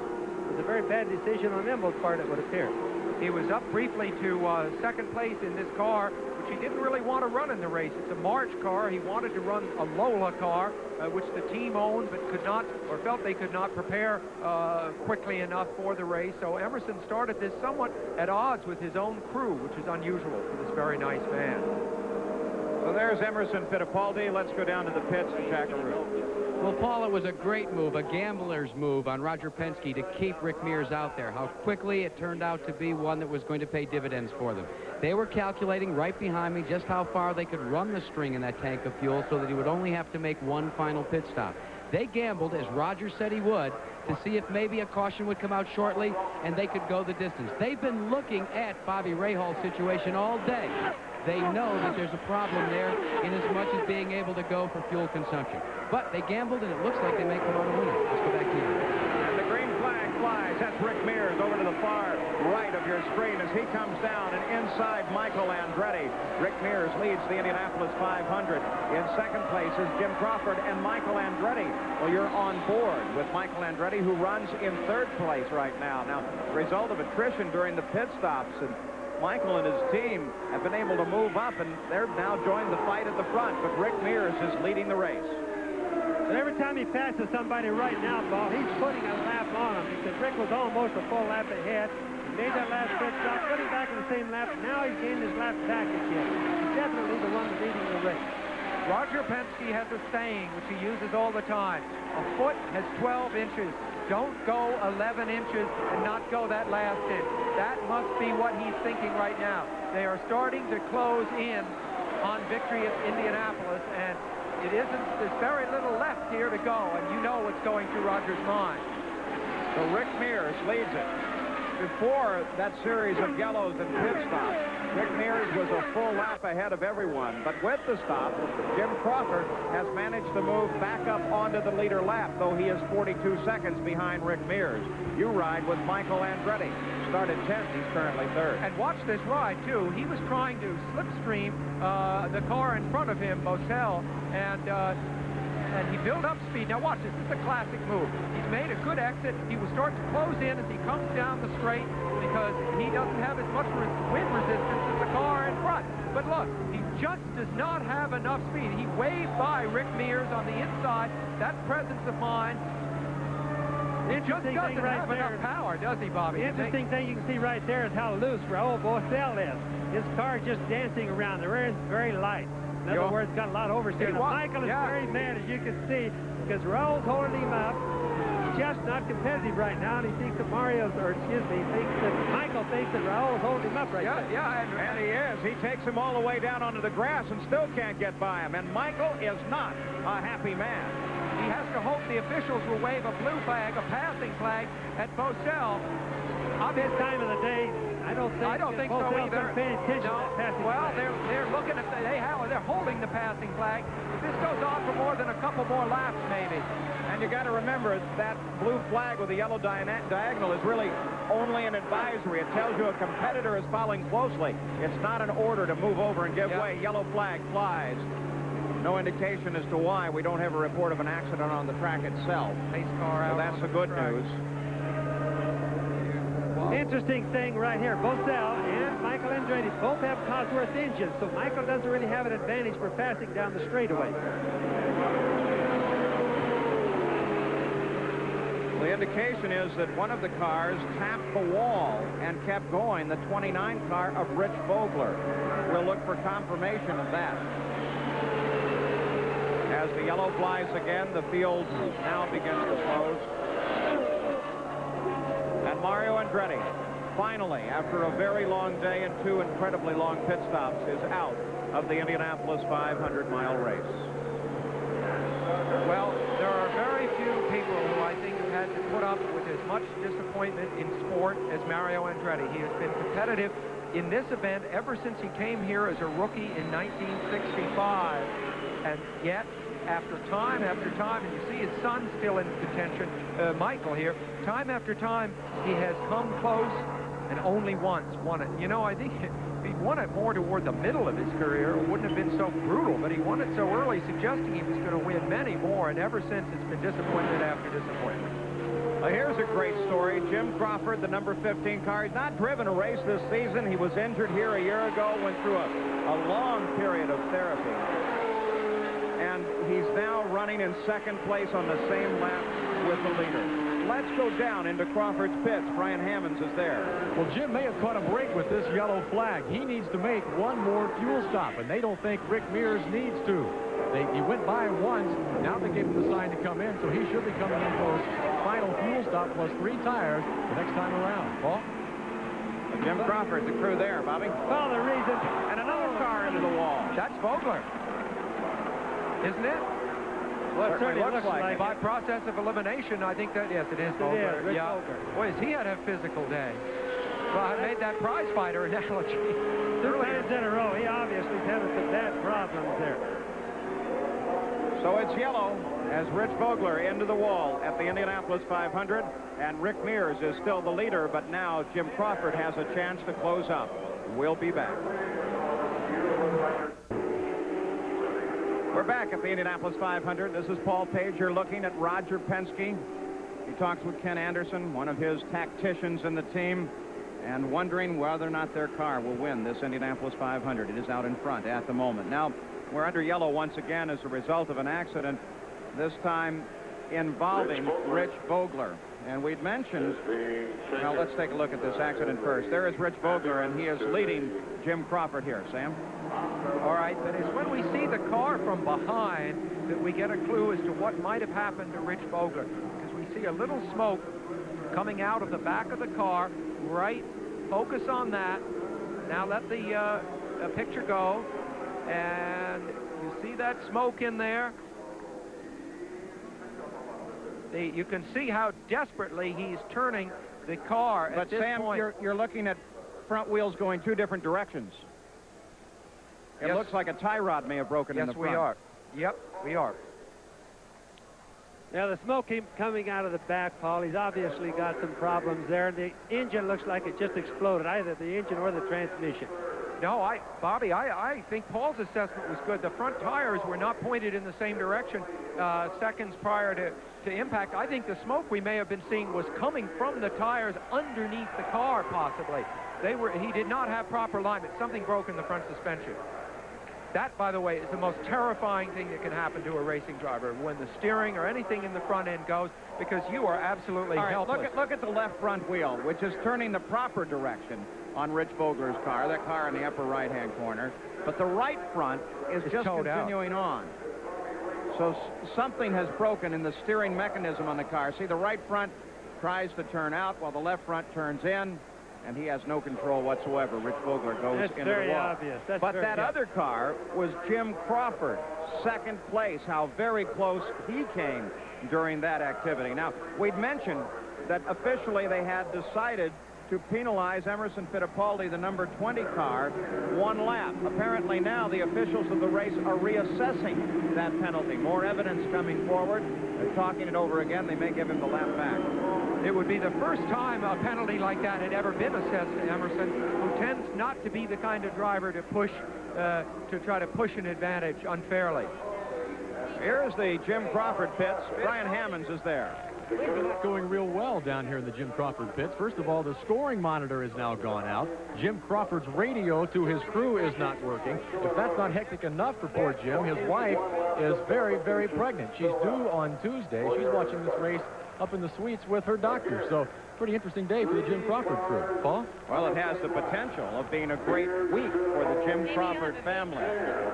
Just to restate, though, that he is driving this with a right foot that is still in great pain. I talked to him just the other day. He was standing by the pit wall with his cane, and I said, how do you feel? He said, I got a lot of pain in my right foot. Believe me, I'm not complaining, because only 2 months ago I couldn't walk at all. So from 2 months, unable to walk, to in and out of the lead of the Indy 500, Jim Crawford has got to have at least a light heart right now. Sam, it appears right now that they put Emerson Fittipaldi back up in the second place, or reinstated that lap they took away from him. So that puts him on first, in second. Jim Crawford is third right now.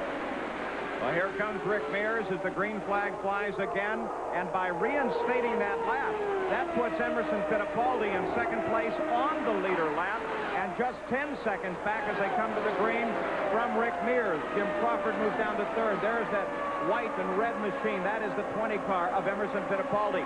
Back up into second place as they recalculate that lap and that penalty. Emerson told me the other day, I love this race, Sam. He said, so much. I would like to come back here year after year after year and compete in it. He, of course, won the World Championship twice.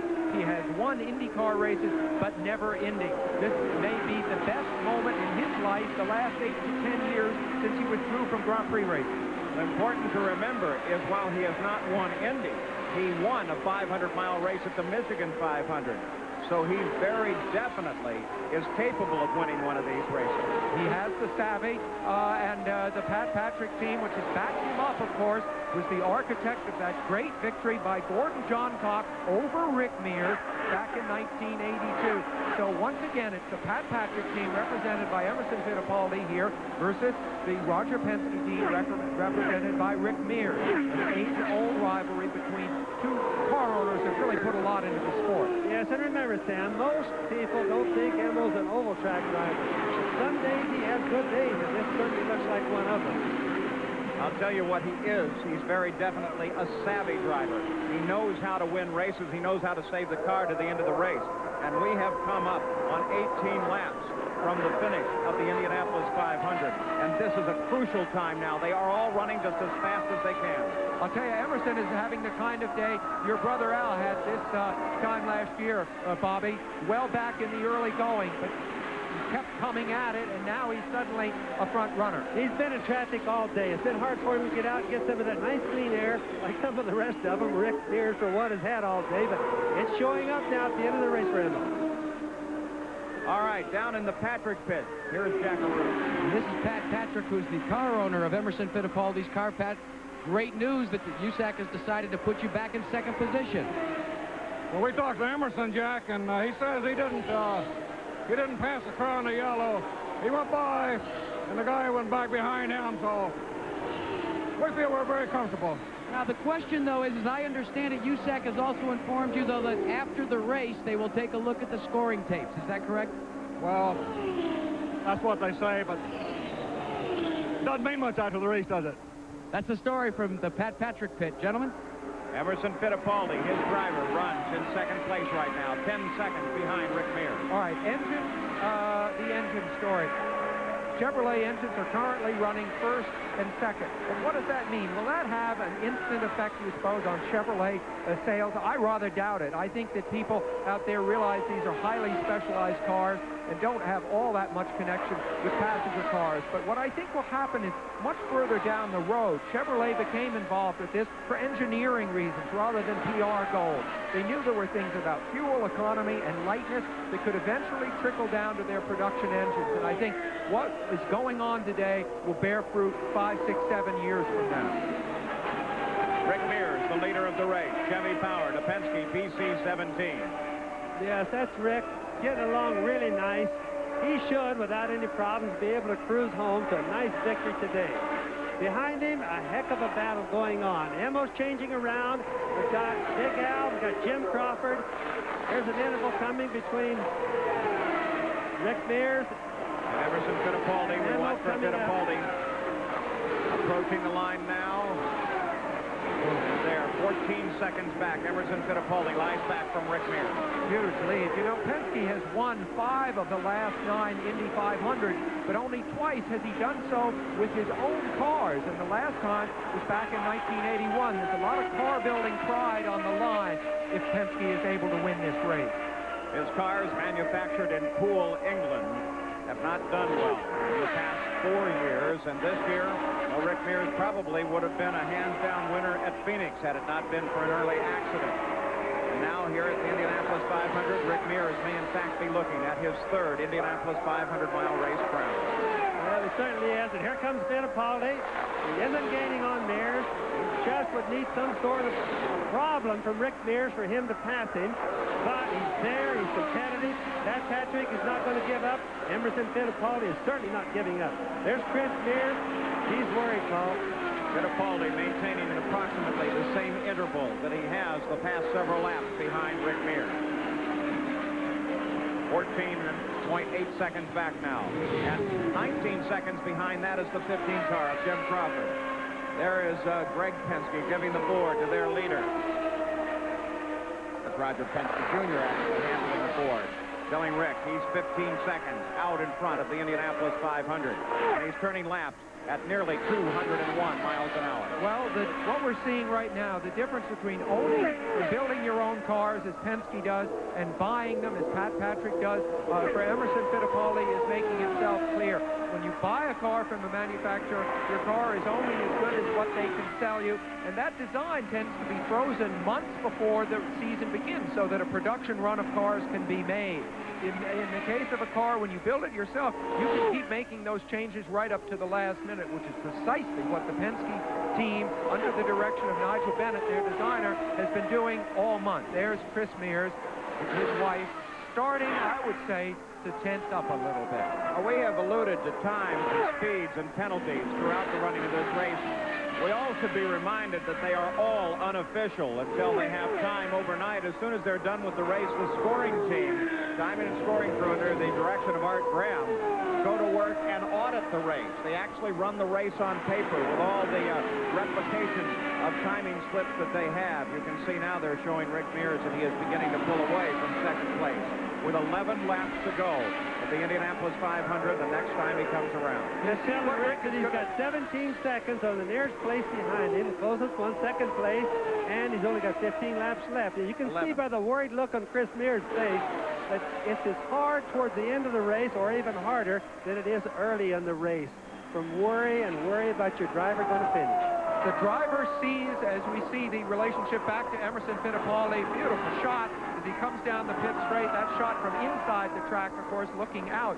But when the driver sees those pit signals, he's also receiving the same information via his radio. And when you have the visual confirmation of what you're doing and you hear it at the same time, it's a fantastic sense of being in control. And right now, if there's a problem that Rick Mears has, it will be that his emotions will rise up too much inside of him. You have to keep these things under control. You can watch Emmo as he went around that last turn, how well he's kicking. Emmo's been pretty good all day. It's like we said earlier, he's just been in too much traffic. But he isn't going to catch him on speed. It would have to be something untoward now. Agreed, Bobby? No, in fact, if there was a yellow, for example, and they bunched up, I think Rick still has the speed over Emerson, don't you? Oh, he certainly does. Yeah. Rick has had the speed over everybody with the exception of Danny. And of course, Rick had problems earlier on the race, as we've all watched, but he's in there now, and he's handling good. There's a fascinating perfection to the 500-mile distance, isn't there, Paul? I mean, we've seen so much go on through the race, and yet suddenly the dust has cleared, the stage is set, and the man that really has been fastest all month is pulling away in the Indy 500. A very clear view of the Indianapolis 500 now. 3 men on the leader lap. Rick Mears has completed his 191st, just 9 to go. Emerson Fittipaldi, 17 seconds back, and Jim Crawford rides in 3rd place on the leader lap with Rick. Let's go to Jackaroo. Chris, how are the butterflies? Well, they're going by the minute. We have 8 laps to go, and I just want to get this over with, and I want him to win the race. Well, that's the story from down here. Believe me, the butterflies are bullets. Back to you. Well, the question is, will Rick Mears become a 3-time champion and join that rather elite group? And if he does, What does that hold in store for Rick Mears? He is, after all, only 36 years old. He holds the potential of being the first 5-time winner of the Indy 500 or 6-time winner. 3 years ago, I made the prediction that when all the dust settled, Rick Mears would be the great champion of Indianapolis, that he would have more wins at the time he retired than anyone else. Of course, he's had to come very close a couple of times recently without managing to win the thing. But a third win today would start to make that possibility look more like a reality. You know, Roger Penske, great thing. What is he feeling right now? He says, I always come to Indianapolis as if I have never won it. So you're not saying, here's a man who's won it a number of times, and this is business as usual. He is going to be very, very excited if this car wins. Let's remember, Sam, Emil still could win this race. Looks like Mears is going to win it, no doubt. He's definitely the fastest, but Emil is in second place, charging hard. And when you look at Patrick and Penske in that scene we just saw, you know, there's two of the old biggie car owners. Well, Bobby, I've got to point out to you, you just said it looks like he's going to win it, no doubt.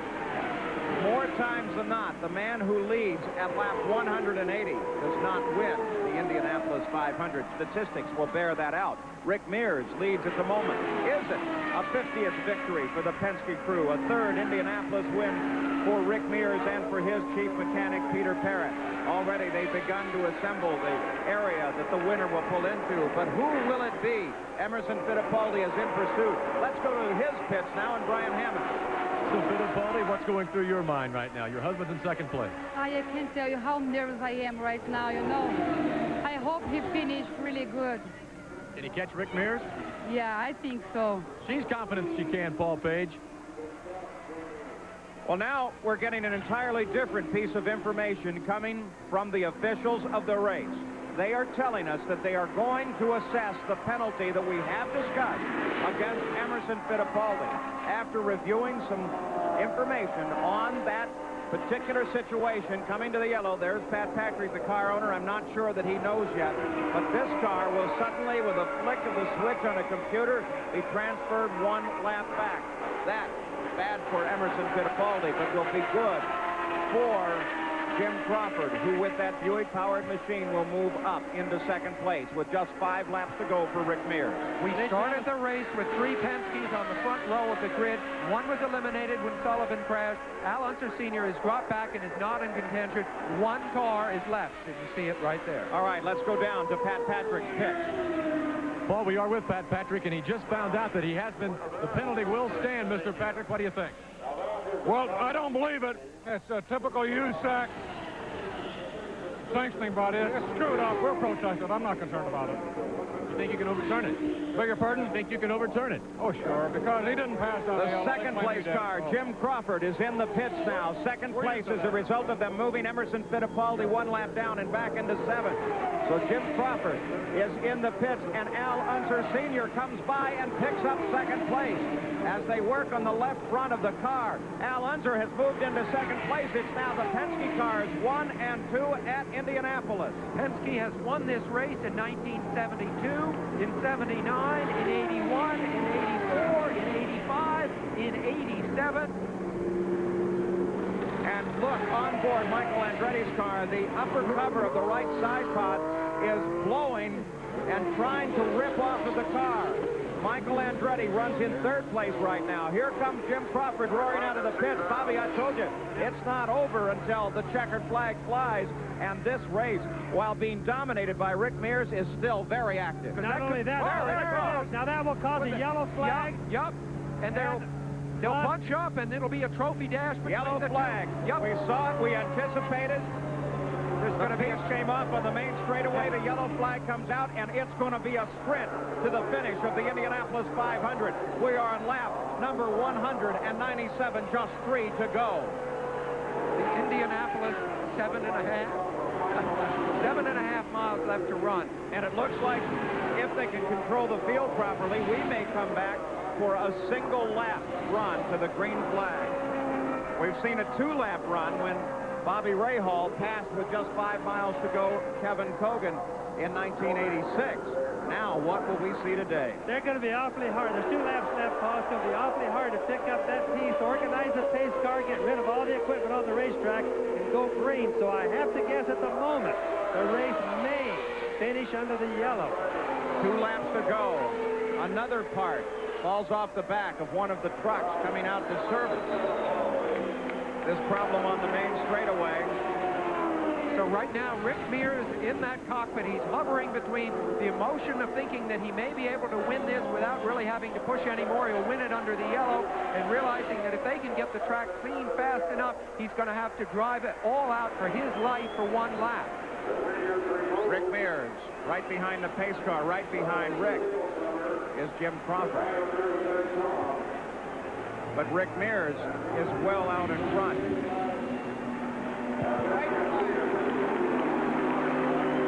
So yellow flag with just 5 miles now separating Rick Mears from his 3rd Indianapolis 500-mile race championship. Can they clear the track fast enough? And if they do, can anybody catch Rick Mears? Bobby, I suspect that you are right. It looks like Rick Mears can coast now to his 3rd Indianapolis 500-mile race win. Remember, Paul, we still worry about the cars on the yellow. That's when they develop the most heat inside the engine. He still could have a problem. We don't want him to. We certainly don't. But nonetheless, it could happen. You can tell by the look on Pinsky's face, by Chris's face. They're worried about the same thing. If you can see inside of Rick, he's worried about the same thing. Al Unser in 2nd place. No, Jim Crawford now, they report. They can't make it to the green. Paul, we're 199 laps right now. So effectively, the Indianapolis 500-mile race at 80 miles an hour for Rick Mears has come to an end. Rick always says that he thinks of his driving as a way that he can pay the crew back for the job that they've done. And listen to that crowd. But did you also see the way he almost waved them away? He said, "Don't clap for me yet. Don't clap yet. It's not quite over." And he's right. The 500 has never finished this way. It has finished under yellow with rain. The 199th lap being run out. Roger Penske holds his breath for 1 very long lap. Chris Mears stares down at the ground. Listen to the crowd. We never like to see a race finish under the yellow, but you can't say this hasn't been one of the nicest races we've ever seen, Paul. And you can't say that it wasn't decisively won by the man currently leading. You know what I mean? The yellow did not change the order of things. So on to the main straightaway, the 4th and final turn. The final lap now being completed. The pace car will actually see the checkered flag first. And there is the checkered flag alongside the yellow. Rick Mears has won his 3rd Indianapolis 500, and Chevrolet has won at Indy. Rick is one happy person. 3-time winner. Another one of these big groups of 3-time winners. Look at Trent. Penske. Penske just continues to set records. Rick Mears won the Indy 500, only the 2nd time he ever raced here. What a prodigy of the Speedway. 2nd place in an amazing run, Jim Crawford. 3rd place, Al Unser, the defending champion. Unofficially, Michael Andretti being shown in 4th place and Bobby Rahal in 5th, followed by Raul Boisel and Emerson Fittipaldi. But car number 5. Even better. I can't explain it. The guys just did a tremendous job. We had a little trouble, and early on and got down lap, and that just shows how tough the guys were. They turned us around and got us going and got us back up that lap, and then even a lap above. So, the Chevrolet just ran beautiful all day, and the guys did a tremendous job. They've said all month that you may very well be the perfect race car driver for Indianapolis. After this performance today, coming back from adversity, coming back up on top, what were your thoughts in the final couple of moments when you saw the yellow flag come out? Well,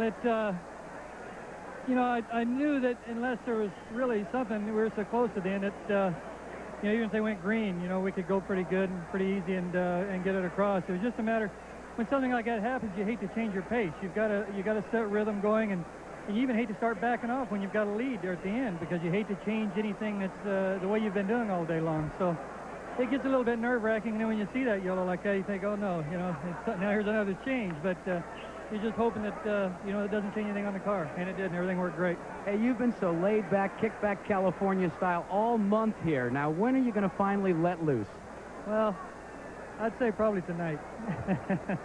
I imagine that in the Penske team, there will be one whale of a party tonight, gentlemen. Maybe right now. Let's go back up to you. So Rick Raven Mears has won his third Indianapolis 500-mile race.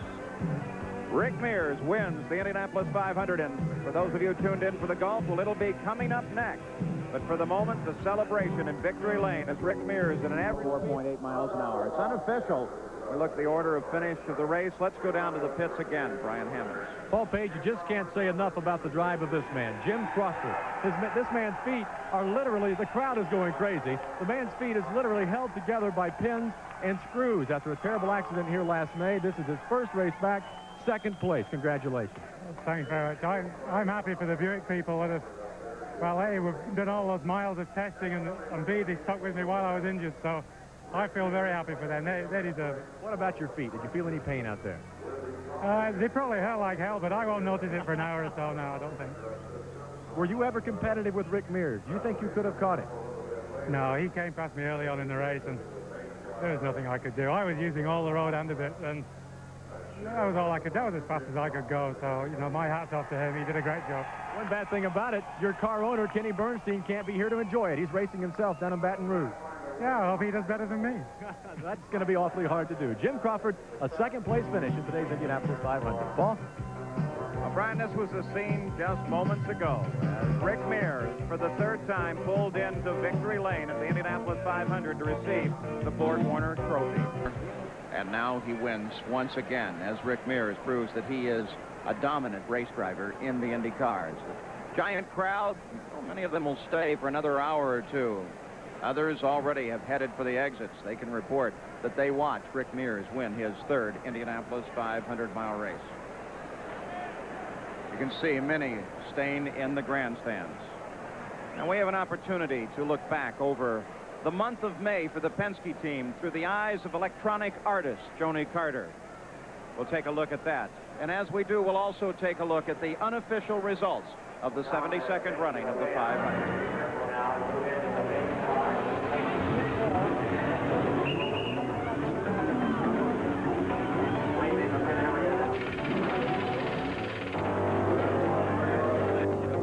Day one with the Chevrolet engine.